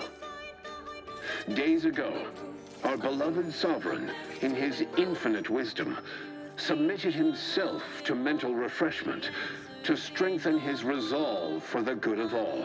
At his command, I, Emery Thoreau, now accept the responsibility of shepherding you through these dark times until our sovereign's blessed return. I shall not take this duty lightly, for I address you today not as the consul, nor even as your new leader, which I am, but as a simple man who wants nothing more than to defend his home and his neighbors. But I cannot do it alone. Trust the plan. I smell regicide. It is a time to celebrate the bravery of our once. This is Grand Plan Wireless, broadcasting soothing tunes for your audio canal, enriching your cerebral cortex around the chronometer until we achieve ascension. A general reminder for the especially studious: monitor your step when traversing between academical appointments. Do not read and walk.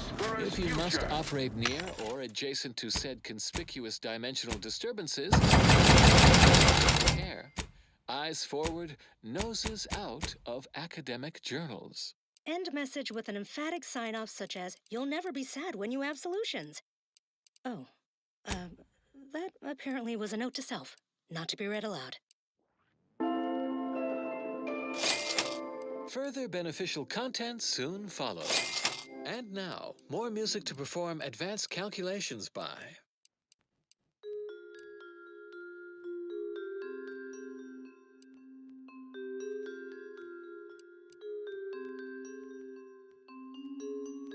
Patriarch promised.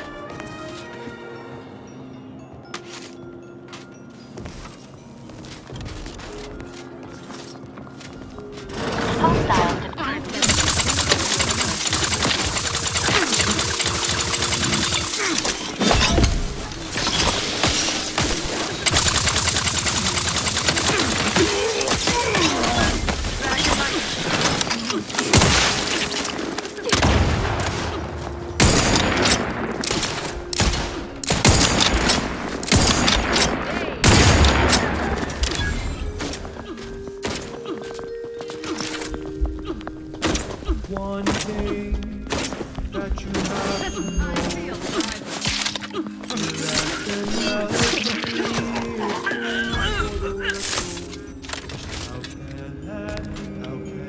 Fulfill my duty to the sovereign as a loyal protectorate subject by operating at peak.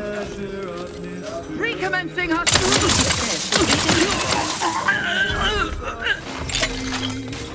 Logic says symmetry. How can that be? How can that be?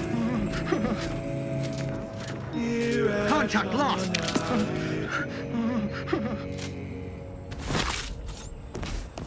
One thing that you Commencing a tactical! part of our program.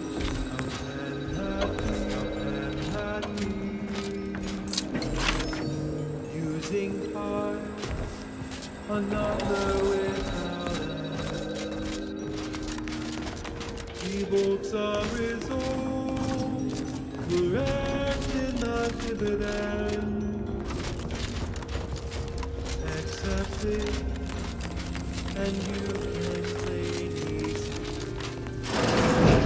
positive externality. There must be something here. Positive externality. I know how this looks, but I can assure you I have leave to look into... Oh, you're not security. Then you must be responsible for all the commotion I heard just now.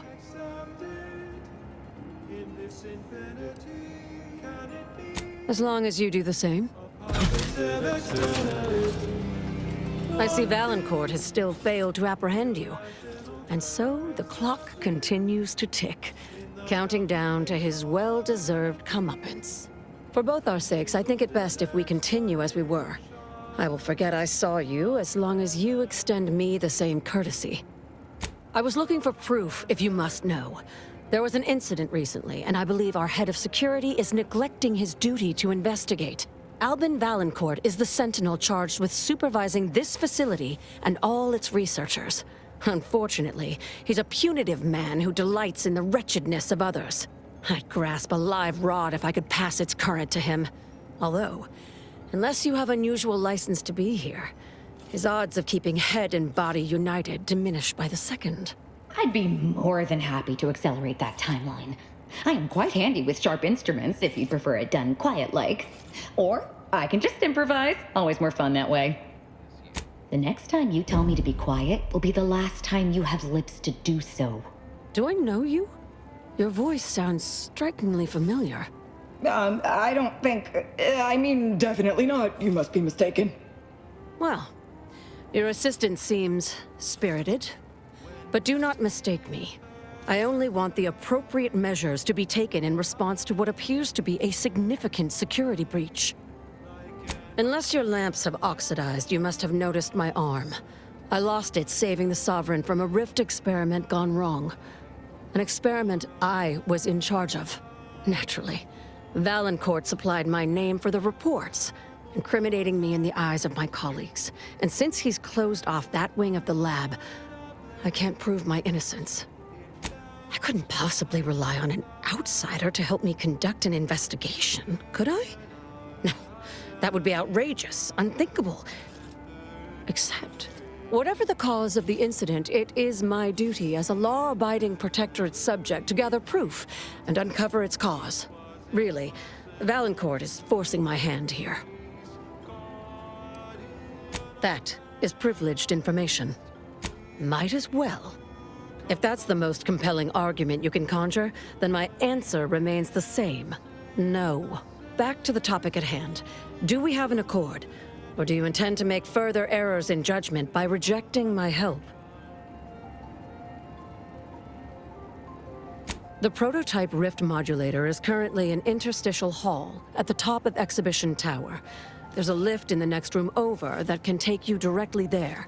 Once you have the prototype, make your way to Valancourt's quarters. He should have a spare key card that will grant us access to the restricted wing. I'll monitor your progress from here. Be cautious. The guards of this facility will attack anyone unfamiliar to them. But once you have the key card and rift device, reconvene here, and we'll go together to the wing.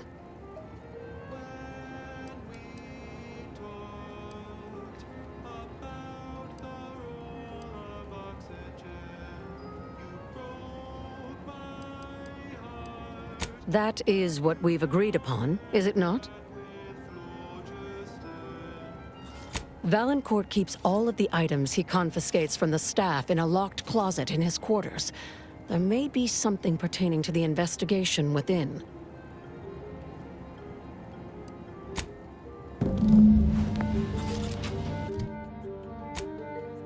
In our dynamic process, the temperature increased.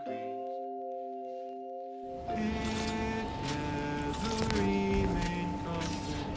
It was impossible to decrease. Caught in a catalyst, leading to combustion.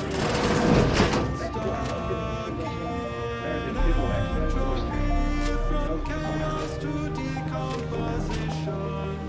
Unfriendly in combat range.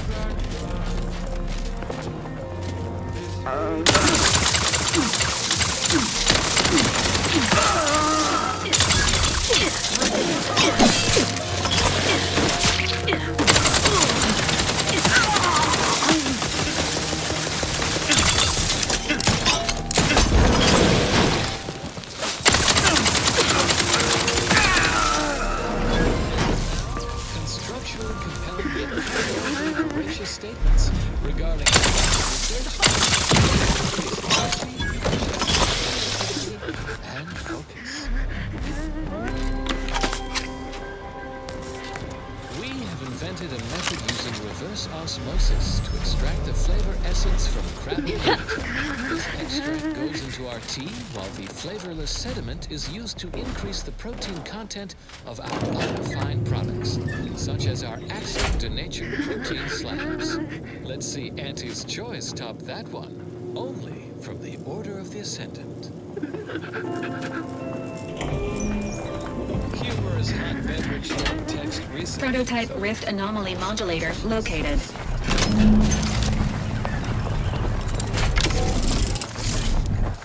Proven to promote cognitive function.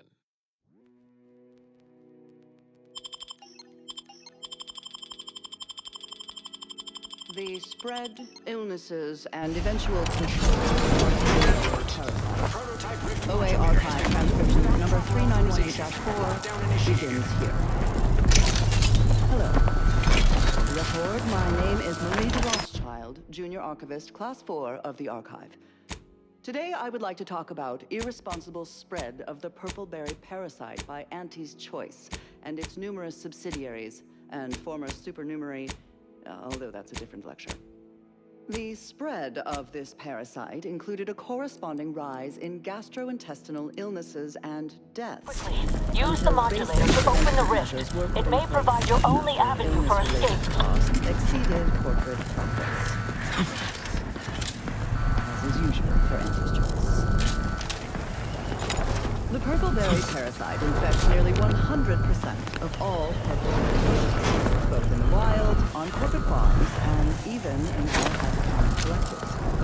Originally discovered on a single colony world, the purple-berry plant was subsequently spread throughout the colonies due to Anti's Choice's poorly regulated interstellar shipping.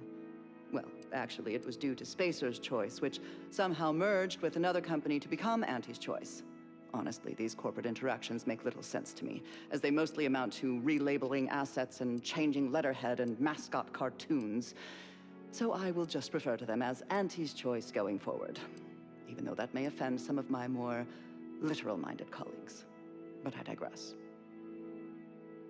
The purple berry was at first thought to be poisonous, as the early colonists eating its berries died from the most potent of discharges this documentarian has ever witnessed, in a rare Anti's Choice lab recording in our archive, which we acquired from a corporate defector to the Protectorate before our stellar system was sealed and the Order ceased daily interactions with our Protectorate archive. But again,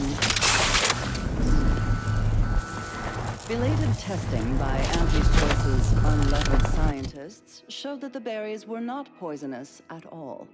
Instead, they were infected with a microscopic parasite, the purple-berry parasite, or PBP, as it is usually called in Anti's Choice. More specifically, the PBP eggs are found in every berry of an infected plant, where these eggs have been subdermally injected by the second stage of the parasite.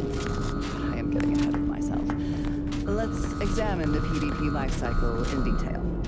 After an infected berry is eaten by a host, the microscopic eggs inside the berries are exposed to which trigger their hatching. These parasites enter their second stage as spiky, worm-like creatures with outsized, pincer-like mandibles, which then proceed to feed on the host directly, ingesting tissue and blood along the entire intestinal tract.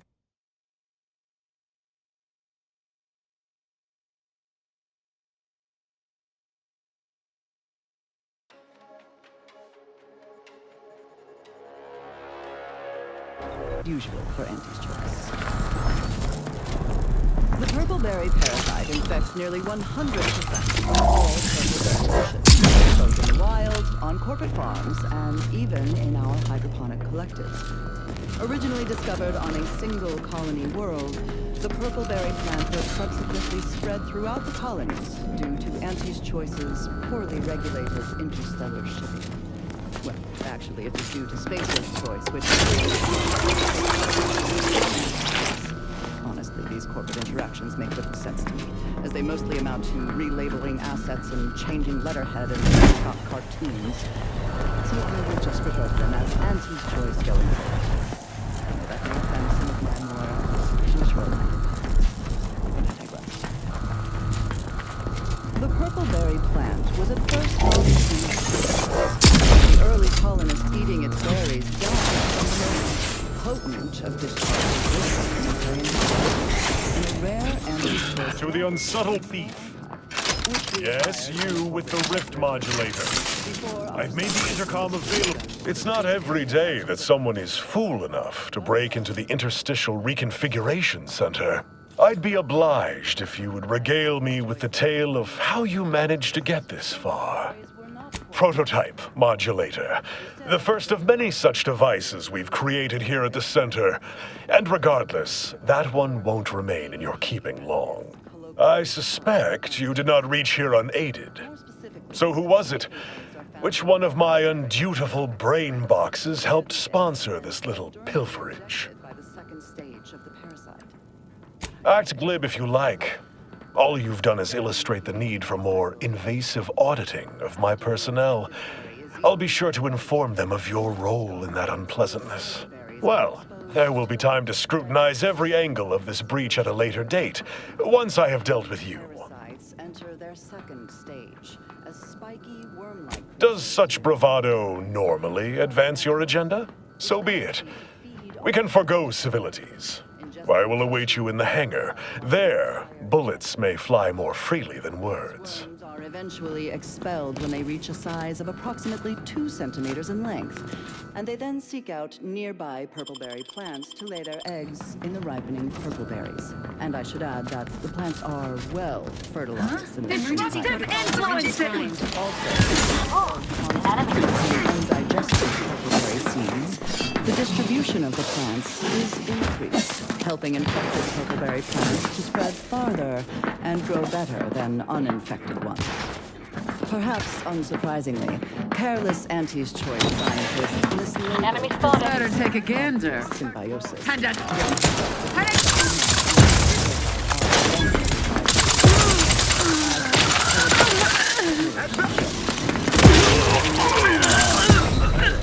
It's a wonder the Auntie's Choice scientists managed to obtain any such safeguards at all. Standing by with life support. After some additional casualties, plodding Auntie's Choice field researchers discovered that co-native planetary fauna was well adapted. Look sharp, to the it's a parasite and hardly affected by it to any large extent. But human colonists were not so fortunate. The PDP worm affected the human internal biome to such a degree that the eventual correspondingly large immune response leads to violently explosive diarrhea, resulting in the expelling of the worms, the berries, and most of the person's gastrointestinal tract. Human casualty rate was close to 100%. Even when reluctantly given medical attention by Auntie's Choice doctors, who were more concerned with upselling prescribing expensive ointments such as their antibiotics, a topical cream that offers no benefits except possibly smoothing out.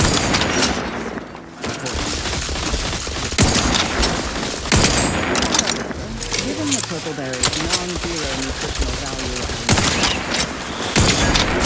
and Auntie's Choice administration officials removed the parasite from the berries. A variety of methods were tested and found effective, but they were all time-consuming and wasteful of the edible portion of the purpleberries, so these methods were deemed non-cost-effective and rejected out of hand. Eventually, the answer was found not in a lab, but in a book. Specifically, a history text on saltuna, a crossbreed of 2 different earth fish species called salmon and tuna, was found that contained a reference to anisakid nematodes, or salmon worms, with an estimated 70 to 90% of all salmon being infected by these parasites. More importantly, the text contained the solution to eradicating these parasites: freezing. The simple and obvious, yet untried, act of freezing the salmon meat killed the embedded parasites. A quick test showed the same procedure worked on PVP eggs, although without quite 100% effectiveness. The remaining parasite eggs were not removed, a method that was judged too wasteful and expensive, since they increased the protein content of the berries without affecting their texture or flavor in any discernible way. The microscopic egg remains were simply too small to be seen or felt by the unaided eyes and tongues of their consumers, so Auntie's Choice administrators were satisfied with this inept solution. Purple berries are now a common nutritional and flavoring agent throughout the colony worlds.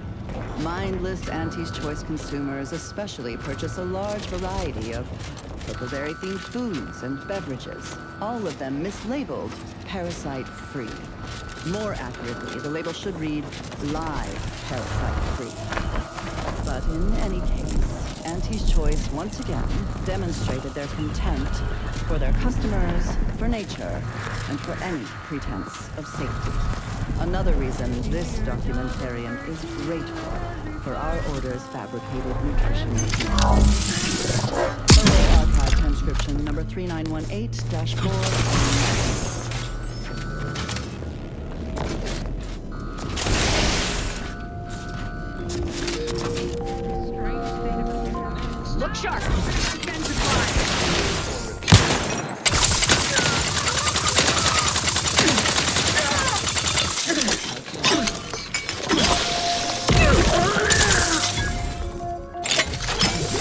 Transpired, a massive explosion at Alexandra Monastery in Matriarch's Mercy has sent rocky debris raining down upon inhabited areas below. Yet, on a favorable note, this event has positively validated Seer Wiley's exclusion zone predictions.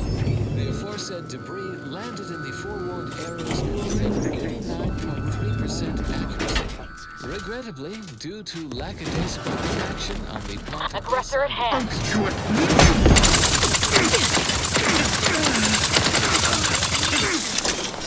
Improving.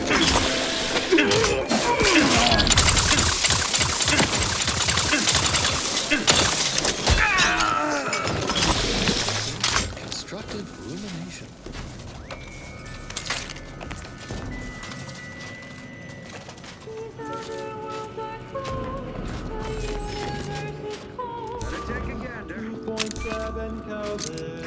Sovereign never seemed especially perturbed.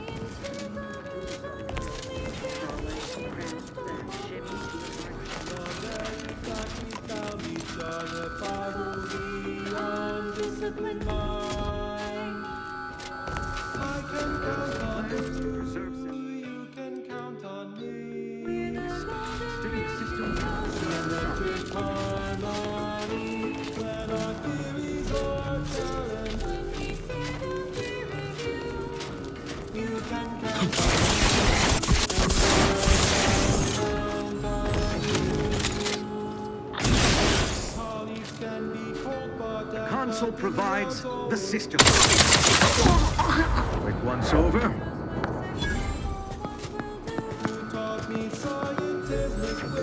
His gaze, see.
Don't be reluctant to unfold any rifts you come across using the modulator.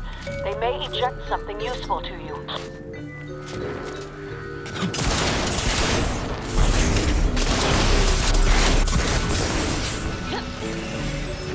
Security level 1. Suspicious. Look sharp! It's a fight!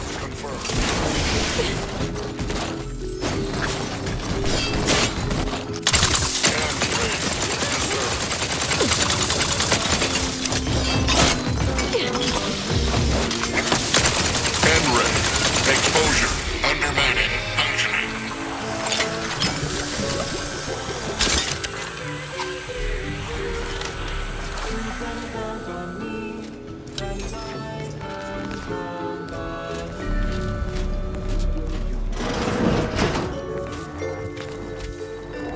The prototype Rift anomaly modulator may have use here, Commander.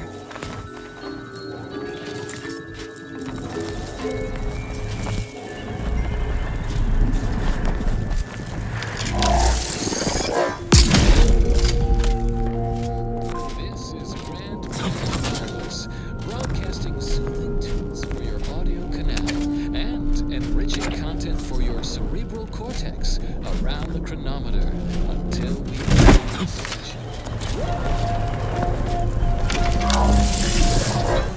Interrupt important academical activity. Please lend me your divided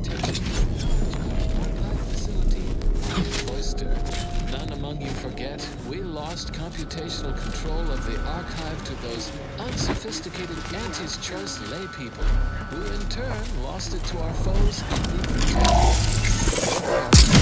We fouled the logic assemblies of our planetoidal analytic engine with their processing requests, which is why we must reacquire the archive at the earliest feasible opportunity, even if we must... Do you suppose there's been another incident? Like the one with... We can to the worthy task of saving the universe.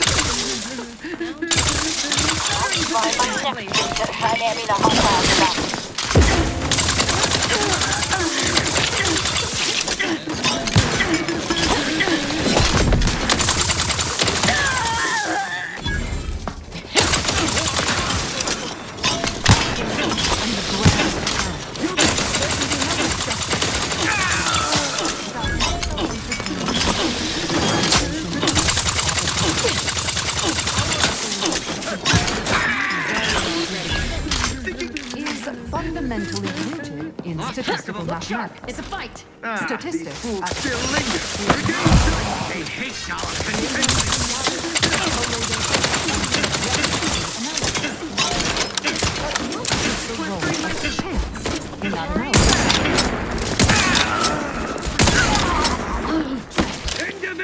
If one flips a perfectly balanced coin, it will land on head with a 1 in 2 chance, or tail with a 1 in 2 chance. Are there really 2 outcomes? Is there not one specific outcome we can determine? Standing by with life support. Yes. With complete information, there can be no chance. Only outcome. Complete information yields known outcome. Now we come to one of the most difficult concepts in the Order for initiates to grasp. If the result of the flip of a coin is known to be heads, is it necessary to flip the coin? Would it not be more efficient to simply go forward as if it had been flipped, and proceed with whatever action that flip was intended to choose? What part of that choice? The answer,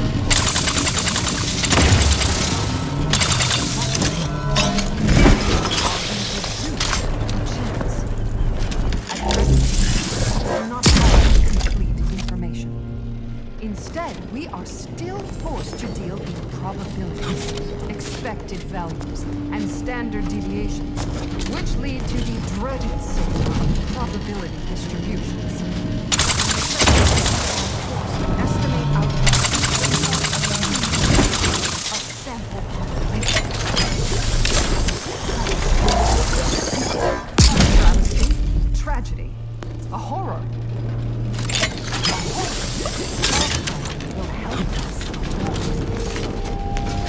Every bit of data collected, analyzed, and input by our archivists brings us closer to our goal, the solving of the universal equation.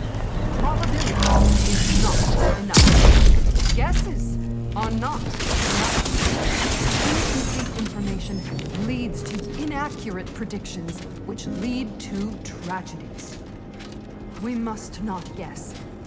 We must know. Help us know. Contribute any and all data you can collect to our proud archivists. And you too can say you contributed to the archive.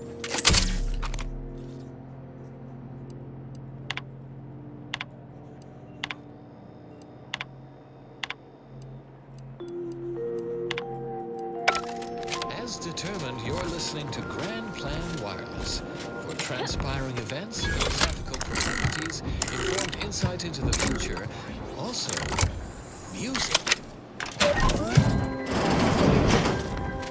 Auntie's choice just suffered an involuntary... You have been my family's wise counselor for more years than I have drawn breath, Emery. But that does not grant you the right to challenge my will. Why, I challenge nothing. I simply offer guidance where I may. I've neither the wish nor the strength to usurp your authority. I know you have designs on my whip research.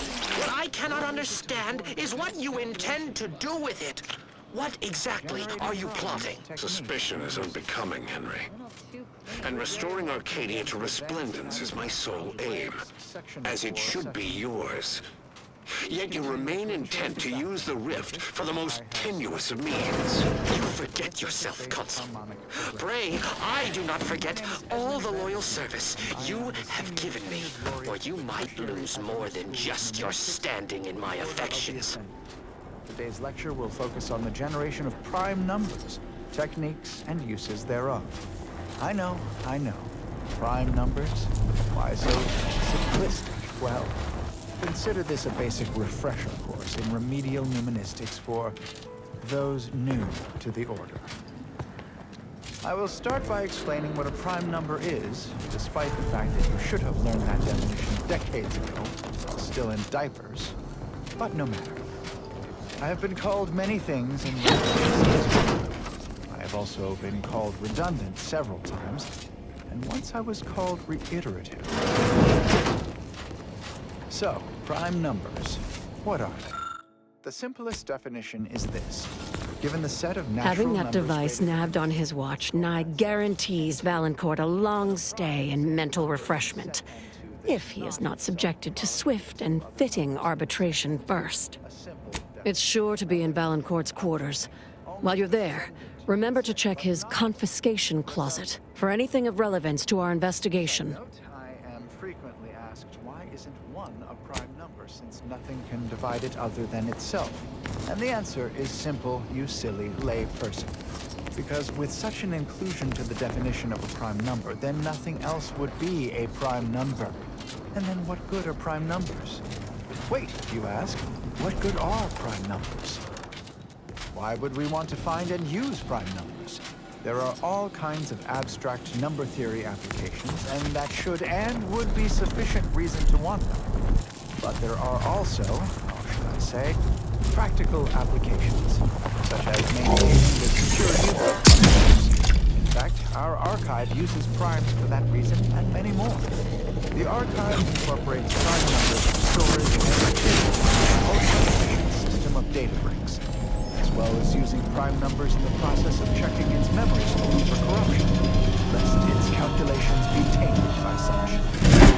But if you strive to become a mnemonistics researcher, there are several questions in the area of prime study.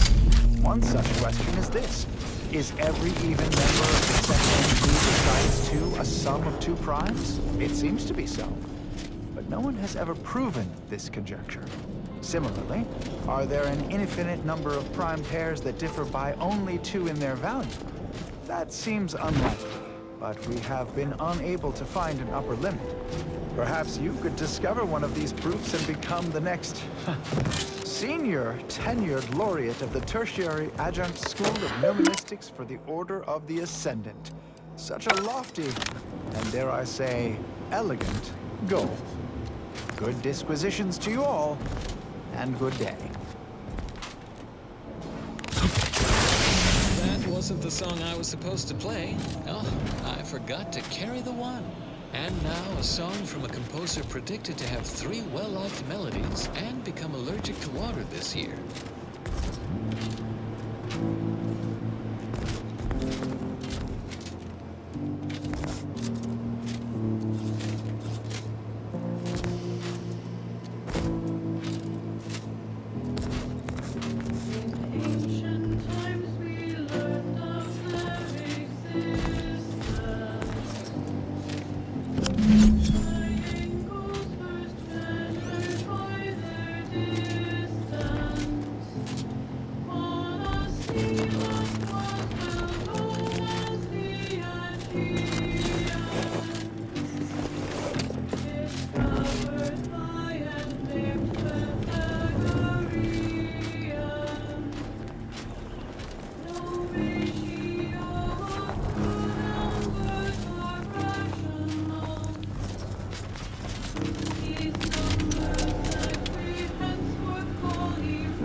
Worthy of review.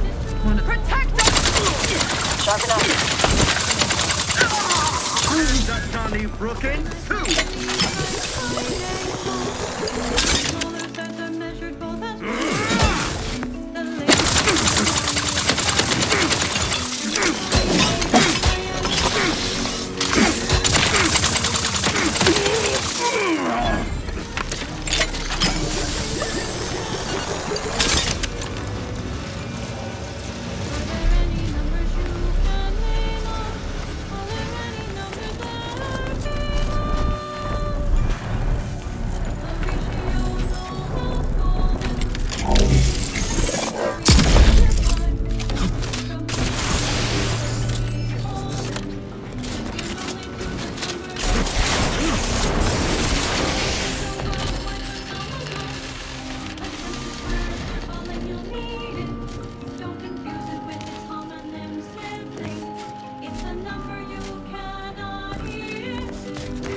You have an update, I hope. What? If that's true, we must act quickly. Anything on his terminal cannot be relied upon for long. We need proof we can hold in our hands. I'll lead us to the restricted wing now.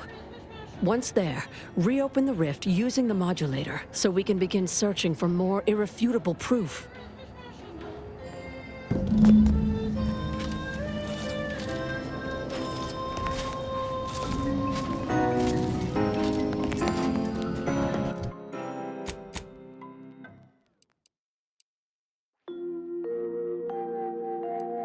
And now, constructually compelling yet categorically veracious statements regarding products researched and designed to increase energy, efficiency, creativity, and focus.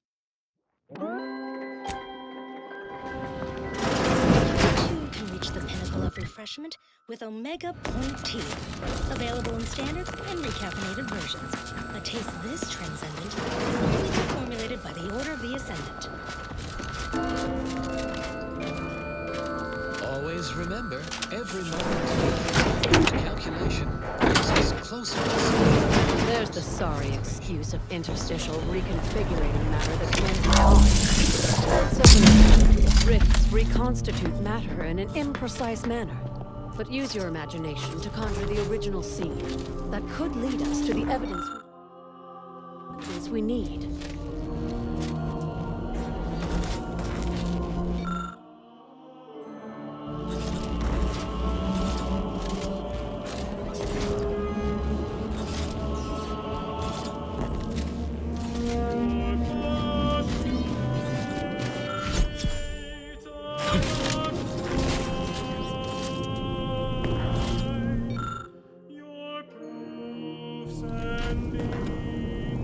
Is out of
You've discovered something.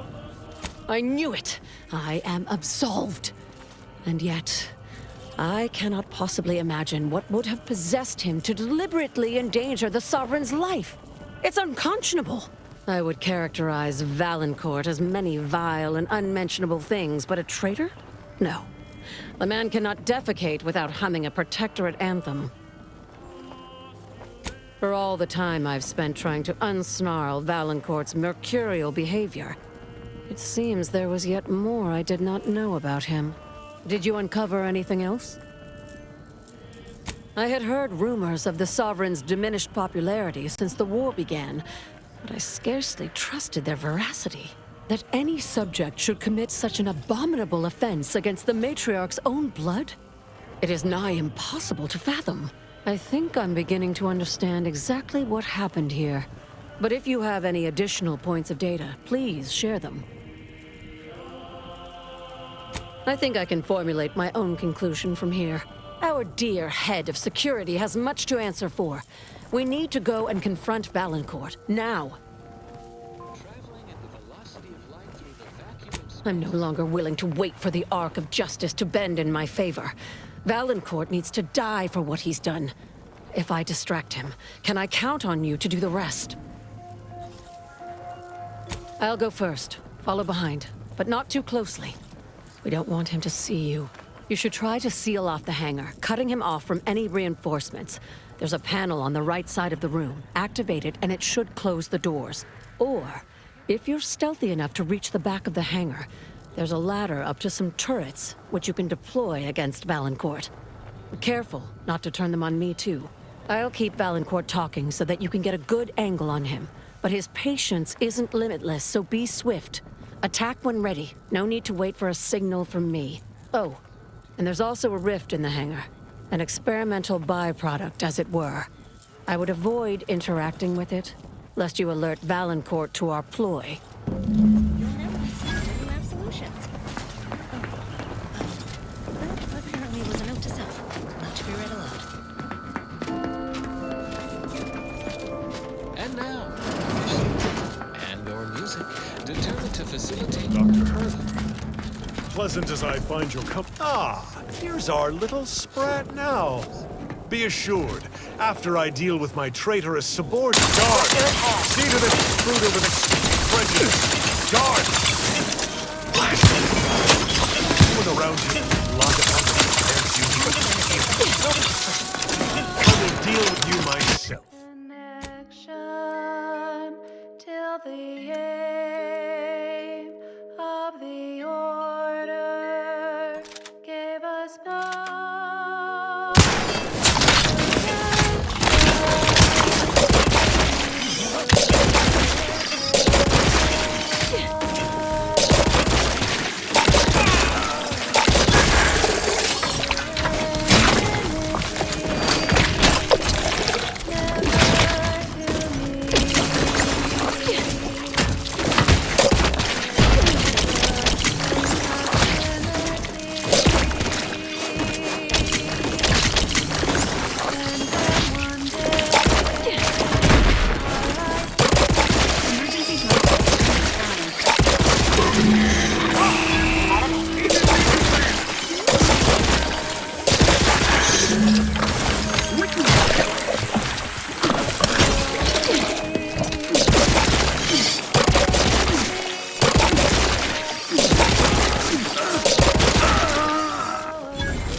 Thus always to traitors.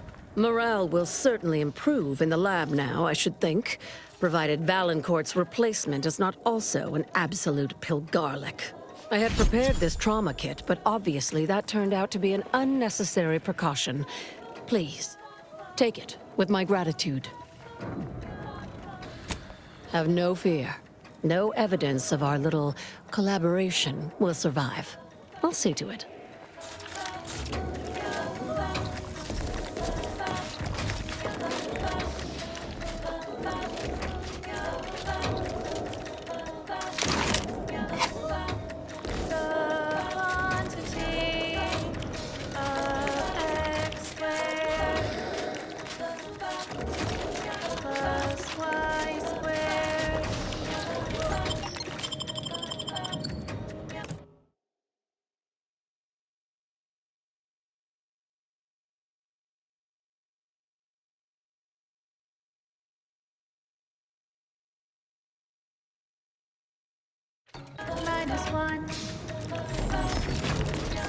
Now that you have the Rift modulator,